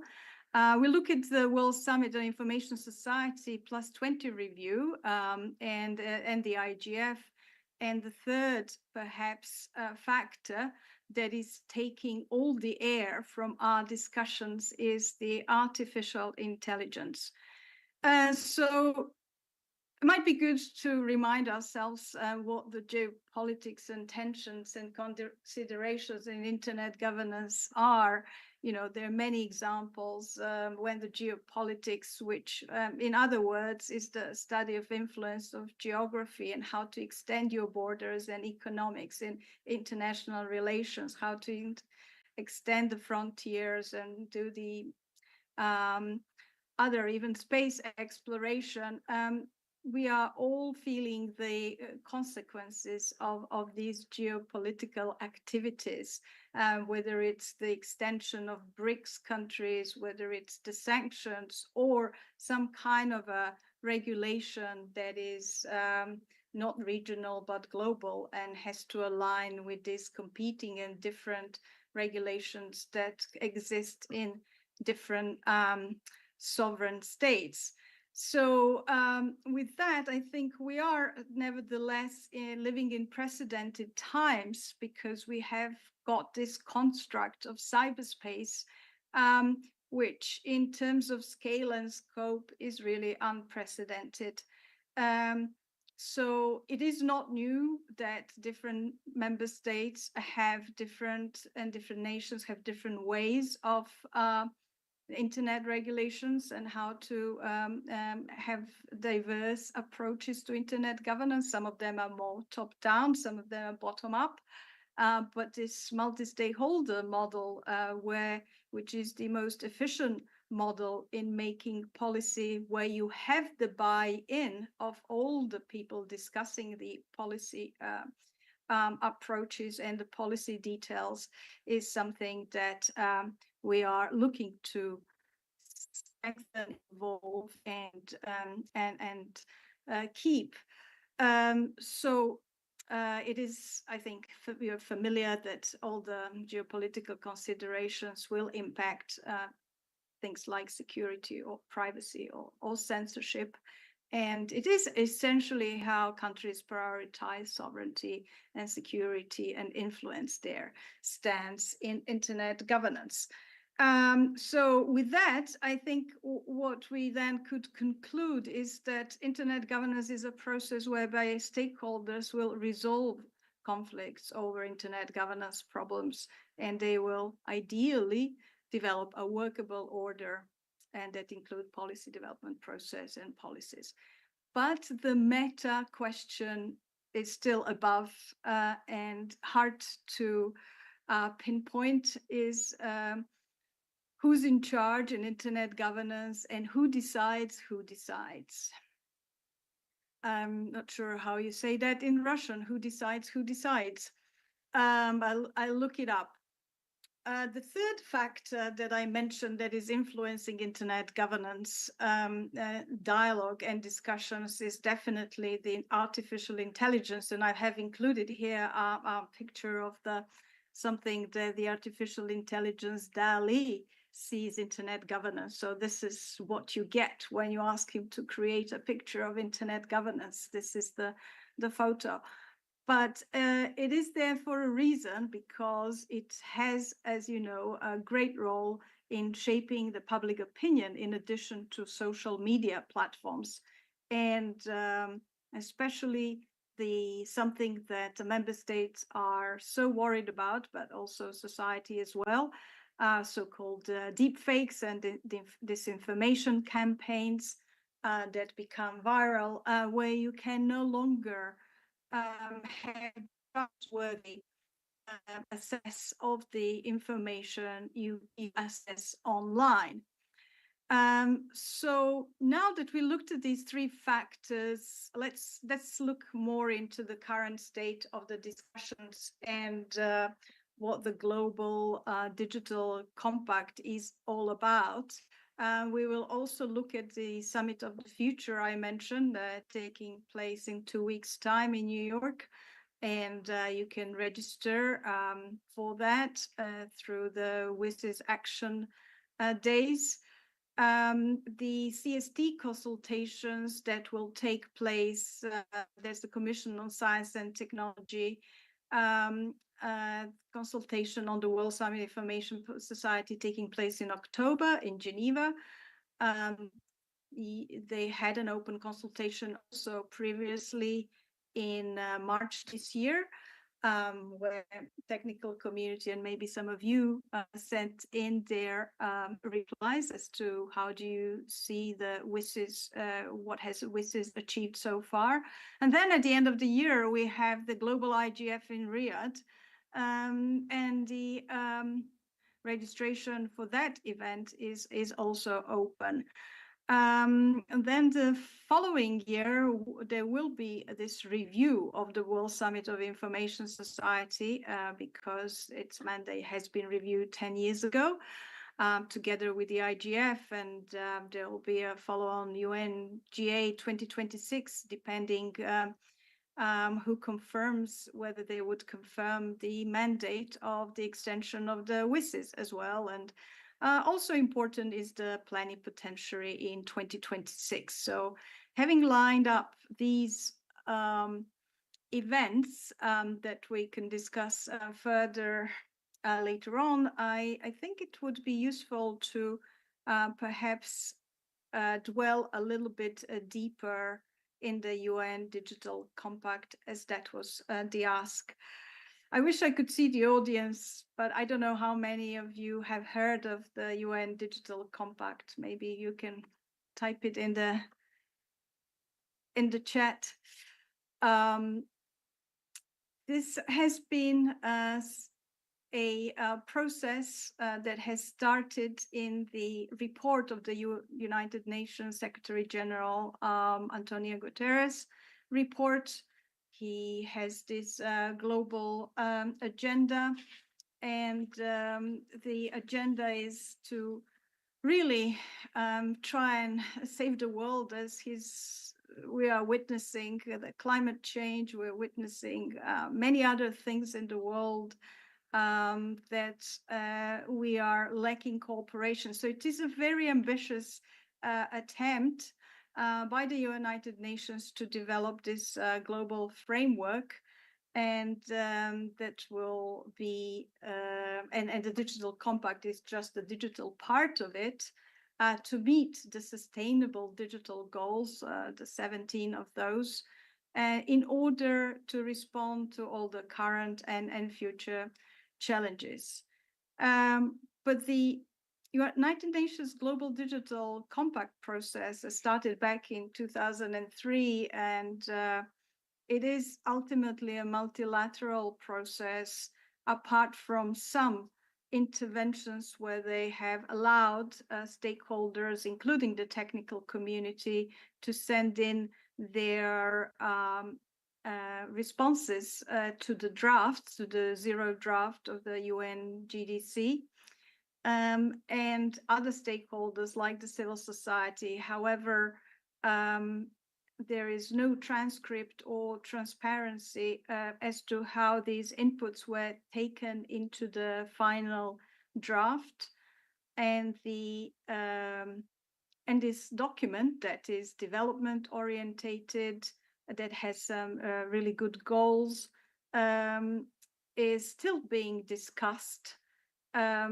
It was aimed to being adopted already. I think the Secretariat and the co-facilitators are hoping that member states would have agreed to the text prior to New York, but it may actually, we'll see what happens, because now we are at a draft number 4. So there were 3 revisions of zero draft, revision 1, revision 2, revision 3, to which only member states could comment on.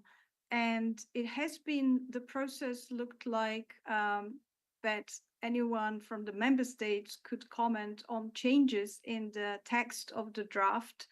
And if no silence was broken, the draft would be adopted. However, we have seen there was a broken silence on revision 2 and 3, and it is not known what will happen with revision 4, whether the final text will be accepted prior to the September 21 and 23 in New York during the Summit of the Future.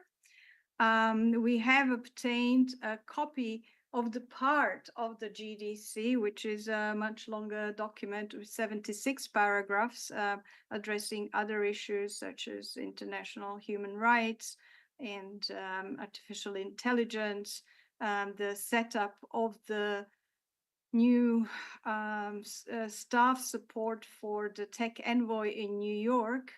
But the paragraphs that we're interested are mainly concerning the internet governance and whether the GDC would really give full support to the IGF and recognize it as the multi-stakeholder platform for internet governance discussions. The text has gone many iterations through different revisions, and it's also, ambiguous, as you know, to work out in some of these sentences whether built on something, built on IGF means that you built on a new thing or a new, or whether you build on by strengthening it. So there's still some ambiguity in these texts. However, it is good that the current draft says that the internet governance must continue to be global and multi-stakeholder in nature, with full involvement of governments, the private sector, civil society, international organizations, technical and academic communities, and all other relevant stakeholders. So we do hope that this would end up in the final GDC version. I have put a link for you there that you can see previous versions which have been published on the site. And now I would like to cover the World Summit information on the Information Society +20 review and why that is an important subject as well. As I might have mentioned, the WSIS Students Agenda, which is a document from the phase 2, not the Geneva Plan of Action, which was the outcome of 2003 phase 1 WSIS, has established the Internet Governance Forum as the primary multi-stakeholder platform for discussion on Internet governance issues. So with the renewal of WSIS +20, it is Internet Governance Forum having been established by the WSIS, there is an understanding right now in the dialogue that Internet Governance Forum will also be renewed.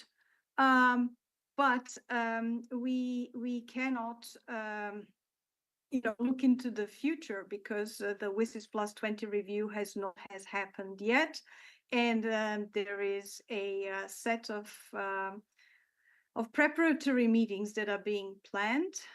So there is another issue where the GDC, if it gets adopted, where the implementation of all these commitments and pledges that the member states will sign up to would be followed. Who will be the watcher of the commitments and pledges made in the GDC, and whether that discussion would take place at the next iteration of the IGF once the WSIS +20 has been renewed, or the WSIS mandate be renewed next year. Of course, there was a high-level forum that took place in May this year, and the set of preparatory meetings are really important for the technical community, but also other stakeholders. It's an excellent opportunity to get involved, to build coalitions, to make the input that is necessary into all these documents and meetings. So as I said, the IGF renewal is part of the WSIS +20 review. There is also an event in February next year that will take place at UNESCO, and more CSTD meetings, which are part of the UNCTAD. But one worthy comment is also the Net Mundial event that took place earlier this year in April. And that event has shown that the multi-stakeholder community can convene and coalesce around important issues of how the multi-stakeholder model should evolve and be strengthened. And it has managed to do that, you know, outside of the UN agencies and outside of the full, I would say, you know, international organization support. And it's a really important document because it has not just confirmed the principles that were adopted back in 2014 about what is the internet governance, but it has come up with multi-stakeholder guidelines that multilateral processes can follow as well. I've participated at the WSIS high-level forum, which was really dedicated to the action lines. And I think this is where the focus is. And we need to continue what are the achievements and the input of the output of the WSIS and how these action lines are followed by various stakeholders.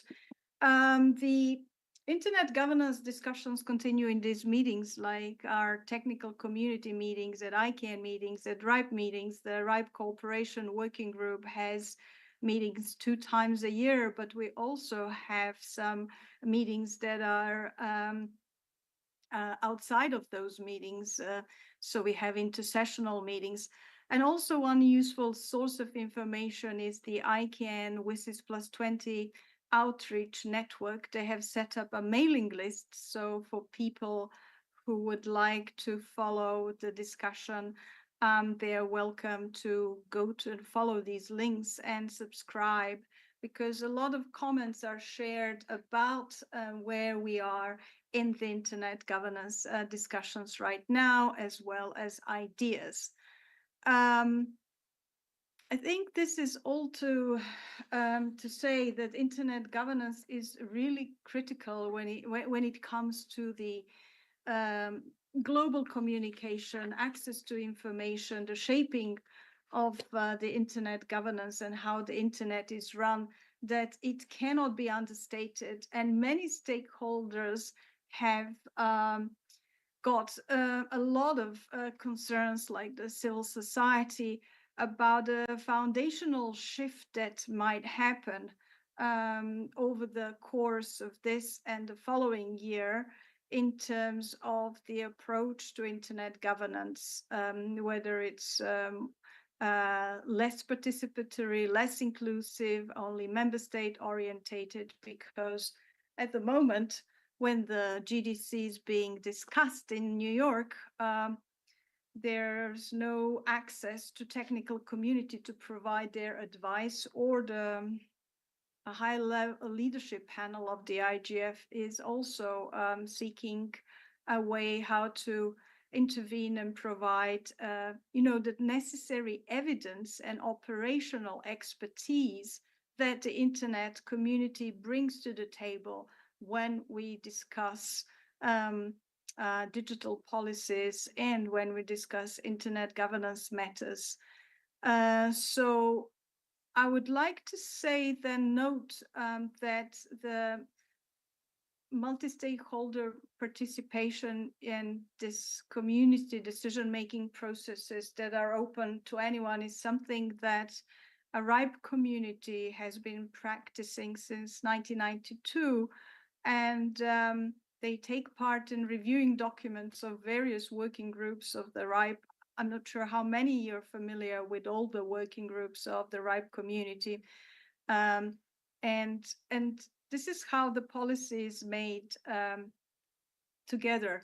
And it's open and anyone can make a comment because it is the efficient decision, knowing what the other stakeholder has in mind. So the RIPE NCC has also participated in these processes I mentioned earlier, in the CSTD consultation, in the IGF, the Internet We Want, they provided input into GDC Zero draft and other questionnaires, and you can find some of their inputs on the links I have put here as well. So the strengthening and the evolution of the multi-stakeholder governance and approach is something that we have been discussing in many fora, Internet Governance Fora, and we will continue to discuss. There isn't a silver bullet that we can do just one thing, that we can then rest and say, okay, we have done it. I think it's a continuous effort and it's in continuous engagement, and we are thankful to all the volunteers, to all the members of the technical community that are keen to work on the evolution of the Internet governance, to preserve the success, to preserve the global interoperability and the important access to the information. So we will discuss maybe some strategies as well for strengthening this evolution, but it is almost obvious to note that investing in education and training people to be empowered to participate in these discussions, policy discussion and digital policies, is something that is necessary. And there are many, as you know, schools on internet governance. There are many venues, and like TLD Conda discusses these issues. There's ICANN, CCNSO. There are places where people need to learn about the history and start getting involved. So also what it can be done or must be done is this, to encourage this cross-border and cross-sector cooperation to address these global challenges. As I've remarked earlier, the current model was not built to deal with all the consequences, social impact that the technology has brought onto society, and it's not all positive, as we know. But we may not be shy to think and suggest of some institutional reforms, how to keep the multi-stakeholder model ingrained at our regional level, at a national level, at a global level, and to explore the ways and how we can refine the governance structure. So many ideas out there that we hope to use, and we hope that everyone will get involved in contributing with their 2 cents, as one would say. So that includes individual users, that includes businesses, that includes governments, but also civil society groups. So that is an ongoing thing. And so to recap some of these, key points that we've discussed here, there is definitely, I must emphasize the importance of this collaborative, inclusive approach to internet governance. And me coming here today is also a sign of collaboration. So I want to thank you for the invitation. We must be aware of these parallel technical community approaches for fostering the multi-stakeholder participation, but also working with stakeholders on their own turf. We're happy to go and talk to governments. We're happy to talk to academia and civil society, and we invite them to come. Our doors are open. Our tent is open. We're very inclusive. We're consensus-based, as I say, like the RIPE and ICANN community. So what we are nevertheless witnessing with all these concerns about the trends that are showing some inklings as to where the internet governance might end up over the next 2 years, there is this critical need for dialogue and cooperation. And the issues aren't simple, but also you have friends in the community who will be there for you should you need any more questions. So there is a call to action for everyone to engage in shaping the future of the government so that it will remain inclusive, trustworthy, and accessible. With that, I'm very happy to have any questions you might have.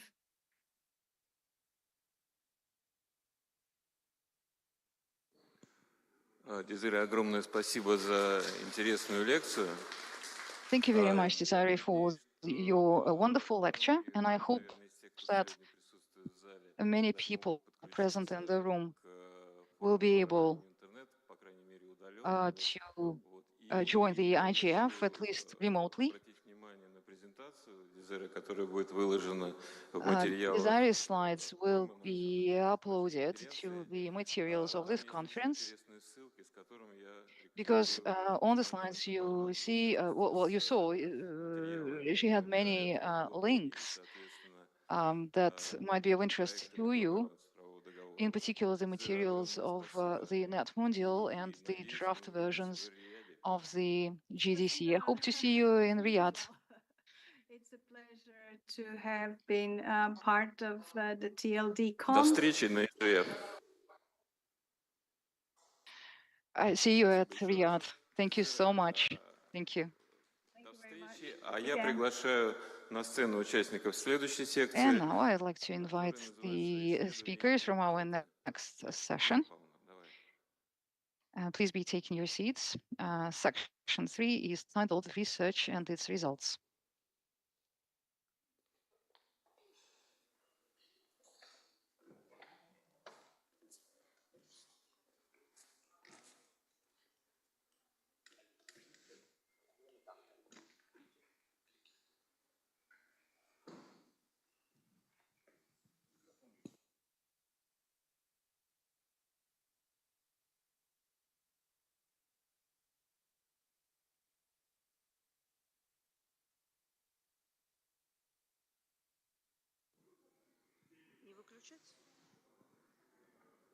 Добрый день, уважаемые коллеги. Начинаем секцию Colleagues, a very good afternoon to you.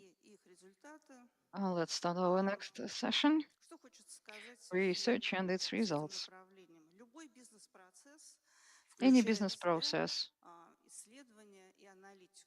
includes research and analysis. The domain business industry is special. In order to maintain domain's life cycle, many different technologies and services are required. And this includes infrastructure, bandwidth, connectivity, security, reachability, all kinds of software,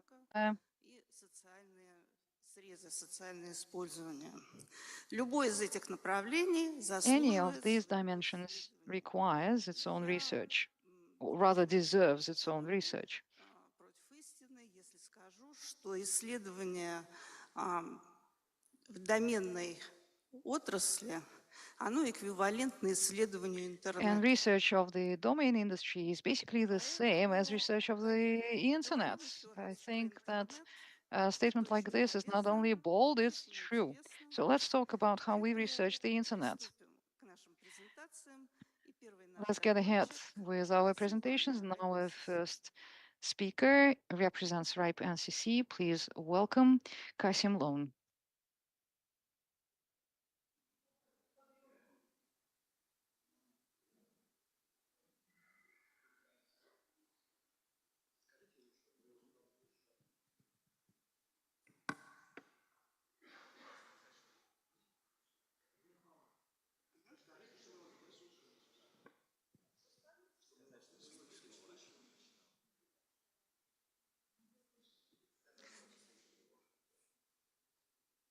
Добрый день, Good Касим. afternoon. Мы с нетерпением ждем вашего Kasim, выступления. we are eager to listen to your talk. Please go ahead. The floor is yours. Hi, can you guys hear me? Yes, we can hear you. And are my slides visible, I hope? And yes, we can see your slides. If it is all good, then I'll start. So I'm going to present today about when things don't work the way we want, how can we use internet measurements to detect internet events.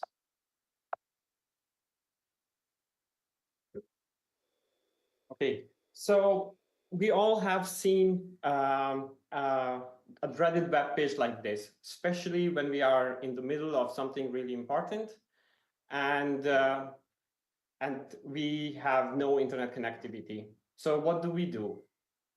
Usually the next action is turning it off and on again. And surprisingly, this works sometimes, but other times, yeah, we still cannot get to our domain that we want to access, or we are still having service issues.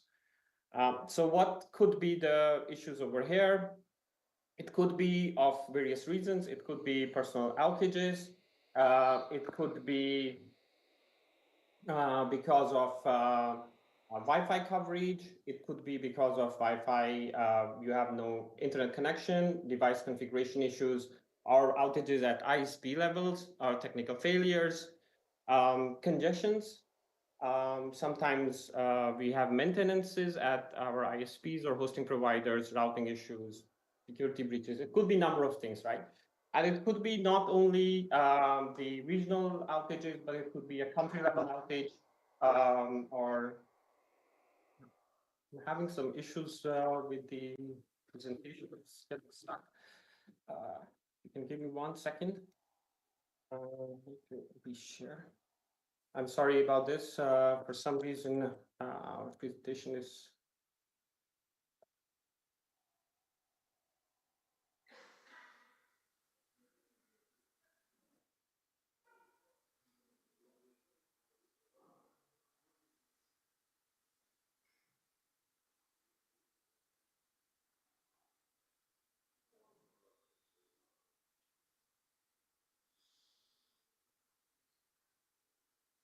Yeah, can you hear me?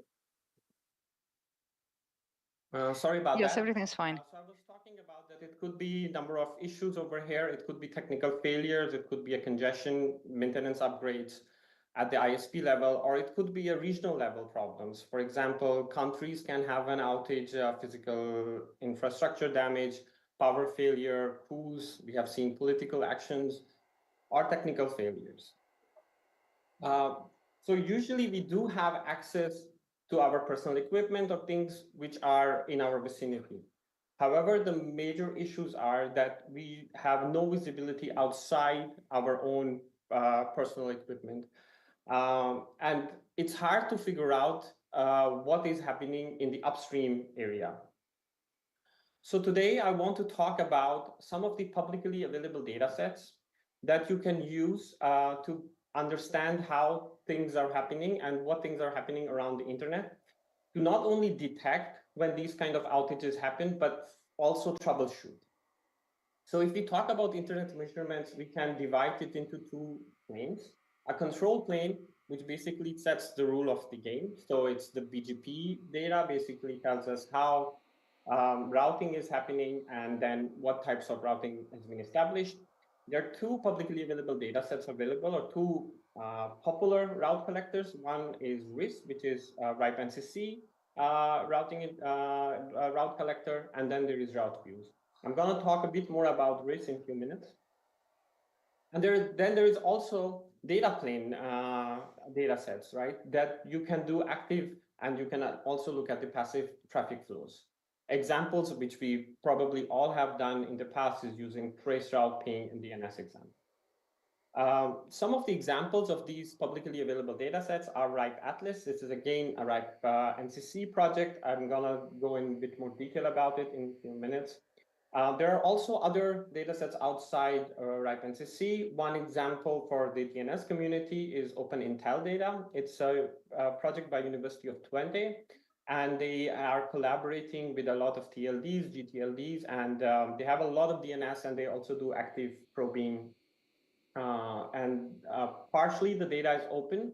Some of the data is not for public access, but if you reach out to them, they're very open for collaborations. There is also KDAS data set. And they also do a lot of active probing, so trace route, ping measurements, and scan the internet. A lot of their data is also open. Some of the data is not publicly available, but they are also very open to collaborations. And if you have some good use cases, you can reach out to them and they usually give access to their data. There is also a lot of other projects like MLab and others which provide you these kind of data sets. So I think there are these interesting data sets that one can use for their use cases. So now moving on to RIS, that is Routing Information Service. Routing Information Service data set is basically BGP data. It started in 1999, and the great thing about the project is all historical data is publicly available.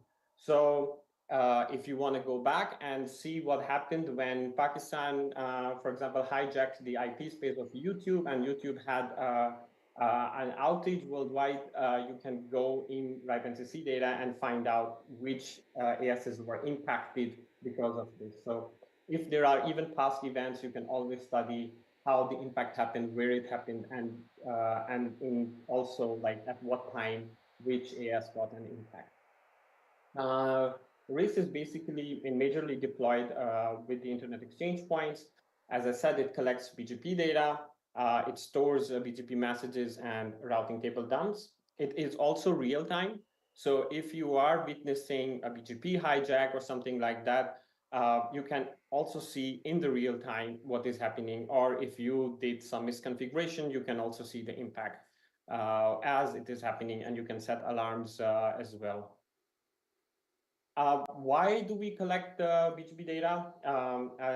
It has BGP, as we know, do not have security mechanism, and routing problems and are happening all the time. And looking glasses are temporary, so you can still use looking glasses, but this is like a historical looking glass that's always available for you to diagnose, go deep down into how things are connected, where things are connected, how peering is happening. Generally, it just gives you a better visibility, which brings greater security and low risk of BGP attacks, or misconfigurations can be detected earlier. As I said, RIS is for network operators, network policymakers. It can help you check for specific routes. You can look at the routing incidents. You can set up alarms. There's a lot of projects that have built around RIS and route use data that can give you alarms if something is wrong with your BGP sessions, or if you are announcing something you should not be announcing. So all kinds of these things, or somebody else hijack your prefix. You can set up these alarms and can detect events like this. And this is a safe haven for researchers. There's lots of papers that look at, for instance, network disruptions at the CDN level, at an IXP level, and how things went out, or service outages from the routing perspective. So there's lots of papers that also use RIS. The question how to access the RIS data, we have the raw data, which is basically MRT files. If you go to ris.ripe.net, you can basically see all kinds of information about how to download the data, what kind of tools are available to parse the data.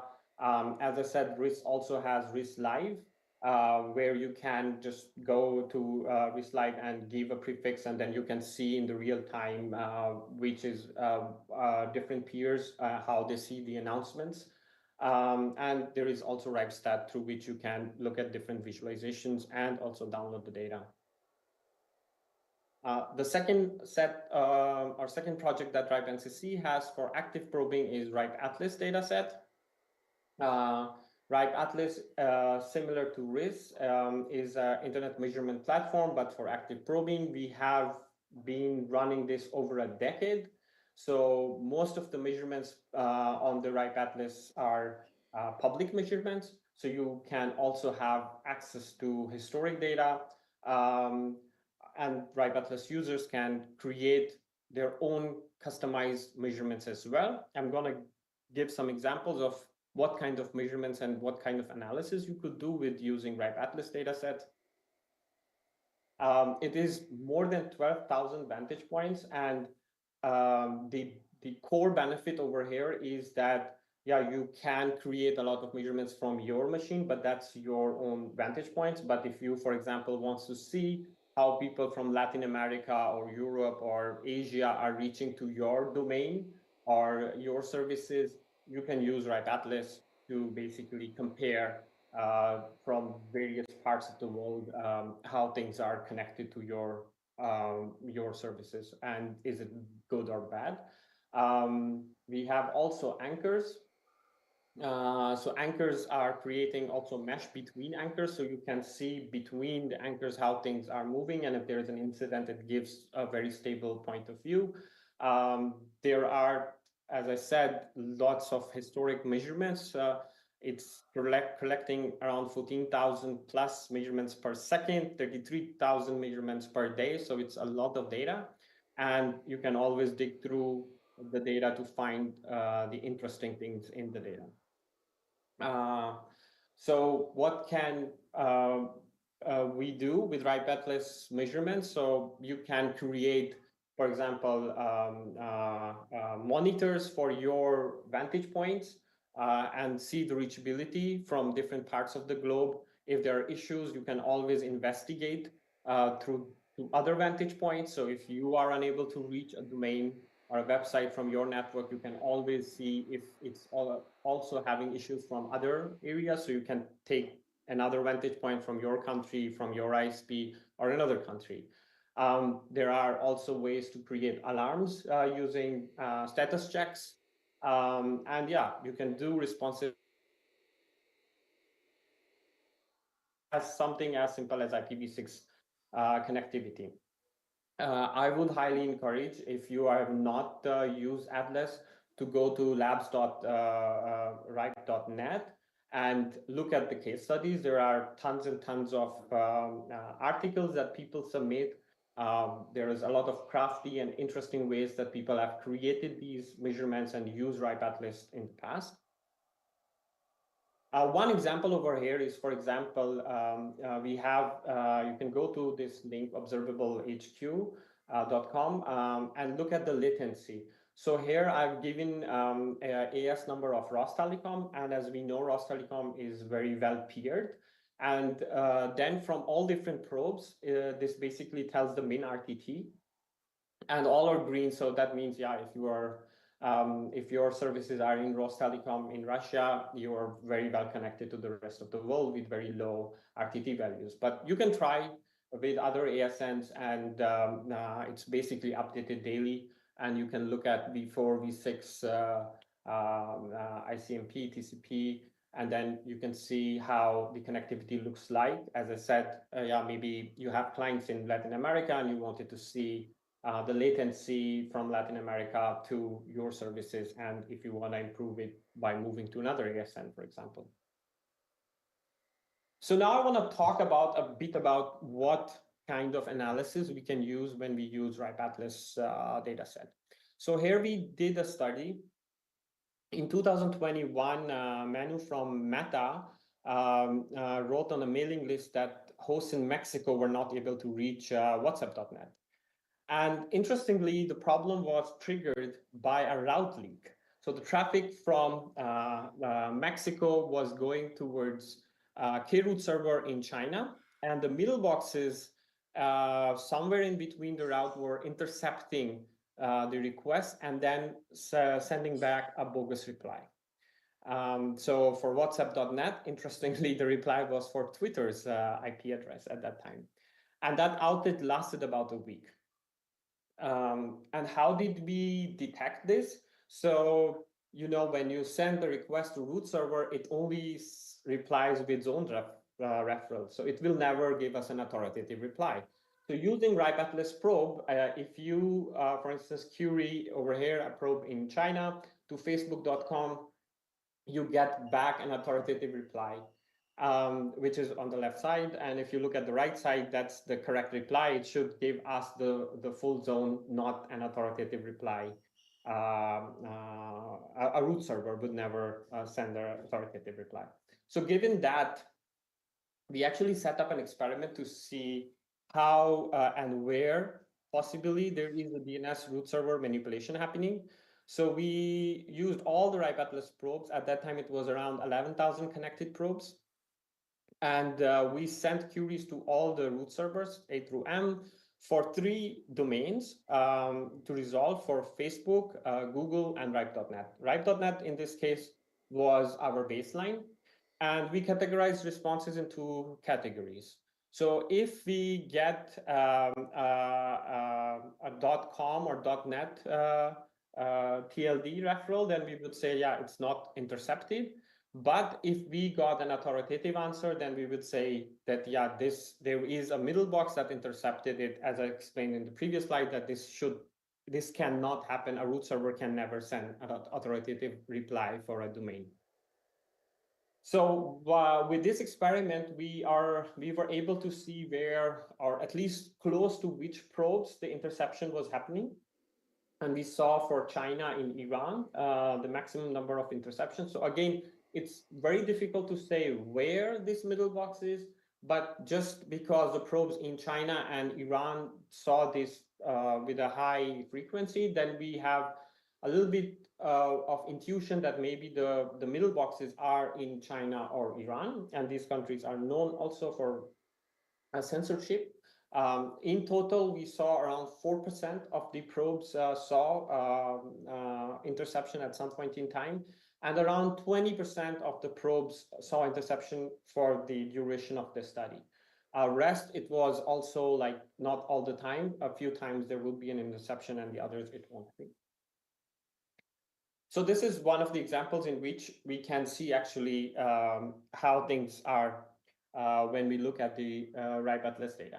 Another great example I really like, this is an article again on labs.ripe.net from Stefan, and he talked about DNS lies. He took some of the domains and he actually wanted to see from the probes if there is DNS resolvers that block those domains. So in this case, for example, in China, he tried facebook.com. It's because of the censorship, the domain is blocked in China. Here you can see like really interesting bogus replies. None of these IP addresses, all in red, does not belong to facebook.com. Then there are 2 other examples over here, and these 2 domains are the one at the bottom is, as far as I remember, was for music, pirated music and movies. And this is also blocked in France. But here you see there is partial. So the one in the green is the actual IP addresses for the domains. So even at the resolver level, we saw that for some resolvers, we do see that they're blocked. But for others, yeah, it does get the correct response. So a partial blocking or partial censorship is, you can study those for domains that are interested to you and are blocked in the country. So that was, I think, I think it's an important example of how the DNS community can use resolvers for finding these interesting cases. Final example I have is from years ago. My colleague Emil did this analysis when the coup in Turkey happened. And for some time at 21:30, when the coup was going on, their SSL fetches failed. So you can also create SSL measurements from RIPE Atlas, and people actually created these fetches. And then, yeah, as soon as the things got to normalcy, then it started to work again. But this also gives an example of when things don't work. It doesn't have to be a coup. But if a website is experiencing some issues, you can use SSL measurements to see if from certain countries, certain region, or certain ISP, if there is a probe, there are any failures for an SSL fetch. So these are just a few examples of how RIPE Atlas has been used. There is also a lot of examples on how you can use BGP data for prefix hijacks, for origin hijacks, and how that can help you if there are problems for breachability. In general, you can study network disruptions, ISP failures, or congestions using RIPE Atlas data. RIS also provides essential data for the control plane. RIPE Atlas data gives you a data plane measurements. And I would encourage you guys to go to labs.ripe.net for other case studies to see how RIS and Atlas is being used. And also, if you guys have done something interesting, any interesting measurements or case studies, please also submit your articles. We are very open. It doesn't have to be using RIPE Atlas or RIS. It could be any other measurement. And there are a lot of interesting articles that community submit, and we have a very good readership. I would encourage you guys to submit an article. This is it for me, and I'm open for questions. Thank you so much.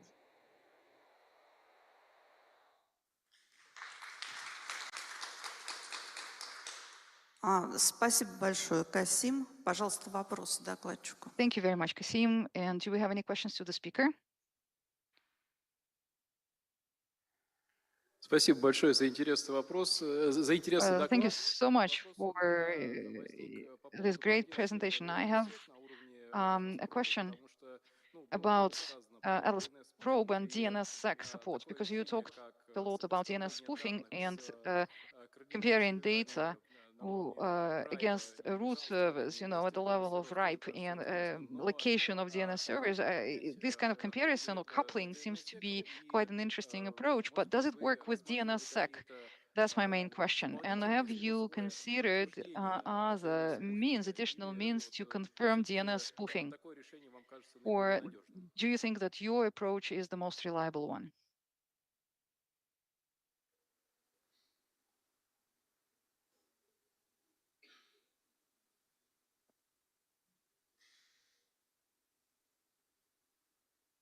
Is there a question? Because I just got it in Russian, so I don't understand if this was a question. I'm sorry.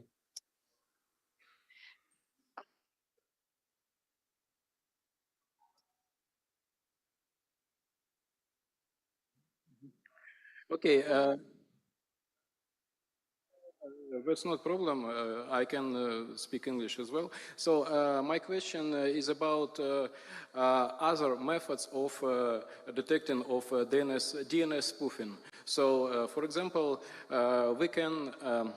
I think, in my opinion, that it's a very good case that you can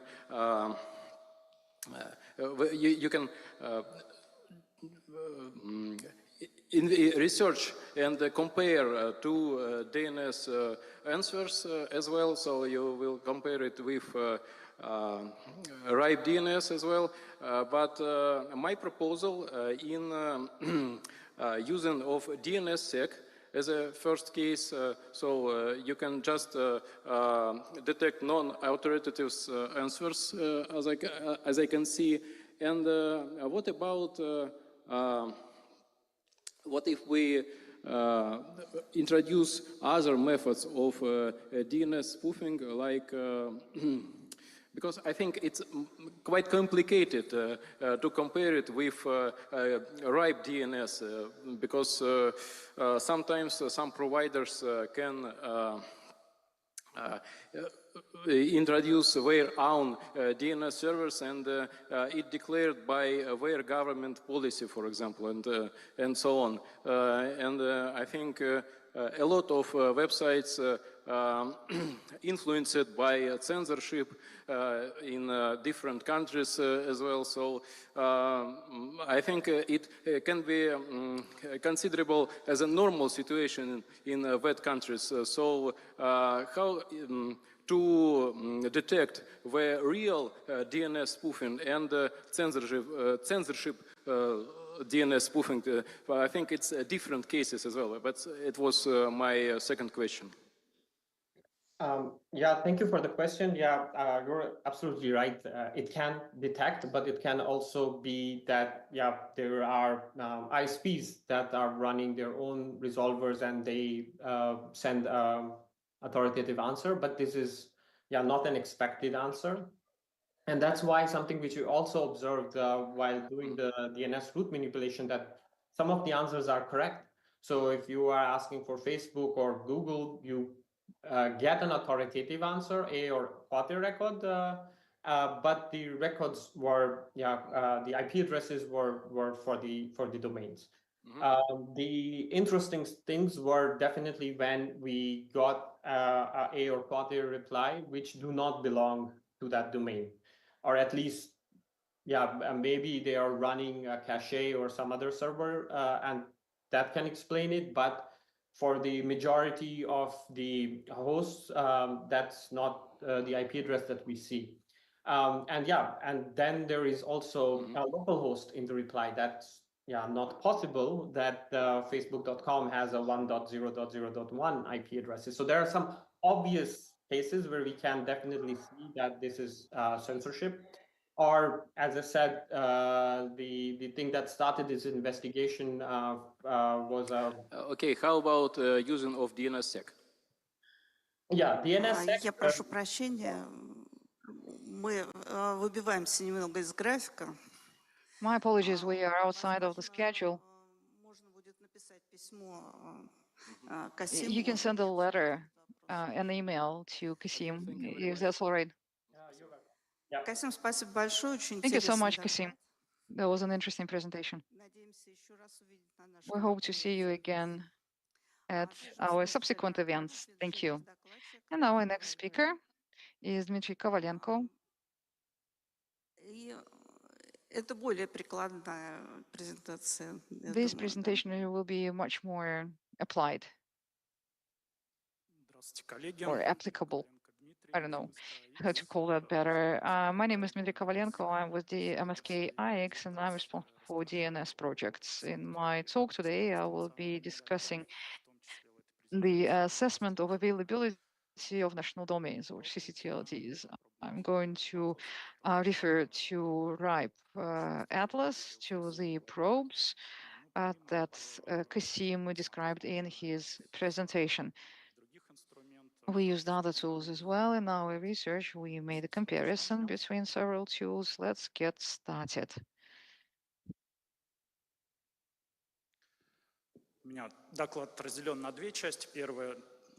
My presentation is split into two parts. First, that will be an introduction. The other part will be more applied. Like I said, the ccTLDs, they are usually they're different from regular domains because they contain many points of delegation. They have references to other A records and other name servers if they are assigned with DNSSEC. There will be a DS record.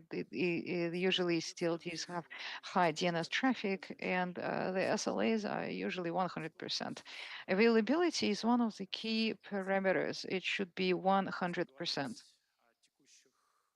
under the SLA.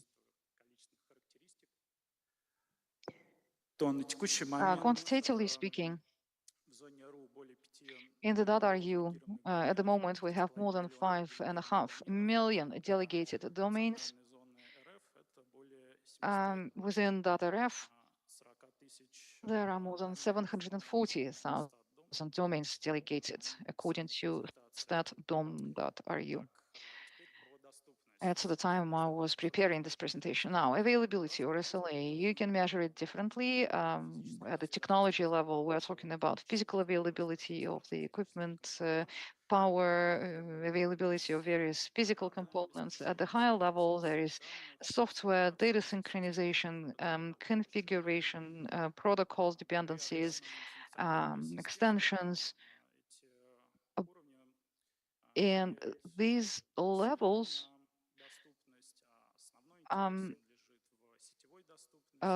these two levels probably do not have a major impact on availability, while network availability or reachability, the topology, has the greatest impact on the subject matter of this presentation. Network availability, it has several components. The DNS protocol includes replication features. Several NS servers can be declared as authoritative. They can be declared or announced in the authoritative zone records, and we can also use the unicast approach when behind one IP address there are several nodes hiding.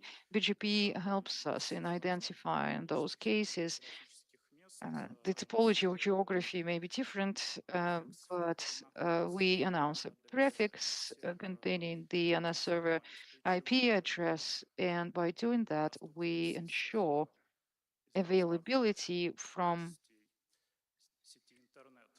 various parts of the internet. And we measured this by the name server response time. And if we look at the main documents describing the DNS architecture, there is this old RFC 882. It's more than 80 years old. It's a mature protocol. And it has requirements to 2 and more servers. Then there is also a recommendation or guideline in RFC 2182. It recommends placing them in different geographies and topologies of the network. In the new utility specification 10, we find a response time requirements and the service availability standards. So this concludes with the introductory part of the presentation. Now let's turn to the research proper. We are interested in research in infrastructure servers of the DNS that are responsible for the .ru and .rf ccTLDs and how available they are in Russia. On the map, you can see several clouds, the A, B, D, E, and F clouds. A is between Moscow and St. Petersburg. There's unicast between these locations, and the cloud B is spread out across the country. It's in the cities that have MSKIX infrastructure. And as part of BGP connectivity, they are announced at these internet exchanges. So the availability is local. If you look at Unicast in Russia, ED and F are showing nodes that are announced from the same geographical and topological location in the Urals, in Siberia, and in the Far East. This is what we will research. And now I'm going to show you the tools that we'll be using in our research. You know that the main customers for authoritative servers are recursive resolvers. These servers that identify the DNS hierarchy for the end users, and it's very interesting to see how the resolvers assess the availability of this infrastructure. There are different implementations of recursive resolvers, and usually the algorithms that they use is the closer, the better is the response time of the name server, the more queries will be hitting it to get a reply. Besides, there are various systems of monitoring and debugging. Kasim mentioned RIPE Atlas in his talk. We selected all the RIPE probes located in Russia, and we also used in data probes located at trunk operators in Russia, in different Russian regions. This is what we've got at MSKIX. There we mostly use open source software, time-bound recursive resolvers, and in its implementation, you'll find a so-called infracache that collects all statistics of answers, it analyzes them. And one of its metrics is round-trip timeout. It's the time period, the time interval that the resolver is willing to wait for a response from a named server. The smaller is the RTO, the better is the selected server, and the more queries will be sent to the server. The connectivity will be local if they are located close by, and the traffic will not have to travel across the country or go beyond borders. We can see that the location matches the location of the servers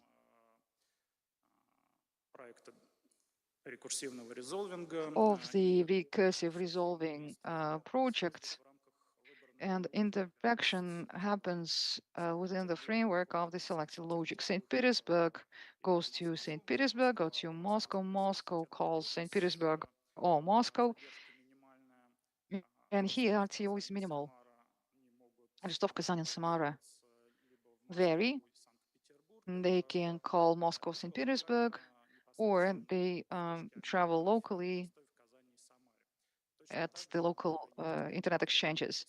The same applies to Yekaterinburg, Novosibirsk, and Vladivostok. Here, the timeout is the best. It's the lowest in the points where DNS nodes are located. This is the same data from in data probes. This is travel time when a DNS query is sent to named servers out of the probes located in every region. At our trunk operators, and you can see that at the best, the logic is repeated. Sometimes the time of response is worse, and sometimes traffic can travel from Novosibirsk to Moscow and then back to Novosibirsk. These things also happen. We pay special attention to that case. And now we're looking for a different operator to have an additional provider in the region to improve connectivity. In Khabarovsk, for example, the operator went not to Moscow but to neighboring regions because there is peering between operators or between the operator and an DNS network in a neighboring region, but in the Far East, no such peering interaction is available. These are RIPE Atlas probes. Let's see how NS service responded to the probes. Let's move from east to west. The cloud is in the eastern part of the country, and you can see that most of the probes in that vicinity, they have the lowest response time. And then closer to the Urals, we see that the green starts shifting next to Siberia. Fewer probes, but this spot follows the topology. And then in the Far East, there are very few probes, but still there are probes and there are clients who make use of the local availability. This is the B cloud. This is what is distributed across all of the country. And farther east, the worse is the connectivity. The response time is higher. And basically, it's the same situation as with trunk operators. Either there is no peering in the region, or traffic travels to other regions to get the response from the DNS server. These are the takeaways traffic needs to be localized inside the region so that the users in the Far East and in Siberia wouldn't need to travel to the Urals or to the central part of Russia. As to what you personally can do, you can connect to IX, and if you're already connected, then you can establish appearing with our DNS network, and you can make the ccTLD infrastructure service closer to your network. Thank you. Ну что же, больше пирингов хороших и разных. Okay, excellent. The more peering, the better. We have time for just one question. Дмитрий, подскажите, вот как проведено исследование, Okay, Dmitry. Что-то получилось очень хорошо, где-то есть недостатки. Вот you did this research. Так скажем, you saw the drawbacks. Do you plan to fine-tune the system? Well, peering is double-sided. Not all operators know that we are trying to improve the operations, so we have to contact the operator and discuss the peering policies. Like in Novosibirsk, we had to change a local operator to improve coverage, to complement the coverage of the users. Либо в рамках переписки и применения различных BGP community. Or, we are writing to them, and we are trying to enhance the operation of the network to keep traffic inside the region. We received a question from our online viewers. Что они немного не по теме, немного не относятся. This question is somewhat outside of the discussed topic. It's a question about root servers. I think the organizers of the conference will be able to answer this question offline. Our next speaker is Anna Podguk. She's a new person. She's a new face at the conference. Anna is the graduate of the High School of Economics, and this presentation is based on her thesis.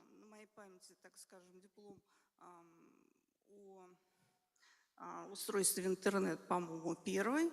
И я еще хочу представить вам маэстро. And I also wanted to introduce to you Pavel Khramtsov, who acted as Anna's mentor and scientific advisor. Здравствуйте. Hello. Я хочу рассказать вам о системе измерений использования пользователями публичных сервисов на I wanted to talk about the measurement of public services usage with the help of DNS resolvers. We all know about the DNS system, domain name system. It converts domain names into IP addresses. And every device online uses DNS. One of the key elements of the system is the DNS resolver. So it means that every device online uses DNS resolvers. The resolver may be public, like Yandex or Google, or they can belong to providers. APNIC, the Internet Registry, has a lab, and this APNIC lab produced a tool that measures DNS resolvers operation. It has lots of pros. One of its cons, though, is the loss of data representation for the Russian market. Because Google in March 2022 changed its policy of advertising and monetization of advertising, which is one of the key elements one of the data collection tools. The data for Russia became irrelevant But over here, you can see the number of measurements taken in March 2022. You can see a sharp decline, and then the data is basically not collected. So the question is Apnic Labs statistics accurate? So I wanted to reproduce an independent measurement system that would be analogous to the Apnic Lab one, and then I wanted to compare the results of the system that I would develop with the Apnic data. Сбор данных реализуется следующим образом. This is how data is collected. We have a measurement script. It's published on the platform. The end user sends the query to get the script, and as it is returned, a JavaScript is created to extract a random subdomain that are necessary to send queries to the domain name server and the HTTP server. They will determine the IP of the resolver and of the user, and after that, they will match them. Таким образом, в качестве полученных результатов у нас есть система измерений и So as a веб-сервис. result, we've got this measurement system and a web server with statistics. The web service is available at the link shown on the slide, and statistics is represented in 3 dimensions: graphs, diagrams, and tables. The web service products or reports are shown on the slide now, but right now you're looking at the findings. To the left, you can see the list of Russian autonomous systems, or the main Russian autonomous systems with the largest number of IPv4 addresses. To the right, you can see a list of Russian ASs that we collected during our research. Well, it should have red, well, there were supposed to be red dots showing you the matched data, but you can see basically that the lists do match, and the main autonomous systems are present in our research. Therefore, that means that the required coverage is also ensured. As to completeness of data, we keep gathering data and filling our database. We haven't yet reached the saturation point, but right now there are about 1,200 ASs in the database. According to IDDB, in Russia there are roughly 5,700 ASs. It means that we can continue collecting the data, or rather the sources of data, but we must also take into account the technical capabilities of the measurement system itself. So one of the main takeaways from this research is that the list of popular resolvers that are used in Russia is different from the list that can be found at Apnic Labs reports. We should start with the Google resolver. It's in the first place according to Apnic, but in our research it shows up in the 5th place. Cloudflare.net and Amazon are more popular international resolvers. And then there are also domestic resolvers like Yandex. Yandex is in the first place, and then SD as well.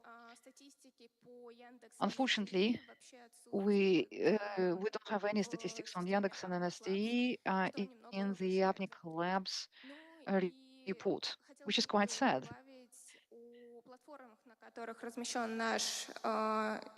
As to the platforms on which our measurement script is posted, it's Netascope, WebEvu, Net Timing.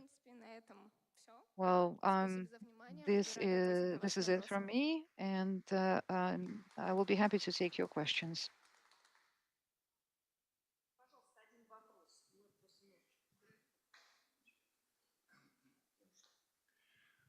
Вы упомянули, что платформы, на которых размещен вот Well, этот скрипт, you mentioned the platforms where you published your script. They are Netascope resources. What's the traffic there? I mean, what is the? I mean, can you use them for your assessment? I understand it's not the Yandex search engine, but how comparable are they? How often are these resources addressed? The resources that you used. Okay, Vadim, you can go to resolver.net.ru, and it shows you how many measurements were taken. Yeah, exactly. On the first page, you can find statistics of all the key measurements that were shared in this presentation, the number of autonomous systems that we store in our database, and the number of resolvers that we detected. Is this it? No more questions? Thank you very much, Anna. And our next speaker is Pavel Khramtsov.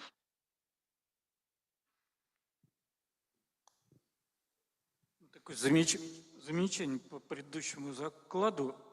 Оль Баскакова, это посещение нетоскопа. С точки зрения... This is Netascope. That's Olga. This is your Netascope. And this is what users in Russia see. Virtually all Russian AS admins, they use Netascope. На самом деле, я хочу представить работу тоже студента, на самом деле, который... I will be speaking on behalf of another student. Многим здесь известного, да? Probably you are familiar with Alexander Venedyukhin. He was this student's mentor. Выполненные в рамках УИРов, дипломов, студенческих проектов. This was a student's project, and this project was implemented as part of cooperation with the Bauman Technical University. In data, wants students, master program students, to dive into practical issues. In data wants to give them an idea of what they will have to do at work when they get employed. Because usually when students find employment, they say, okay, where is your data? I'm going to draw beautiful charts for you. But well, in fact, you have to first collect the data. And this is hard work. Often it's manual work. Only like 3% of your job is drawing nice-looking diagrams. Besides, 80% of your work will be wasted. Because as you proceed, you will realize that what you collected before either makes no sense or is garbage. So you have to be very critical of everything that you do. In this case, Alexander Venedyukhin, during our previous TLD Con in Petrozavodsk, he was talking about the Internet Protocol stack, TCP/IP, or in a more academic manner, the open system connection. Well, this stack, according to Alexander, has become more flat. Protocols intermingle. There is encapsulation of one protocol into another, into yet another. It's becoming complicated. It's no longer a linear scheme. And these complicated structures need to be visualized somehow. So this project is dedicated to visualizing the logic of internet services. Но тем не менее, сам по себе подход, он вот такой. Ну, это вот На этом слайде то, что я сейчас только что рассказал, только более подробно. Basically, on the slide you can С различными um, особенностями. И при этом on the slide you can read what I've just described in a more simple, less academic way. протокольно независимый. So the idea was to build a visualization system that would be protocol independent. It shouldn't matter whether we are using HTTPS or DNS or DNSSEC or TLS on top of everything. We want to be able to visualize the logic of internet services regardless of what's inside. Протокол независимого We wanted to visualize a protocol independent logic. аналогом чего это может быть.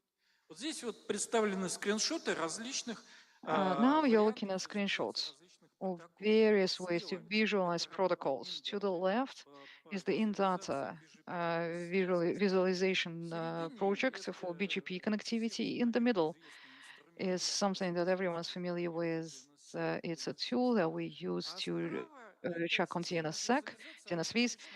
And to the right, it's a visualization system that is usually installed on local servers. This is HTTPS visualization. To validate certificates TLS from the root, it's different architecture altogether. In the DNS system, there is one root, a single root. Wherever there are certification centers, you will see trees and forests. All of this needs to be represented somehow, and preferably by using just one tool. This is the data that the student gathered as he was working on the project. The data are listed here: DNS, what is it? DNS via TLS. С TLS проще, потому что, по крайней мере, It was easier with TLS. Вот DOTA, да, DNS over TLS, оно, по крайней мере, видно. DNS over TLS is visible. It's something that we can see. So that was the main reason why we settled on TLS. Потому что если туда закапываться в шифрование и еще куда-то, Because if you go down to encryption, yes, it may be more practical, but it's less educational because it's less visible. есть и MX, да, и есть MXs are there. тоже здесь появляются. Well, you can see the list. Значит, инструментарий, которым студент пользовался, The tools вообще, that the student used when a student gets a job, the student must be familiar with a certain stack of tools. So these are the tools that this student employed. Now he can write about that in his CV. It was the Bauman. It says here the Moscow Institute of Electronics, but in fact it was not that higher education institution, but it was the Bauman Technical University. Since the data, well, actually, the system administrator is looking at the black screen and tries to find the data there. Here, the student was working with an intermediary scheme. The student was extracting data from the utilities that we use on the black screen. We look at that with our own eyes. This, but the result was displayed in JSON, so that we would be able to work with any tool that was capable of processing JSON and represent it graphically. This was the idea, to make visualization independent. So the data comes in some general format that can be processed with the help of a converter, but it can be processed basically by any graphic tool. Значит, на самом деле, для того, чтобы, понятно, инструмент не просто для визуализации, а для поиска. It's not just a visualization tool, right? Because we need this tool to identify anomalies. Что там? TLS-сертификат не тот. The wrong TLS certificate, invalid TLS certificate, DNSSEC that is twisted, or a DNS server in the list doesn't have an IP address. Maybe it's lame delegation. Well, it's not really lame delegation, but something similar. Mistakes, typos, defects that can cause deficiencies or even incidents, and they should be displayed somehow on the visuals. Here we are discussing a domain that contains lots of various deficiencies or defects. The red one there is no DNS record, the yellow different NSs from different authoritative servers, and orange something wrong with the Maxis. So this is the address record. These are different NSs. Well, it's easy for me to look at the big screen.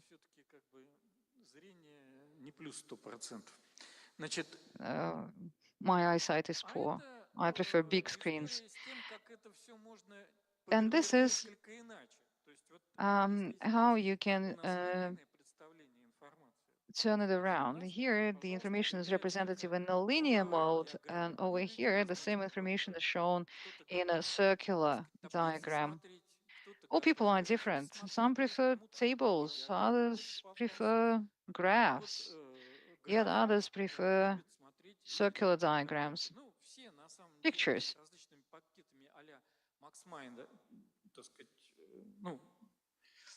I think that mostly people are familiar with MaxMind and other similar tools, and you know that the visuals come in different shapes and sizes. So there is a domain that supports DOT, DNS over TLS, like wikimedia.org. On one of the green boxes, in one of the green boxes, that's exactly the information that you will be able to find. These are the findings. IPv6 is not there. We didn't touch IPv6. We didn't ask the student actually to touch the IPv6, only Quad A records from the zones. So at a later stage, either with this student or with another student, we want to pursue this project further. And we use GraphViz, the standard library, to visualize the boxes, the squares, the JSON. It can handle the JSON files. That's it. Да, ну, точнее так, публично доступен, так сказать, может быть предоставлен в виде утилиты. Вот. It can be shared as a utility. Or you can have websites to display the results, but the website is not ready yet. It will be some other student's project. Oh, and the students are totally wonderful. I've been working with them for the past 40 years. No, the students aren't getting worse, that's for sure. They're getting better. Коллеги, есть еще вопросы к Павлу? Colleagues, any further questions to Pavel? Ну, Павел, мы надеемся, что организаторы как бы... Pavel, we hope that the organizers of this event will invite you again, together with the students, to share their projects with the audience. And now our next speaker is Alexey Gribennikov with the Russian Association for Electronic Communications.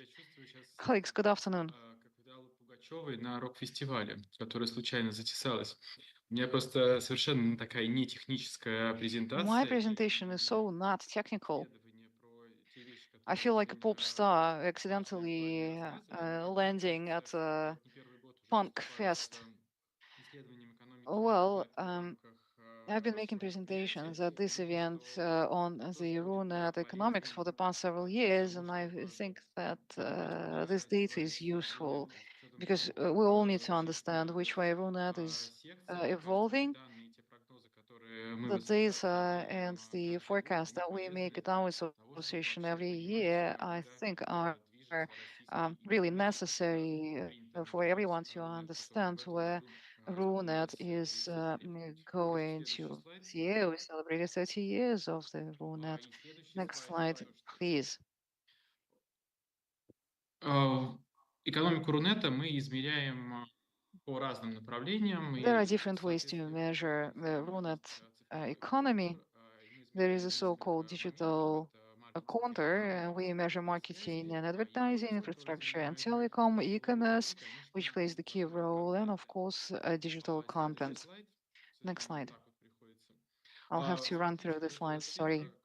This number, and probably colleagues who have been attending the conferences in Russia, they are very familiar with this figure, but since this is an international conference, just wanted to highlight that the volume of RUNET economy at the end of 2023 amounted to 17 trillion and 100 billion rubles, which is plus 40% on 2022.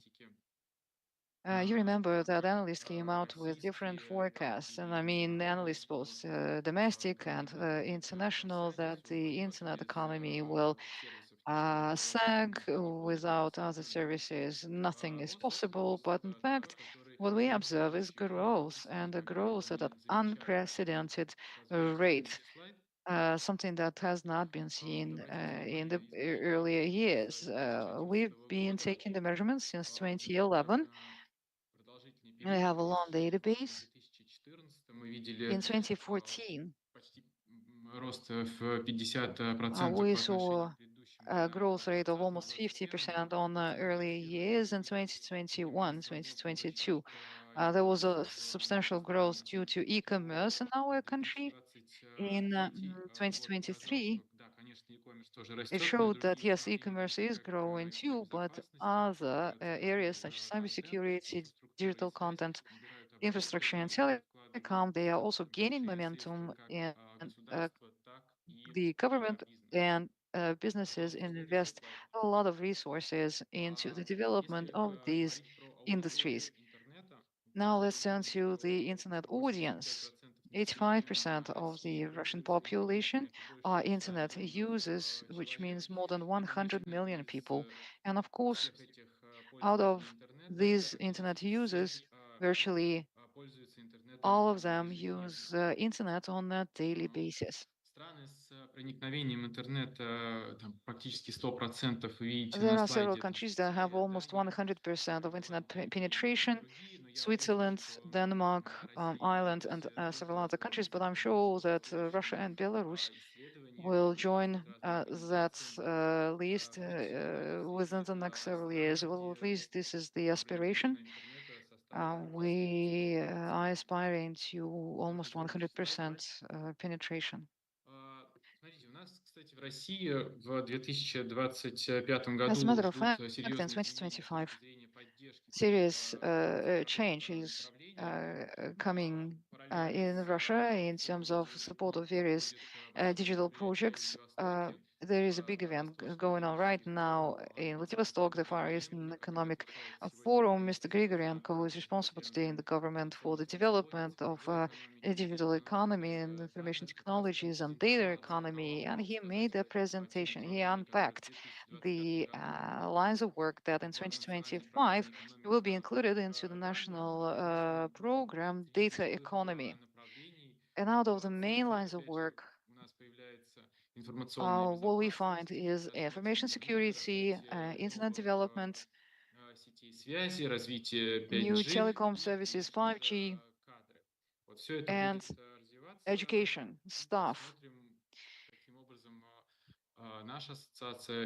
We'll see how our association and business will be involved in the execution of this government initiative, but the trend is for greater participation and involvement of the government in the internet industry, and the businesses operating in Russia today have many joint projects with the government. It's one of the trends that is widely discussed, and I believe that it will become more and more manifested, not just in Russia, but in other countries as well. Unfortunately, I'm not present at the conference in person, but I can see that the there is this trend. The government and the businesses begin to cooperate more closely по цифре, это очень in various digital initiatives. и мне кажется, что это неизбежный тренд. I Те, believe кто that it's сегодня something очень unavoidable, сопротивляются и and those активно who используют are, I mean, the businesses who are resisting this trend вещи, today которые уже давно are bound to составляют lose. I think that просто аксиому. this Вот, is следующий слайд. this is a given. It's a Давайте fact вкратце пройдемся of по today. тем хабам. Следующий слайд можно. Маркетинг Next и slide, please. реклама. Мы здесь видим, что в Now России let's по итогам take a look at these dimensions one by one. Marketing and advertising at the end of 2023, we saw an increase of 45% on 2022, and this industry made 564 billion rubles. Next slide, and one more, and yet another one, finance and trade сказал, что or общий commerce. объем I'd say интернет-экономики that в the overall 2023 volume of internet economy in 2023 amounted to 17.1 trillion rubles, but you can see that almost 16 trillion out of that is the segment of e-commerce. как я, конечно, с сожалением на самом деле говорю, что это не есть очень хорошо, потому что Which is от not одного good направления news in my opinion, because we are too dependent on just one segment. Basically, all of the internet economy is dependent on this segment. If something happens with the largest marketplaces in Russia, the whole sector of internet economy may decline.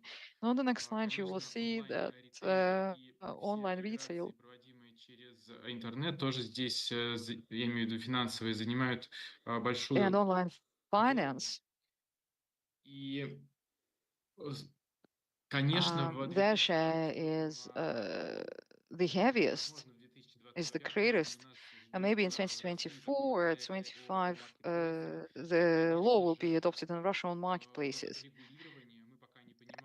We don't understand which way regulation will go, or whether it will be incentivizing, or will be protective, or it will be compensatory. We do not understand yet how this regulation will be shaped, but the marketplaces, together with associations, are cooperating with the legislators in order to Думы, так или make иначе sure that the draft law currently developed in the State Duma would be aligned with the interests of the business and of the end users. на пульсе. Можно следующий We'll слайд. see what comes out of it. Next slide, please, and one more. Все прогнозировали то, что по итогам ухода западных Everyone forecasted that when Western majors would leave Russia, digital content would sag dramatically. Last year at TLD I was saying that, of course, the segment of digital content then at the end of 2022 fell substantially, but we can see the numbers today. рост практически 100%, 186 The growth is almost 100%, and the current volume of this segment of digital content is 186 billion rubles. And I would like to thank the Institute of Internet Development. Наша ассоциация Our association was one of the initiators of this institute. Actually, last year, this year, billions of rubles were allocated to develop digital content. We can see that it played a positive role на Иви, на ОКО и in других making sure that EV, OCO, and other online movie theaters offers so much exciting, interesting, entertaining, educational, documentary, digital content. Next slide. следующий, And one more. потом следующий. And one more. Что касается инфраструктуры и As связи, to то infrastructure здесь and тоже telecom, значительно прибавляем по отношению к we are предыдущим годам. gaining much compared to previous years. Next slide. Вот здесь, наверное, хочется вот отметить рынок доменов, который растет The domain незначительно. market is not growing very much, while the hosting market is not growing dynamically either. But cloud hosting infrastructure and several other technologies, SaaS, for instance, are also doing great. It will be very difficult to live in the future without the clouds. After different social media left, and для малого и среднего бизнеса, а даже скорее для микробизнеса, я бы сказал. When micro businesses lost their platforms that they used to sell their goods and services, we can see that at the end of 2023, the domain industry actually grew. There's more and more trust to the domains, and I think that this trend will persist. Wanted to thank the ccTLD.ru.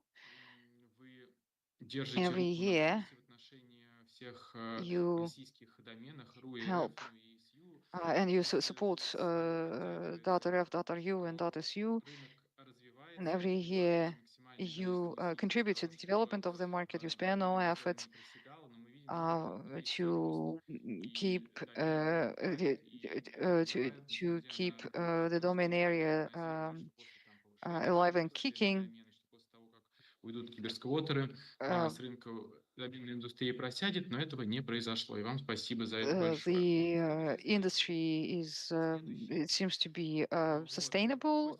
Next slide, next slide, and I would like to thank you for it. Hosting providers, we are looking at more and more hosting providers. Next slide, cybersecurity. Это одна из ключевых It's тем, one потому of что the DDoS-атаки продолжаются, несмотря на то, leading что topics.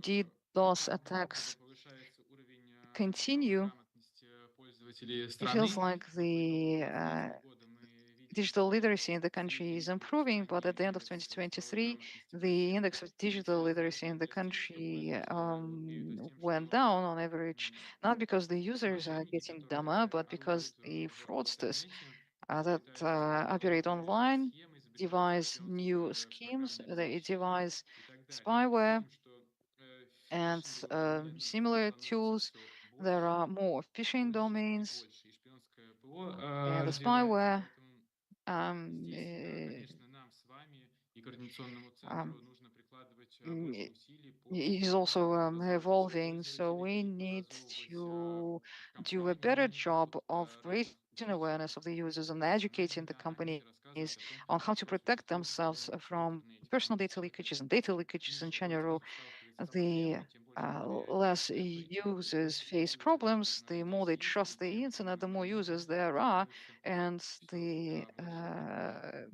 Следующий bigger слайд. the Runat economy becomes. Вот Next образование, slide, education — education одна из and staff ключевых or моментов. HR. Мне немножко, конечно, я улыбаюсь, I'm потому что на smiling протяжении because 15 лет мы говорим о том, during the past что 15 years, кадров we для keep IT-индустрии не хватает. И saying каждый that we год на don't разных have enough конференциях people мы in the IT констатируем industry. это. And И every честно, year, at every не conference, знаю, что we keep сделать repeating для that. президента, Frankly чтобы speaking, I не have no заставлять говорить о idea том, что кадров не what хватает. should А happen действительно не for us to хватает. stop И в talking первую about очередь не хватает the deficit, the shortage of IT personnel. middle менеджеров и We don't have enough middle менеджеров managers. высокого We don't уровня, have потому что enough juniorов senior удается managers. научились воспитывать Well, благодаря как раз juniors, we are вопросу и методологии в России. more or less Вот. Но при этом мы видим, self-sufficient как in juniors, в Сбере, в thanks to Яндексе, Skillbox and Mythology, but джуниор Sber, начинает Yandex, применять VK, искусственный интеллект в тех junior наработки, которые juniors have been находятся replaced в by компании. artificial intelligence. Вот. Поэтому And we следующий still слайд, do not пожалуйста. have enough middle and На senior следующем слайде managers можно or IT specialists. Next slide, next slide. цифровую грамотность Right, я уже digital рассказал. literacy, I talked about that 6,50 already. возможных было по For итогам 2022 года. 6.46 out of Показываю 10 цифровой at the end of результат стоит 2020, 10 back in по 2023. 28 октября. Between the 10th and the Мы будем 28th of October, проводить we'll be их с organizing a series партнером. of И events мы, called конечно, the спросим Digital про Dictation. фишинг, мы спросим We про will be asking мошенничество в people about интернете, и phishing все эти and вопросы, которые fraud поднимаются на online. уровне аналитики и методологи. Our Мы постараемся analysts will научить be preparing пользователей questions. We'll try сталкиваться с to use these проблемами в questions to интернете. educate Вот. И users следующий слайд, пожалуйста. how to Финальный not момент, face один. problems Видите online. One more slide, please. цифру, It's которую the мы не final так one. часто показываем, но It's the сегодня number ее that we нужно о do not ней share very говорить. often, but По we итогам can talk about it 2024 now. года At в the end of Руне предвидим 2023, также рост we порядка expect 40%, RUNAT to и grow by about экономика Руны к итогам 40%. 2024 года составит почти 24 RUNAT триллиона economy will рублей. reach almost 24 trillion Это rubles at значительный the рост, end of и этот рост 2024. будет уже This is связан не considerable только growth за счет that цифрового will be контента, за caused счет not by digital content, безопасности not by digital инфраструктуры, security and infrastructure. а скорее за счет It will be того, driven что российские mainly компании by the начнут fact уже that Russian внедрять companies will более start эффективные и implementing защищенные import substituted services that they developed in 22 and 23. И их начинают активно использовать. Вот, ждем хороших цифр по We итогам are waiting. 2024 We are expecting good numbers at the end of 2024. рад, что экономика Рунета And I'm не very happy that the RUNET economy did not decline, it's developing. And I'm sure that Russia will be proud of the advanced technologies and services in the future. Сергей, большое спасибо. Sergey, thank you so much. Colleagues, any questions? Один короткий вопрос можно задать? One quick question. Can I have that? Why didn't I come? Well, almost. And the networking component is critical for every conference, including TLDCom. But since we have already talked about the artificial intelligence at other sessions, artificial intelligence for the data economy, is it a good thing or a bad thing? Is it an assistant or a barrier? Or it depends on the regulation? Да, вопрос регулирования искусственного интеллекта, он также Yeah, стоит thanks. на повестке. Regulation of AI is very much on the agenda. But actually, at every conference, I keep saying that to regulate AI at the country level is totally useless. So either MSA or, I'm sorry, ITU or the United Nations, we should have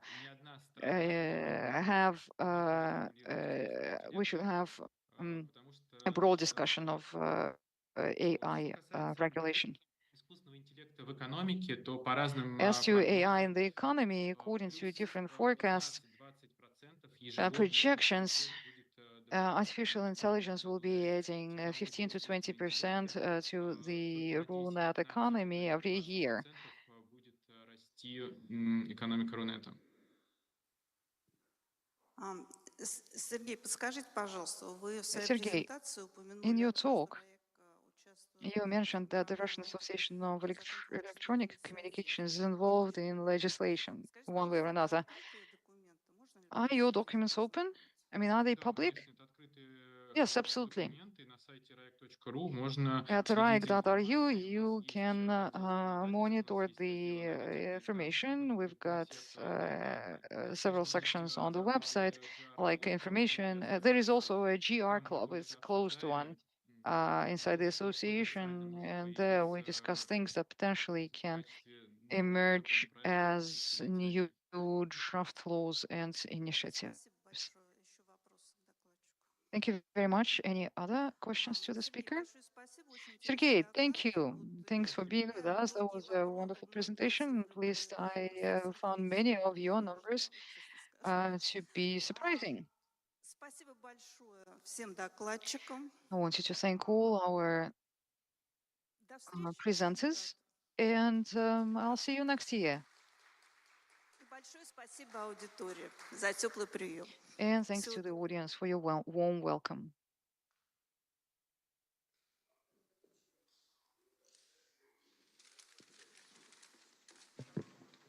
У нас, как всегда, перерыв будет немножко короче, чем заявлено в программе. We are going to have a short coffee break, and we will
от устаревших архитектур переходим к частным и публичным облакам. IaaS и PaaS для скорости и эффективности. Аренда оборудования и гибкие финансовые условия. Масштабируемая архитектура. Оптимизация затрат на IT.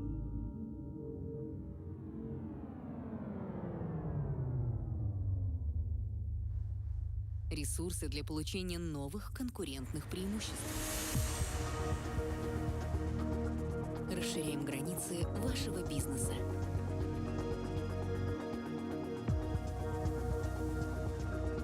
Регру – ваш технологический партнер.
Друзья, пора собираться на последнюю сегодняшнюю секцию.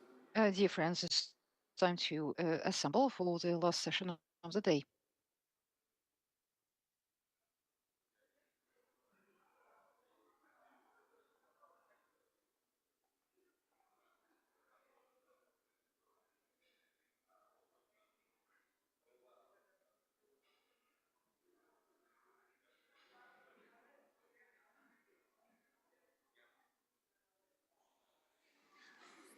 Нету. У нас же все тут крайние совсем.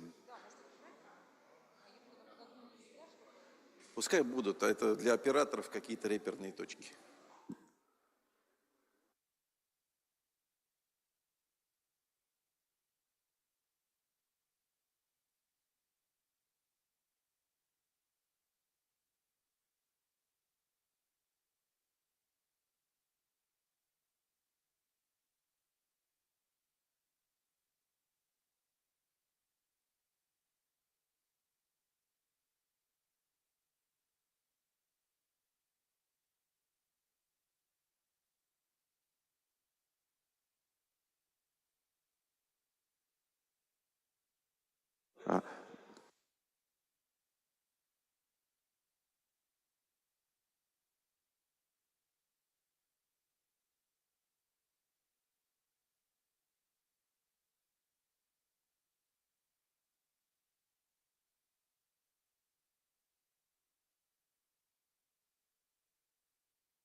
Ну что ж, у нас, похоже, самое Very well. It многочисленное. looks like we have the largest panel of the day Все кофе попили?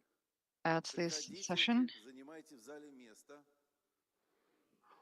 У нас не просто так тут. Do come in. Do come in. Bring your coffee. Хорошо, коктейль.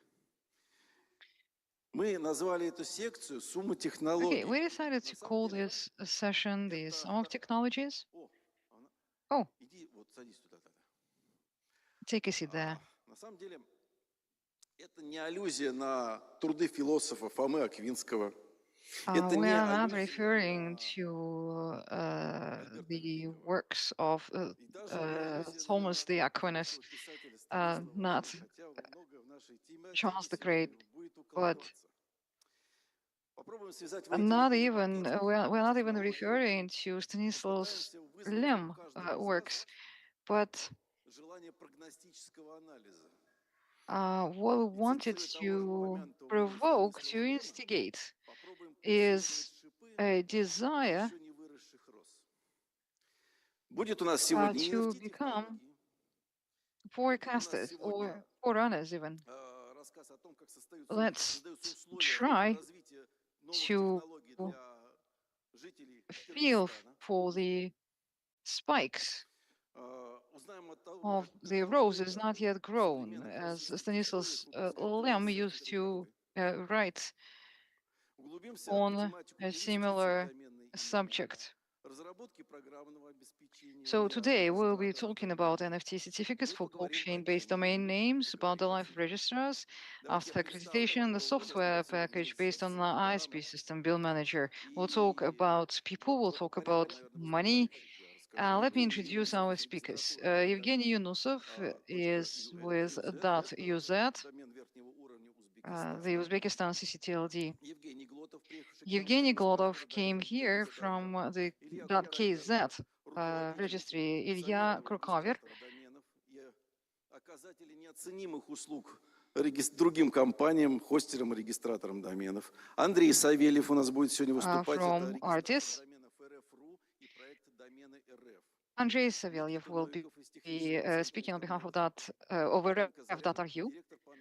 Nikita Novikov with TCI and Karen Kazaryan, Director for Analytics with Digital Economy. We are going to have a direct connection with Montevideo. If I'm not mistaken, this is Uruguay, and Laura Margolis is going to talk about their project. Natalia Filina, the lovely Natalia Filina, the Bond girl, will be closing this session. She's an international marketing specialist, and like a true Bond girl, she will be speaking about numbers, various numbers. Let's start with Evgeny Yunusov from Uzbekistan.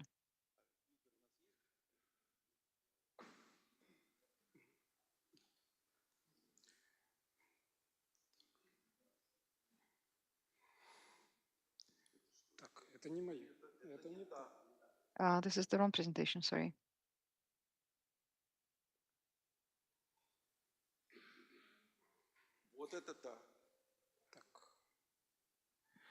Я хотел бы That's the one. рассказать о NFT-сертификатах, о технологии NFT, применимые к доменной, к Okay, регистрации.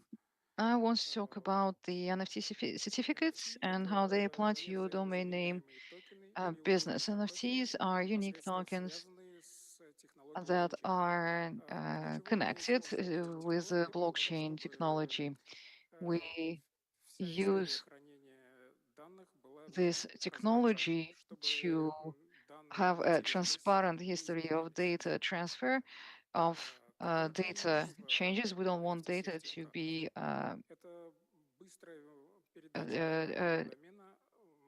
be tweaked.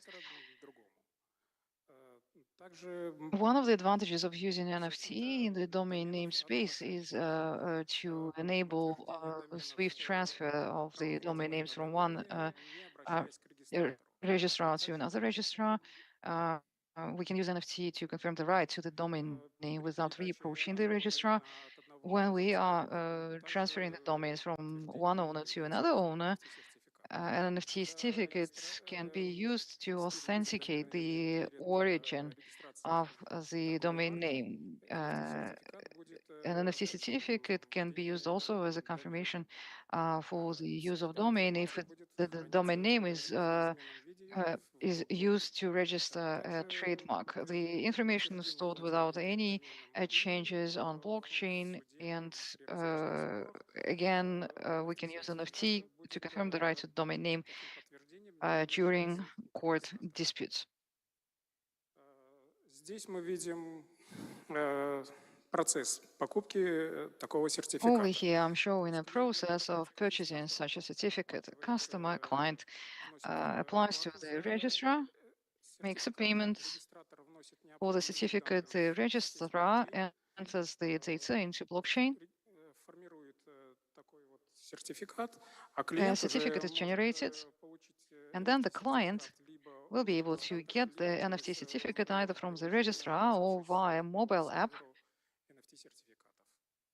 by addressing an NFT certificate server.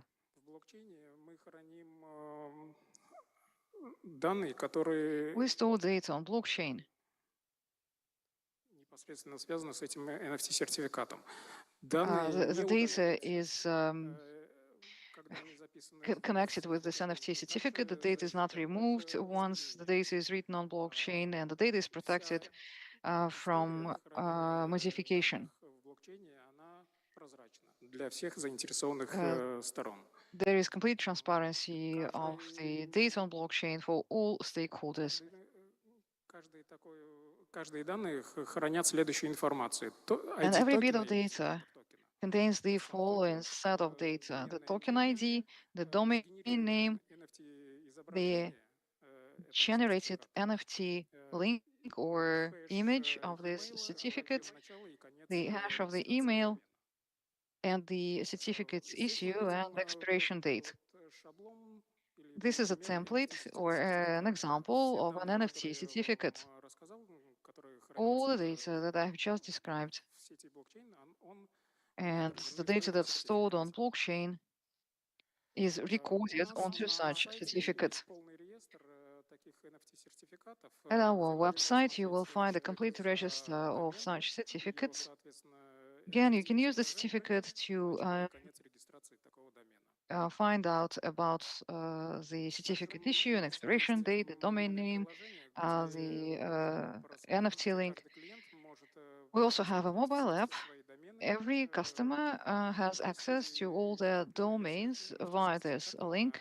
and the NFT certificates that they bought for the domain name. Out of this app, the customers can request an NFT certificate. So again, a request should be sent via an app. A confirmation code is then sent to the email of this customer. And then the client will get the NFT certificate.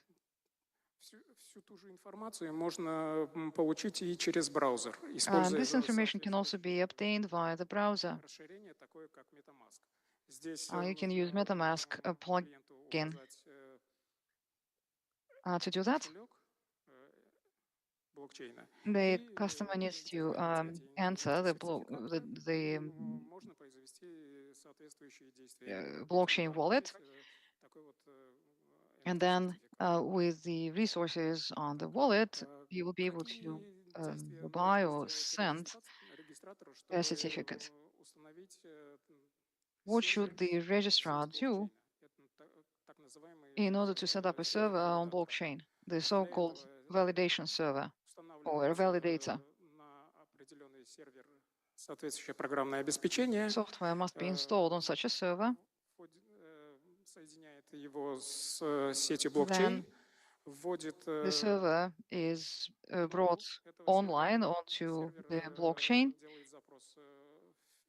The server will make a query to the network, and every member of the blockchain will confirm that the new entrant to this network is accepted. Over here, you can see the system for registration and storage of wallets.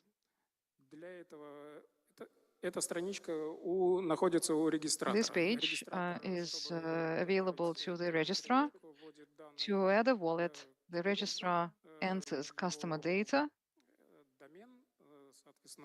the domain name, and registers a wallet where the NFT certificate will be stored. To generate and to store wallets, we used a national algorithm, or ZDST 1105 from 2009. Here you can see the wallet before it is encrypted and after it is encrypted. This is the billing system for every domain. You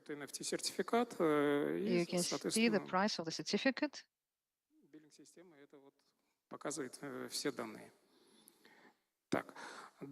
And other data. We use the source code, the open source code that's based on Ethereum to set up our blockchain. This slide shows the NFT certificate of a real domain name, digital.uz. And now I'm showing some statistics of registered domains in the .uz zone year by year. Right now, 130,000 domains are registered. And this is statistics for NFT certificates. We introduced the service in June 2023, and in the first 3 months, we sold 206 certificates. At the moment, this number reached 862. Использование современных технологий упрощает работу как регистратору, так и клиенту по регистрации доменов. Simplify the work of the registrars and makes the life of registrants easier. NFT technology can be monetized in the process of domain registration. Decentralization of data storage improves information storage. Blockchain ensures transparency of the data and its history. The data cannot be changed or modified. And when implementing blockchain, it's important to consider legal issues. And that's it. And thank you for your attention. Thank you, Evgeny. Do we have any questions to Evgeny? Please go ahead. Hi, I'm Vadim Mikhailov. I'm with ccTLD.ru. Who are the customers of this service? Are we talking companies or organizations or individuals? And if they are organizations, are they public government organizations or private ones? Well, I think I showed statistics there, but mainly it's businesses. But we also have individuals as customers.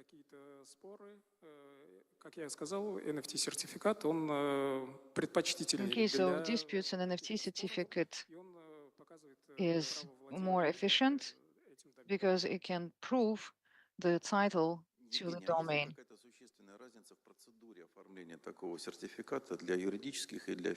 Are there any differences in ordering such a certificate for individuals and for businesses?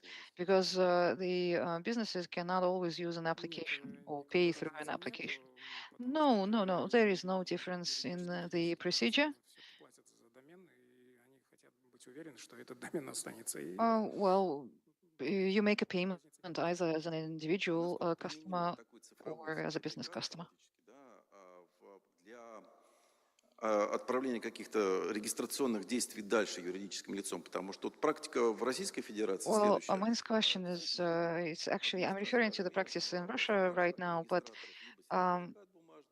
either the registrants will request a paper certificate or some other certificate. I mean, if they want to register a mass media, then the registration authority will require a certificate on paper. I mean, do similar requirements exist in Uzbekistan, and would authorities accept a digital certificate? I'm not sure. Well, I'm not an expert on legal issues. I'm a technical guy. I probably will not be able to answer your question now. Yeah, sure. Руководитель администрации Доминус Гимранов Асхат. Хороший вопрос, на самом My деле. name is Ashan Gimranov, and I'm with .uz. In case of a court dispute during a trial, the court will request a confirmation of the domain name title, and they will be hoping to get a certificate on paper with a stamp on it, preferably. Today, in case of litigation, customers do submit a digital certificates to the court. There is a system that can be used in order to confirm that the digital certificate is real. It's not a fake. It's not a picture drawn in PowerPoint or somewhere. And the courts do accept this confirmation. Да, получается так. Но в большинство случаев, допустим, сам ответчик или же истец, он, скорее всего, он не будет обманывать суд и делать вот эту картинку, что это мой домен. Я думаю, здесь уже как бы прямое Besides, it's in the нарушение. interests of the Ожидания, да, expectations от этой услуги, как вот там я услышал, там 200 подключений, там 200 больше продаж. Вообще, в принципе, на выходе, например, 2025 года, сколько мы... Okay, what are the expectations that you have? How many certificates do you plan to have sold by the end of 2025? Well, it was a pilot project for us. There is a regulatory sandbox for cryptocurrencies. We can't just launch a blockchain project and use it. You have to register in the regulatory sandbox. It's been running for the past 2 years, And the initial feedback has been very positive. New technologies, I mean, people are excited. They're curious about state-of-the-art technologies. And I think that people are very curious to learn how to use NFT wallets, NFT certificates. They want to learn, they want to get the experience. And it appeals to the generation of digital currency, the digital money. It's an entry point to Web 3.0. And I expect to talk more about Web 3.0 at upcoming events rather than about the current web. We are making the steps towards that future of Web 3.0. I think that people are curious, and the demand for the NFT certificates is driven mainly by curiosity. Thank you, Ashat. Сюда специально на конференцию пришли специалисты из СМИ, чтобы послушать конкретно вот этот доклад, эту тему. Есть вопрос еще один. And we also received another question from our online viewers. How much did it cost you to implement the project at .uz? Well, I can't give you a specific number, but it's our staff wages, not more than that. Nothing more than that. We did not require any additional investment. We didn't organize a tender or a competition. We did everything ourselves. Oh, good for you. We launched it in 2023, but we started getting ready for from, I don't know, back in 2021 and 22. We acquired the skills and then we did everything ourselves. It took us about 2 years. Well, 2 years is a long time. And yeah, I think that we can arrive at an approximate number. We know more or less the salaries, the monthly salaries. I mean, you can do the calculation yourselves. Thank you very much. Let's move forward. Well-deserved applause.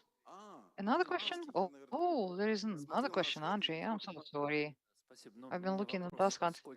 I have a question. How expensive is one NFT certificate? And an NFT certificate, can you have one NFT certificate per 10,000 domains, or there is one NFT certificate per domain? I also want to I was to say that actually I have a friend in Uzbekistan. His name is Murat, and together with him, we contributed to the development of UZ. We registered 12,000 three-letter domain names back at the start of .uz. Many domains,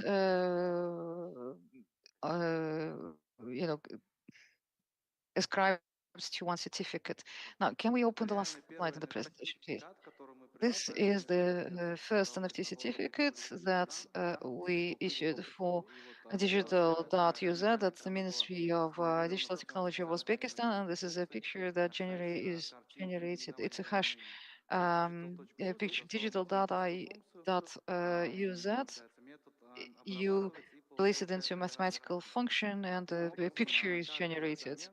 So every domain will be associated with a unique picture. The domains are unique in the same zone. Digital2 or digital1.uz will generate a different picture. So it's unique.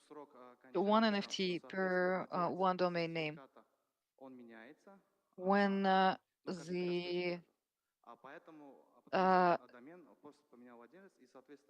if the registrant changes but the name stays the same, the picture will also stay the same. And because of that, we are thinking now that maybe we can pass over the NFT certificate. The picture is the same anyway, so the new owner, the new registrant, can get the old certificate. And I also had another question. Oh, the price, right? Yeah, well, it's $2. An NFT certificate is $2. бы его юридически, как бы сказать, So you buy a domain name for $2, and if you want to protect it, you have to pay another $2. Yeah, it's the same price as the domain name. What about other domain zones? What about cooperation with other registries? Well, we are open to cooperation, open to dialogue, ready to discuss that anytime. Thank you, Ashan. Thank you, Evgeny. We have a rare guest with us at this session, a representative of the registry of Kyrgyzstan, Evgeny Glodov. На большую кнопку надо нажимать. Я ему тогда передаю микрофончик. Here is your microphone. Здравствуйте, меня зовут Евгений, я из... Hello, my name is Evgeny. I'm from Kyrgyzstan, and I'm a domain name registration manager. Начну, наверное, с такого слайда. I want to introduce to you our register. Let's start with the slide.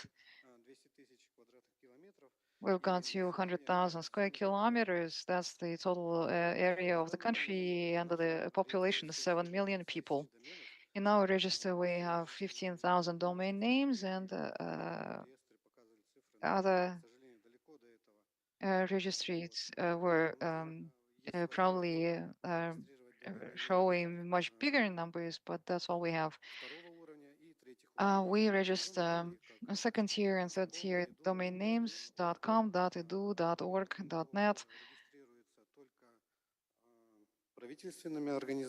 .gov is available only to government institutions, and all registrations there are closed to the public. Our register is in operation since 1995. This year, we will be celebrating 29 years, but next year we are going to have an anniversary, 30 years of maintaining the domain zone. In 2022, we needed to change the interface for online registrations of our users. To the new interface, several functions were added, including the function of viewing the personal data in Whois. And after this update, our users could now publish the public key to DNSSEC. We do not share the full-scale DNSSEC with the users, but instead, at their hosting site, the users place their software and they publish the key with us, so we can sign not only top tier but the domain as well. Через год буквально были, как на слайде видно, ряд внедрений. And as you can also tell from this slide, in 2023, we made several other changes and new implementations. We implemented encryption, DNS over HTTP, DNS over TLS. We also added RDAP, which is an analog to Whois. We also updated the algorithms of top-tier DNSSEC encryption. We use DNSSEC since 2010, but our protocol was very outdated, and Mikhail prompted us to update it. And the last thing that we did in 2023 was connect IPv6 to the root servers. That's it. Thank you. Thank you for inviting me to the conference. Colleagues, are there any questions to Evgeny? Yes, the microphone is over here. У меня такой вопрос. В чем, на ваш взгляд, плюсы и, может быть, минусы? In your opinion, what's the difference between RDAP and Whois? I understand that the protocols are different, but are there any advantages of one platform over the other? Well, we connected RDAP just because we were receiving requests from the users. The users were asking us if we had any analog to Whois to find out information about domain or the domain owner. Is also possible using a Telegram bot. You can use the console, who is not a web interface version. But RDAP, as far as we understand, it contains more contact information, including geographies, geographical coordinates of the domain owner of the registrant. What about private data? I mean, do you have any means of closing the data? All protocols. No. This is an opt-in or opt-out option or feature. No. You have to tick a box in the public quiz. Your data will be either shown or not shown. Yeah, that's exactly that. But RDAP, you say it provides more information? Yes. So you are hiding information on who is, but you are disclosing the same information in RDAP? Well, I may be mistaken, but I think that Whois doesn't run on with GSO, but JSON with JSON, but RDAP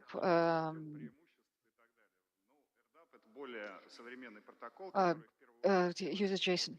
RDAP is a more modern protocol. It uses JSON, a machine readable format. RDAP is more flexible in terms of parsing access, for instance, segregating access. For generic domains, it's a must. And it's becoming best practice with ccTLD. So our congratulations to you. There is another question from Andrei. Yes, thank you. Yeah, I have a domain, one domain within .kg. I registered it about 2 years ago, and I noticed that the registration period is 2 years. I can only register it for 2 years. My question is, was it always the rule since the inception of .kg, or was it first 1 year and later you changed it to 2 years?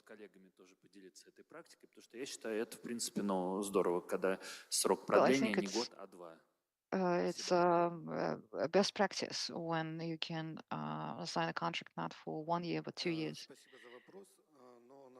Thank you for the question. In fact, when we were developing this regulation, I was not involved, but I guess this regulation was copied from ICANN regulation. So according to ICANN, the domain name can be registered for a maximum of 10 years, and the users who register with us, they can renew their contract to the maximum of 9 years. So at the time of registration of the domain name, you can sign a contract for 10 years, but if it's a year and a half, then 9 years plus 1 year plus 6 months, that means more than 10 years.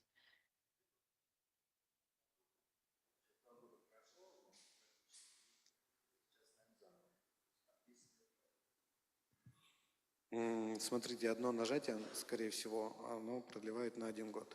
Если вы хотите... Well, I think that you can renew it for 1 year, but if you want to renew it for 3 years, you click this button 3 times. You see, you should have clicked it 3 times. Вместо one click, double click. A double click instead of 1 click. Так, это микрофон. Okay, this microphone seems to have run out of battery. Oh, we have another one. Oh, keep it, then keep it, please, because I'm going to introduce you now. Our next presenter is called Ilya Krukover, and he is with Artis.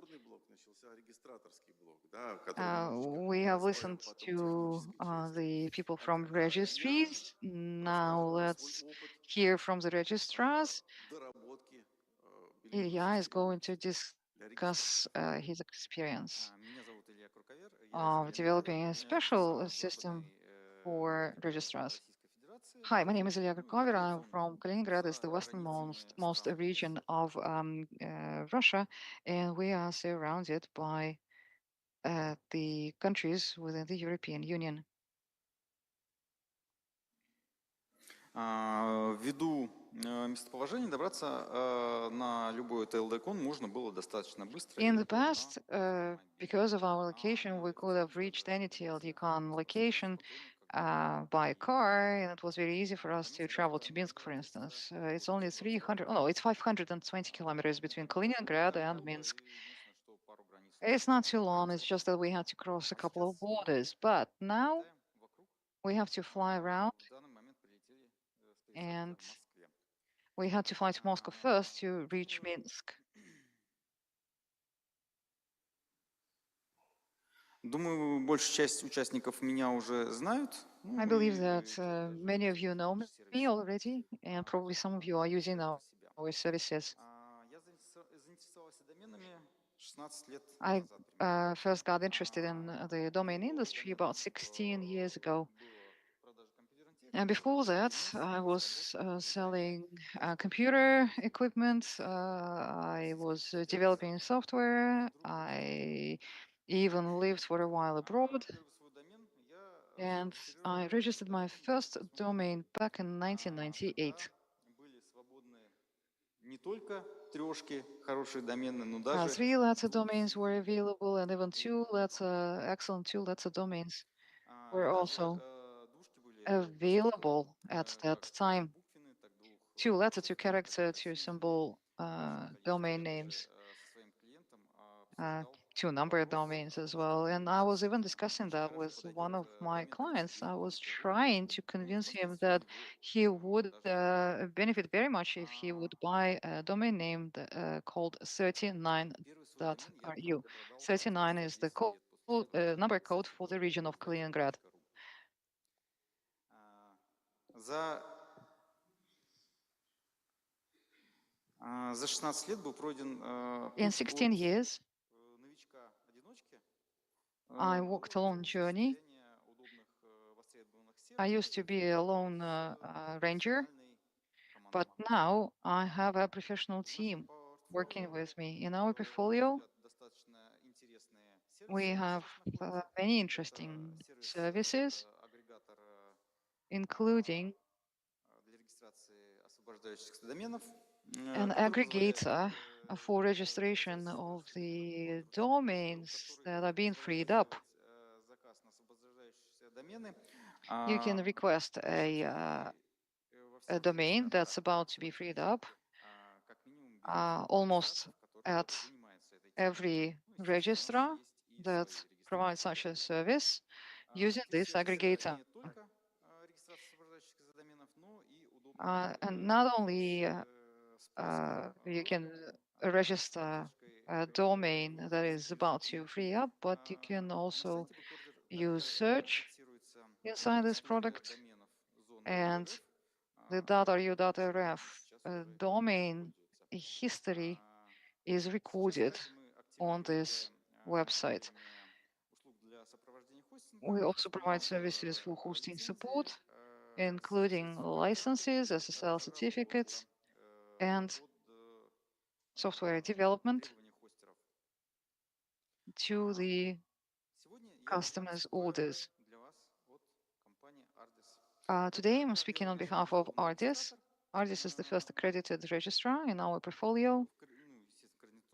В Координационном центре доменов РУ-РФ, который... We got the registration with .ru.rf. We became a domain registrar, and we opened a Pandora's box by doing that. Для начала давайте разберемся в вопросе, что такое аккредитация, для чего они нужны. Well, first of all, we need to understand why we need accreditation. Every hoster offers the service of registration of domain names as an add-on service. A hosting provider very often is a partner of an accredited registrar, and a hoster registers the domain as a partner.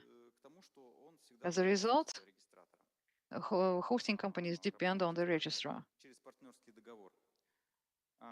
Когда регистратор аккредитовывается, when a registrar becomes a registrar, gets the accreditation, регистратора, он может строить долгосрочный бизнес This на company can build long-term business in the domain name industry without the fear of losing the partner agreement or without fearing an increase in prices. And this registrar can now accumulate its own partners in order to become a registrar. необходимо пройти аккредитацию. You have to go through the accreditation process.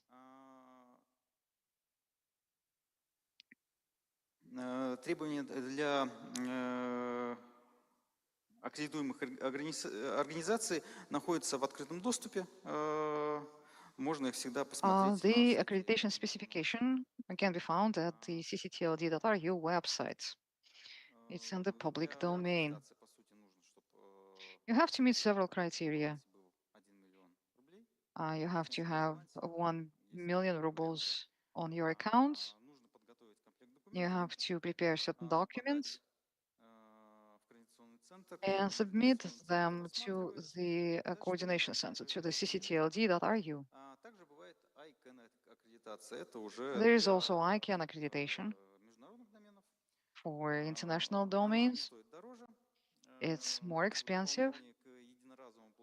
In addition to the one-off payment, there is also an annual payment, which is about $4,500.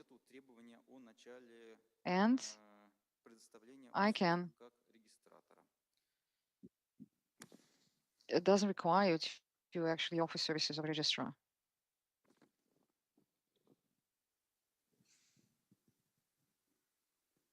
Для того, чтобы начать оказывать услуги в In качестве order to start offering services as an accredited registrar, having received this accreditation, you have to sign an agreement with the TCI. You have to go through technical tests. And you have to start registering domains. Every new registrar, in accordance with the rules of registration, rules of accreditation, needs to start offering services within 1 year. Казалось бы, самый удобный вариант – это It may виртуальный seem that the best option is to become a virtual registrar.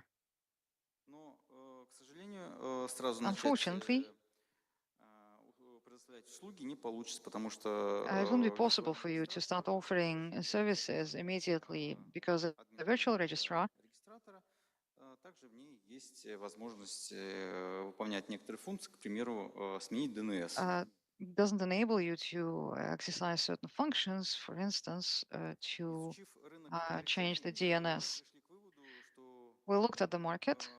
Решений для организации бизнес-регистратора не так много. And we realized that there aren't many solutions for registrars that facilitate their business operations. And at the same time, we didn't want to develop our own solution from scratch. We tested several solutions and we settled on Bill Manager. ISP System is an Irkutsk-based company, and we liked what we saw. We know that it enjoys good reputation. Many hosters use the product, and the resellers, the registration partners, also use Bill Manager.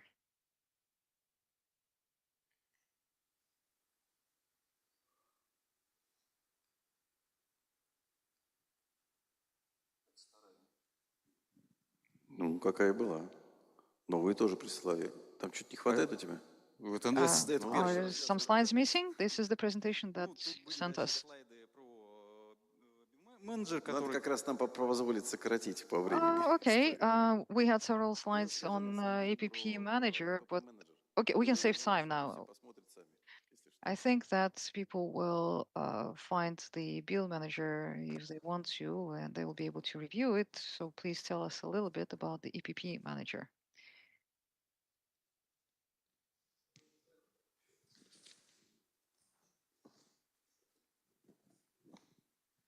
После недолгих раздумий было принято решение разрабатывать. So after a while, we decided eventually to develop our own integrator for the Bill Manager to connect it to our register. It took about 2 months to deliver the first iteration of the EPP manager. After that, we debunked it, we made it easier to use, we enhanced it in many different ways, but the product continued to operate as an in-house solution. We've been running it for about 10 years, and then we expanded the team of developers, and then we decided that we'll have to rewrite this solution for the sixth version of Bill Manager and to start selling it in the market. We registered with ROS Register and in the Register of Russian Software. EPP Manager supports Технический центр интернет поддерживает реестр TCI register. It supports type-in register. И дальше мы не стоим на месте, мы продолжаем разработку. Сейчас идет разработка. And we decided to continue developing this register so that it can operate with various sign that supports com.net. And then we'll also ensure interoperability of other registers, new GTLDs, and other global TLDs. We also plan to embed a DNS editor. At the moment, billing doesn't have that, but probably it will be a standalone product. And we are also open to dialogue. We can develop integration with any registrar, with any registry. If you need to start offering registration services as soon as possible. Thank you. Thank you, Ilya. I think it's an excellent solution for the newcomers to the market. I'm told that we need to speed up. Let's leave questions for the evening reception. And as to the presentation for the future, dear participants, dear speakers, the program committee sent you a warning 2 weeks in advance of the conference. So probably there was some glitch in the transfer of these presentations. Anyway, let me introduce you our next presenter, the representative of TCI.net, Technical Center Internet. Nikita is going to talk about something new that Russia never had. Now we have it. Really, colleagues, we see it so much during the day at work and at conferences. If you don't mind, I will talk standing. Welcome to TLDCon 24. This is the wrong presentation, colleagues. It's not mine. Should I sit down? Okay, so you made me sit down. The magic of video cameras. Colleagues, it's not my presentation. The name is Ivanov. This is the right one. Okay, hello once again. The TCI Certification Center protects the internet, and my presentation will explain why this is important for all of us. I'll start with 2 key problems.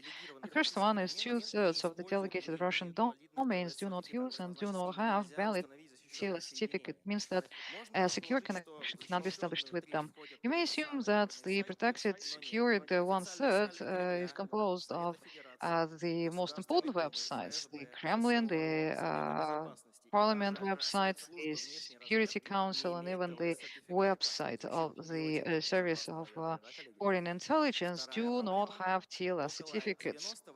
That's scary. The second problem is about 89% of TLS certificates generated in Russia are generated by foreign centers. Less Encrypt is the leader. It's responsible for 87% of the certificates. Probably they have excellent PR service. In 2022, as we all know, after sanctions were imposed on Russia, Some of these certificates were recalled by the certifying center, and this affected big government companies and commercial companies on the sanctions lists. It is a precedent. It creates threats to the stability of the Russian internet. Numbers speak for themselves. Let's imagine what will happen if, under the pressure of the United States, a foreign certifying center decides to recall its certificates. I think that switching to HTTP is not a good idea. Let's take a look at the examples of how foreign certificates are used in Russia. Global science certificates are mostly used by large government and commercial companies and government services, including e-government, Mos.ru, Roseltalk, EMIAS, the Moscow Stock Exchange, Yandex, Zen, Vkontakte, the central bank and largest banks of Russia, and government services such as Roskomnadzor, the Ministry of Interior, the Ministry of Digital Development, and even the website of the Register of Domestic Software use the global science certificates. Let's Encrypt are very popular in e-commerce among the small and medium businesses and at information websites and forums. But even now, there are cases when Let's Encrypt certificates are still used by the government authorities, including the state taxation service. We don't have much choice in terms of census of certification. There is much dependence on foreign census, and there is a threat of a massive withdrawal of certificates. So the answer is straightforward. We must develop our own solutions and substitute. Our government made initial steps towards that. The National Certifying Center was established. It uses GOST, the domestic encryption system, and its status will be recorded in the new version on electronic signature, the law on electronic signature number 63. And of course, it's priority for government services and authorities. At Gosuslugi government, you can get two types of certificates from us: the domain control certificates and the certificate that confirm the right of the organization to own and possess the domain name. But even this center still has problems. Many government and commercial companies use foreign certificates. In the last 2 years, this center issued 11,000 certificates, which is 0.005% of all certificates maintained in the domain zone. When TLS certificate is issued at nodes, some of the transactions are performed manually, and it takes up to 5 business days to get the certificate.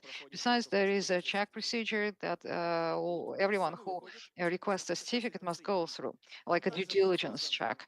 And in 2022, the TCI Center of Certification was also established. Our priority is slightly different. We develop products for individuals and businesses, and we want to ensure maximum automation in our product. We are offering a certificate for one domain and all its subdomains. We use 2 crypto systems, GOST and CDCA, and the certificates are issued for 90 days or 365 days. And we also generate certificates, some certificates to protect email. Today, within 10 minutes, you can get a certificate from us if you register with our personal account service. And there is a bot that automates the certificate generation, or you can use the websites of our partners. Speaking about partners, the certificates are issued for domain names, and that's why our key partners are the largest registrars of domain names in Russia, Regru and RusCenter.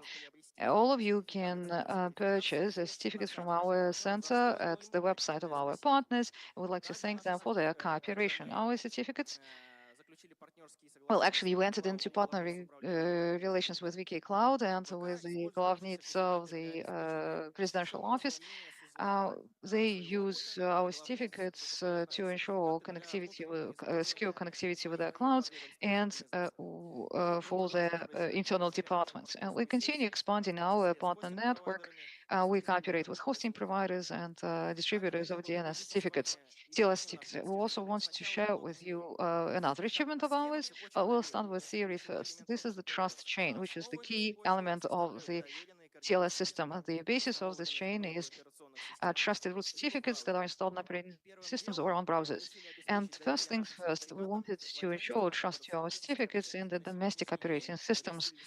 At the moment, we've reached agreement of including our TLS certificates, root TLS certificates into the distributives of the leading operating systems of Russia that you can see now on the slide. And that's not everything. Trust is crucial, especially trust from the experts of the industry and independent developers. We have always aspired to make the activity of our center as transparent to the user as possible. What helps us is, well, those who help us, our colleagues from Yandex and VK. Our certificates are generated together with the labels of ST logs. And this is how they confirm the independence of our certificates. Transparency log. TCI certificates were added to the activity of our center are covered by, is covered by several media channels. Security. The TCI certificate center is connected to Solar JSOC, the largest center of cybersecurity, and we also have our own secure development of software department. We do not rest on our laurels. Very soon we will start issuing OV certificates, and in the future we'll be offering corporate TLS and corporate SME certificates, and we will be offering products for developers like certifying the code signature, code signing, and other products. In conclusion, I want to thank all of you for your attention. Please join the community of trusted partners and users of our certificates and of our center. Here is the QR code that will take you to the center. I also want to thank the organizers of today's conference, the Coordination Center of .ru.rf, and the hosts from Host BY. Thank you for allowing me the honor of speaking from this stage. Colleagues, enjoy your evening, and I'm sure that together we'll make the Russian internet a better and a more secure place. Right, thank you. I suggest that we save all questions about the certificates till tonight's reception. Or Telegram, use Telegram. Send your questions to Telegram. He will start responding to your questions right away. Nikita, please pass the microphone to Andrei. And please welcome, this is Andrei Savelyev, from domains. .ru. Yeah, I want to thank the organizers for inviting us here. We're a young registrar, ref.ru. I've been traveling to TLDCon for 7 or 8 years ago. I used to be a domain investor before, and now I represent a registrar. I will be talking about the secondary market and the freed up domains. A question to the audience. Where is the 70% of the money of the world stored? Do you know what is the asset that accumulates 70% of all the money of the world? Cryptocurrency? No. Okay, I'll answer this question on the last slide of this presentation. So very quickly, a brief overview of the secondary market. Now, this is what's been happening. The number of domains sold in the secondary market that are held by domainers or domain investors is the same. It's not changing. But this year, some large domainers, and there are about 10-15 persons, they are selling their portfolios and they are selling them at wholesale prices. You can buy the domains at $10 to $30 per domain. A package of 20,000 domains can be bought for 15 million rubles only. No such generosity was ever recorded before. The secondary market has subsided, and many domainers are looking for exit strategies. In August, we saw terrible results. Today, it looks like the secondary market has hit the bottom. The portfolio turnover is 0.05 to 0.5%. If you have 1,000 domains, if you're holding 1,000 domains, you can sell 5 to what is it? No, sorry, from 1 domain to 5 domains a year, depending on your price policy. 5x.ru can be bought at 30,000 rubles. 4x.ru can be bought at 300,000 rubles. Those who sell for more have to face a lower turnover. Those who sell for less, their turnover is higher, but the prices are lower.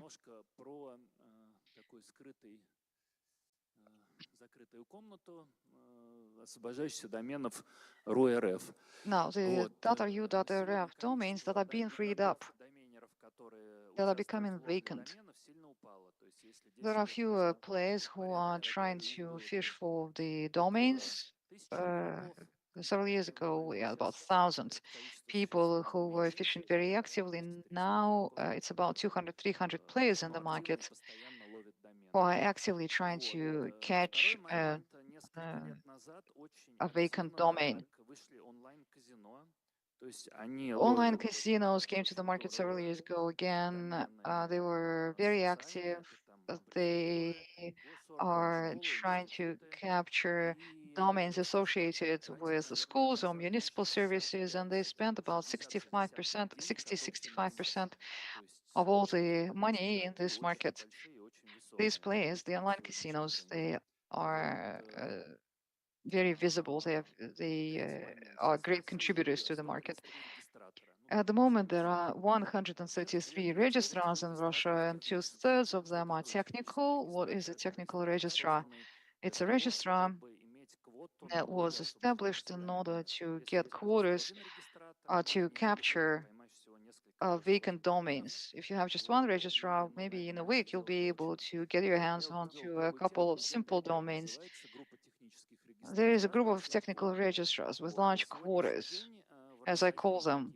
There are 3 such major groups that are trying to, or that are actually catching 90% of all vacant domains. If you have fewer than 20 technical registrars, you have no business in the secondary market.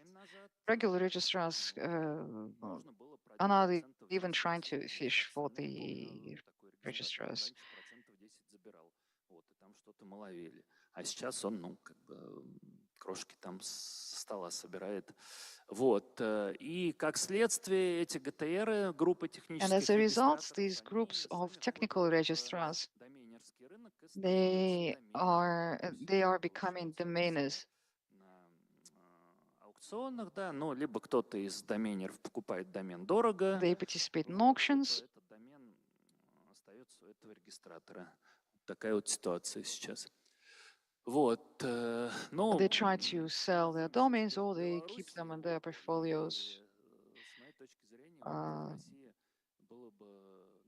And since we are in Belarus now, I need to talk about this country as well.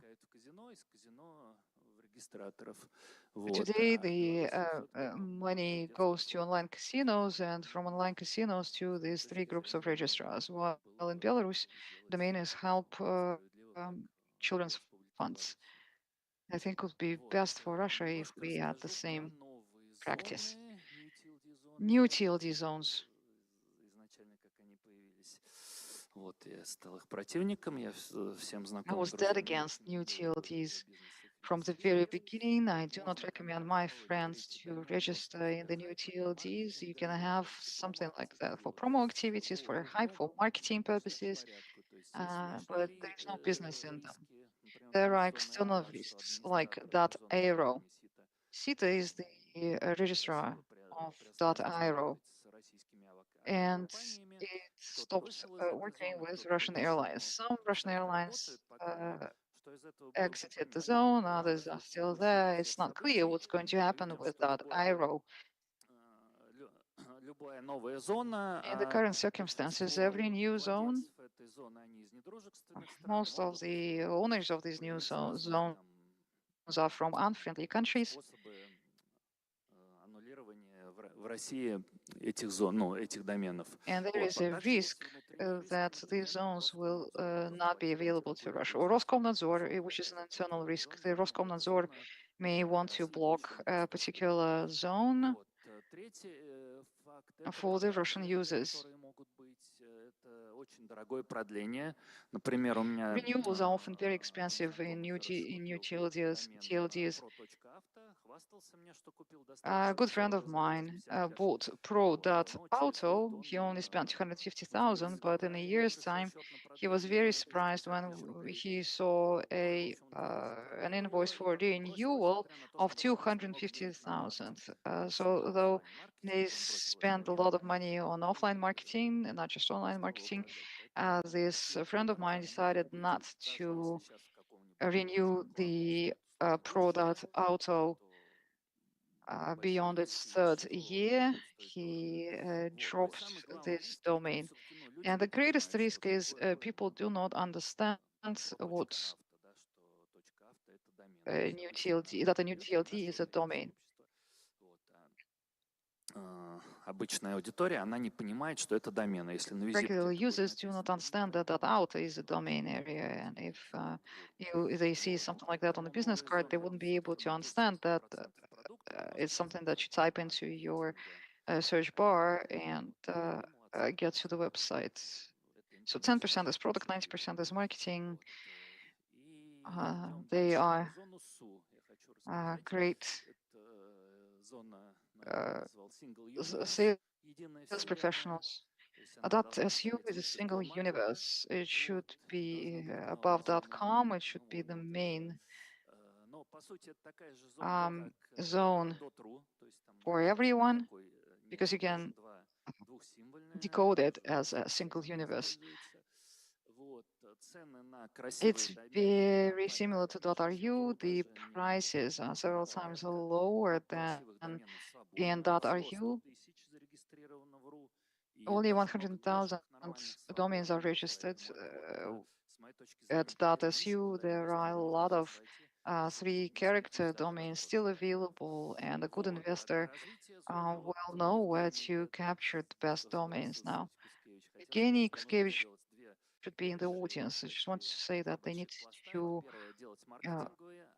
do more marketing to promote the zone, and also they need to offer the same price for the registrars as in .rf and .ru.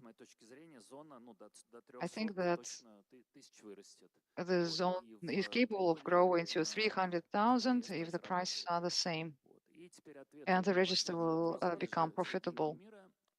Now, to answer the question that I announced in the beginning of this talk, 60% of all the money in of the world is in real estate. 34% of the money in the world is stored where?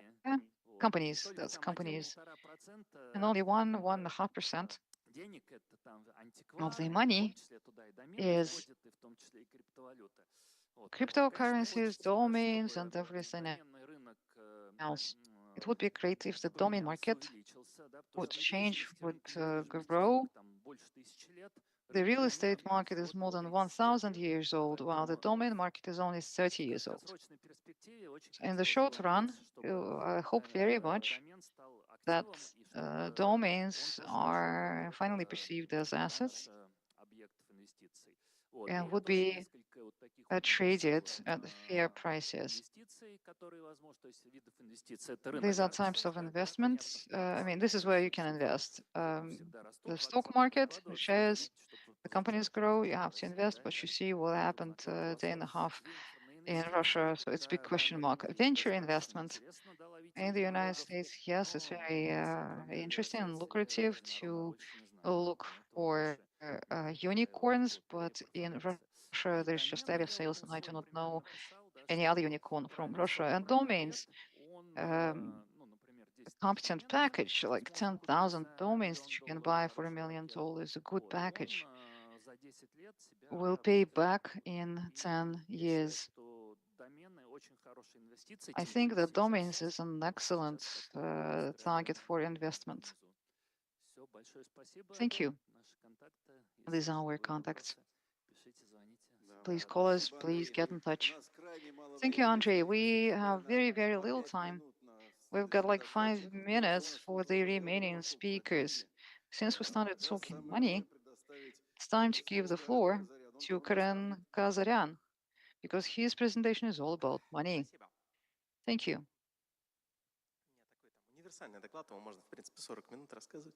Нет, ты уж, пожалуйста, уложись в 3 минуты. I have a very long presentation. No.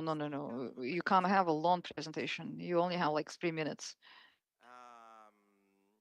Есть определенная, исходя из всех существующих государственных документов, начиная с 2002 года, в них... Well, since 2002, a lot of regulatory documents were adopted, and they all talk about pretty much the same thing: digital economy, the data, the measurements of the digital economy, referring to international papers, the United Nations, the ITU, and later referring to OECD,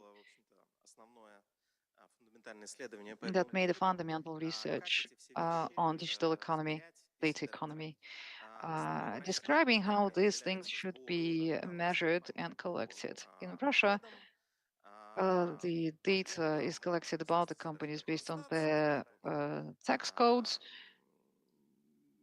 В основном ежегодно есть ежеквартальные опросники. There are questionnaires that are sent out to the companies every year or every quarter. It takes a long time to process the data. At the moment on the website of Higher School of Economics, you will find the statistics for 2022. The 2023 is still not available, only quarterly data. The same applies to 2024. You can find the report for the first quarter of 2024. So obviously, the statistics that we are collecting is not very much up to date. And besides these statistics, this data assesses only a part of the digital economy. We are polling the companies that, according to the taxation codes, develop software and process data, like hosters, hosting companies. Again, the speed at which we are collecting and processing the data is very low. It takes about 6 months, sometimes longer, to produce reports. It's a problem. It's a problem for the market that that doesn't know what's happening right now.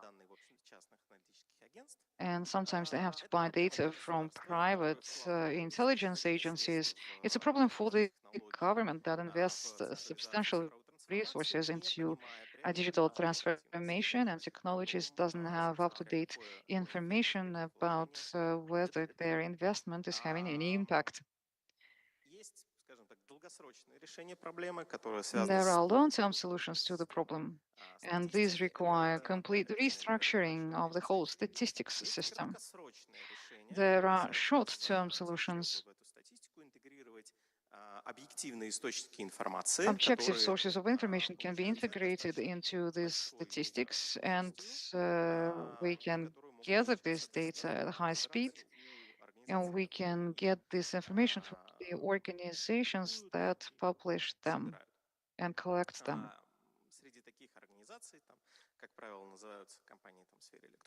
And these organizations are e-commerce companies, banks, and of course,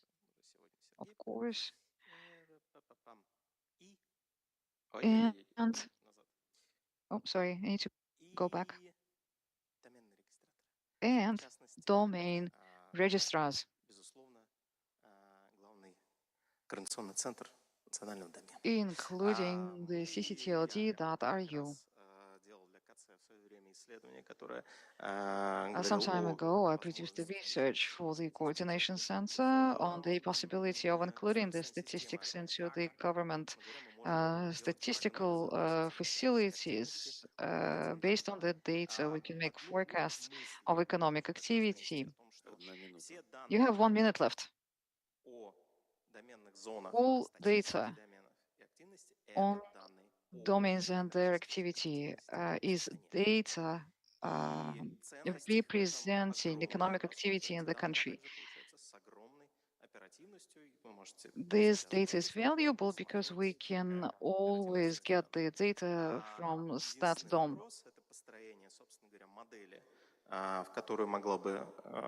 The only obstacle is to build a model that could be integrated with the government statistical models.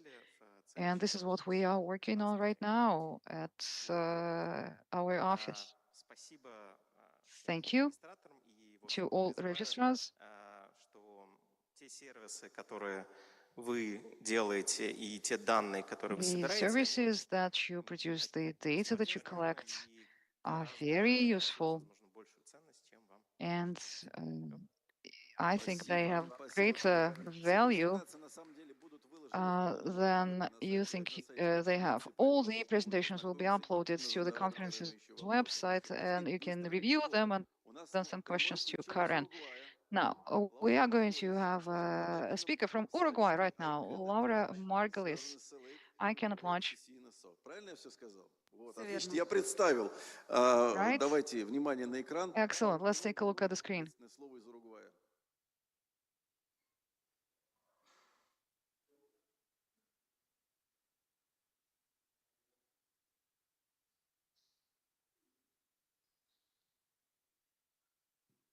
Ну, как обычно, из Уругвая далеко связь идет. Пока Uruguay is so far away. Да, где-то еще ветер сдувает на воздушных The линиях. cables are so long. And the winds, the stormy winds. Where is Laura? Hello, everyone. Там целая техническая команда ищет Лауру. Hello, can you hear Мы me? даже видим тебя. Мы видим и Yes, слышим. we can hear you and we can see you too.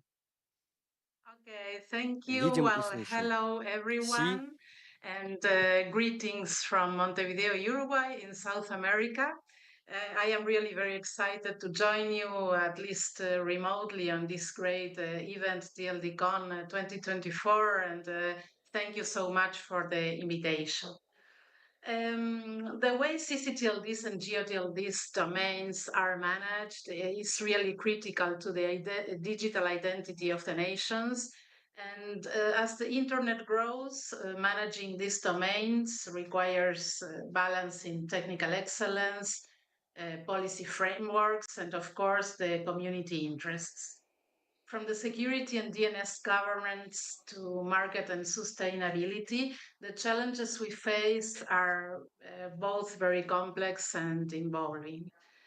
Today, we will present our research in best practices, emerging trends, and how different regions are tackling these issues in ways that reflect their unique needs and goals.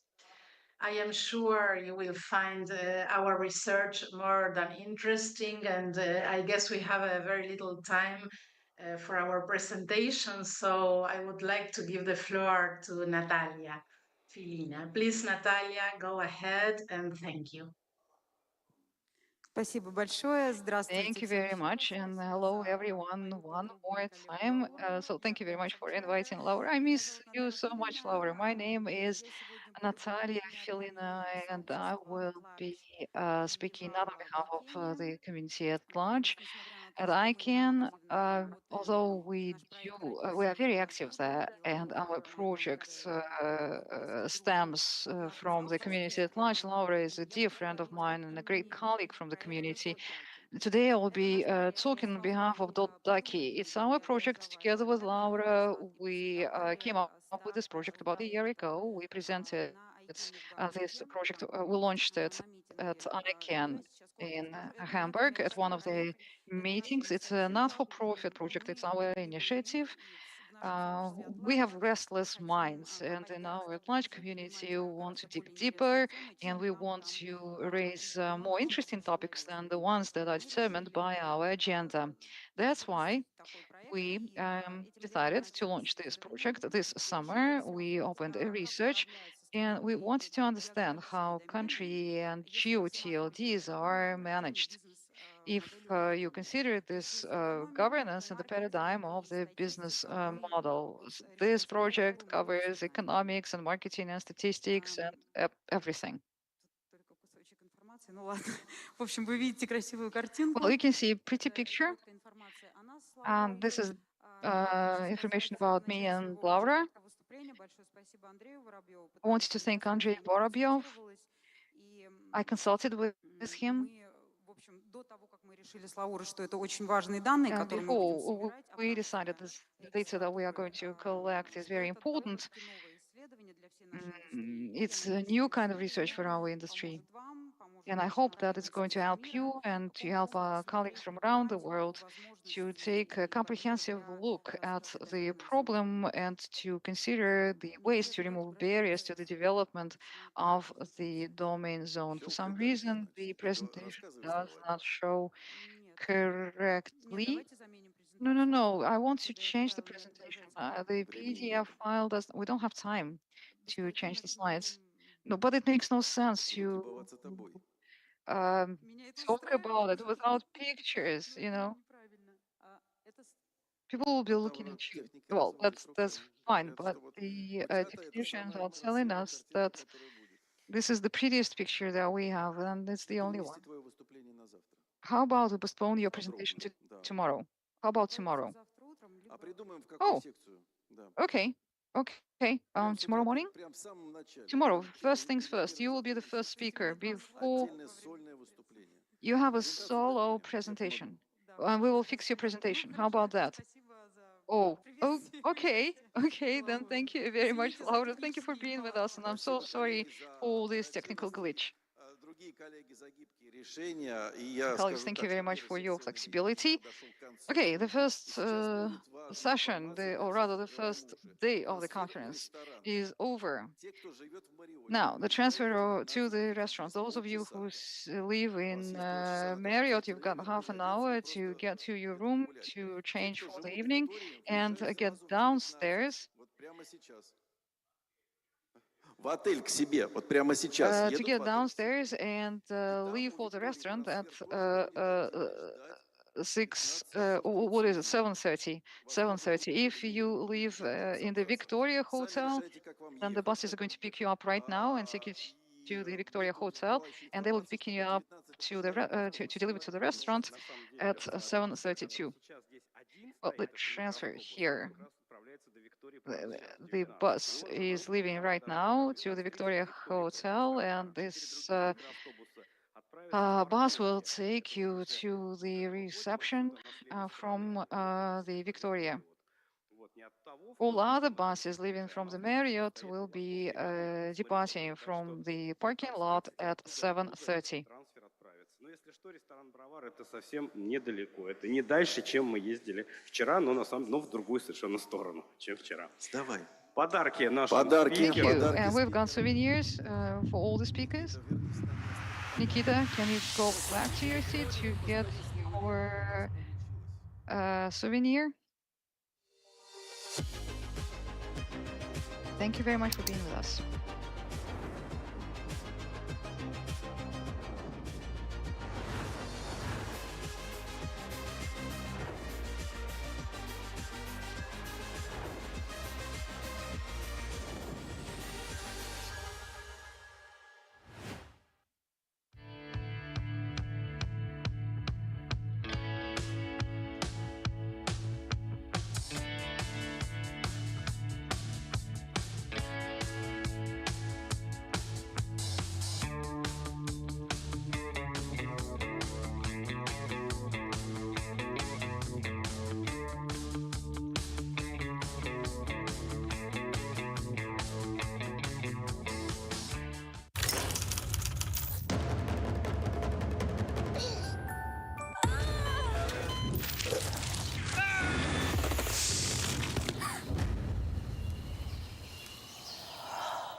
от устаревших архитектур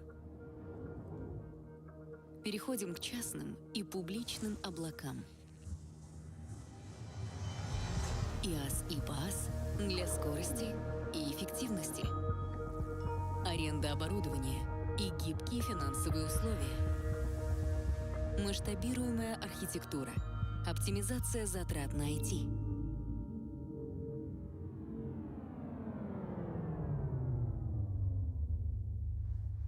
Ресурсы для получения новых конкурентных преимуществ. Расширяем границы вашего бизнеса.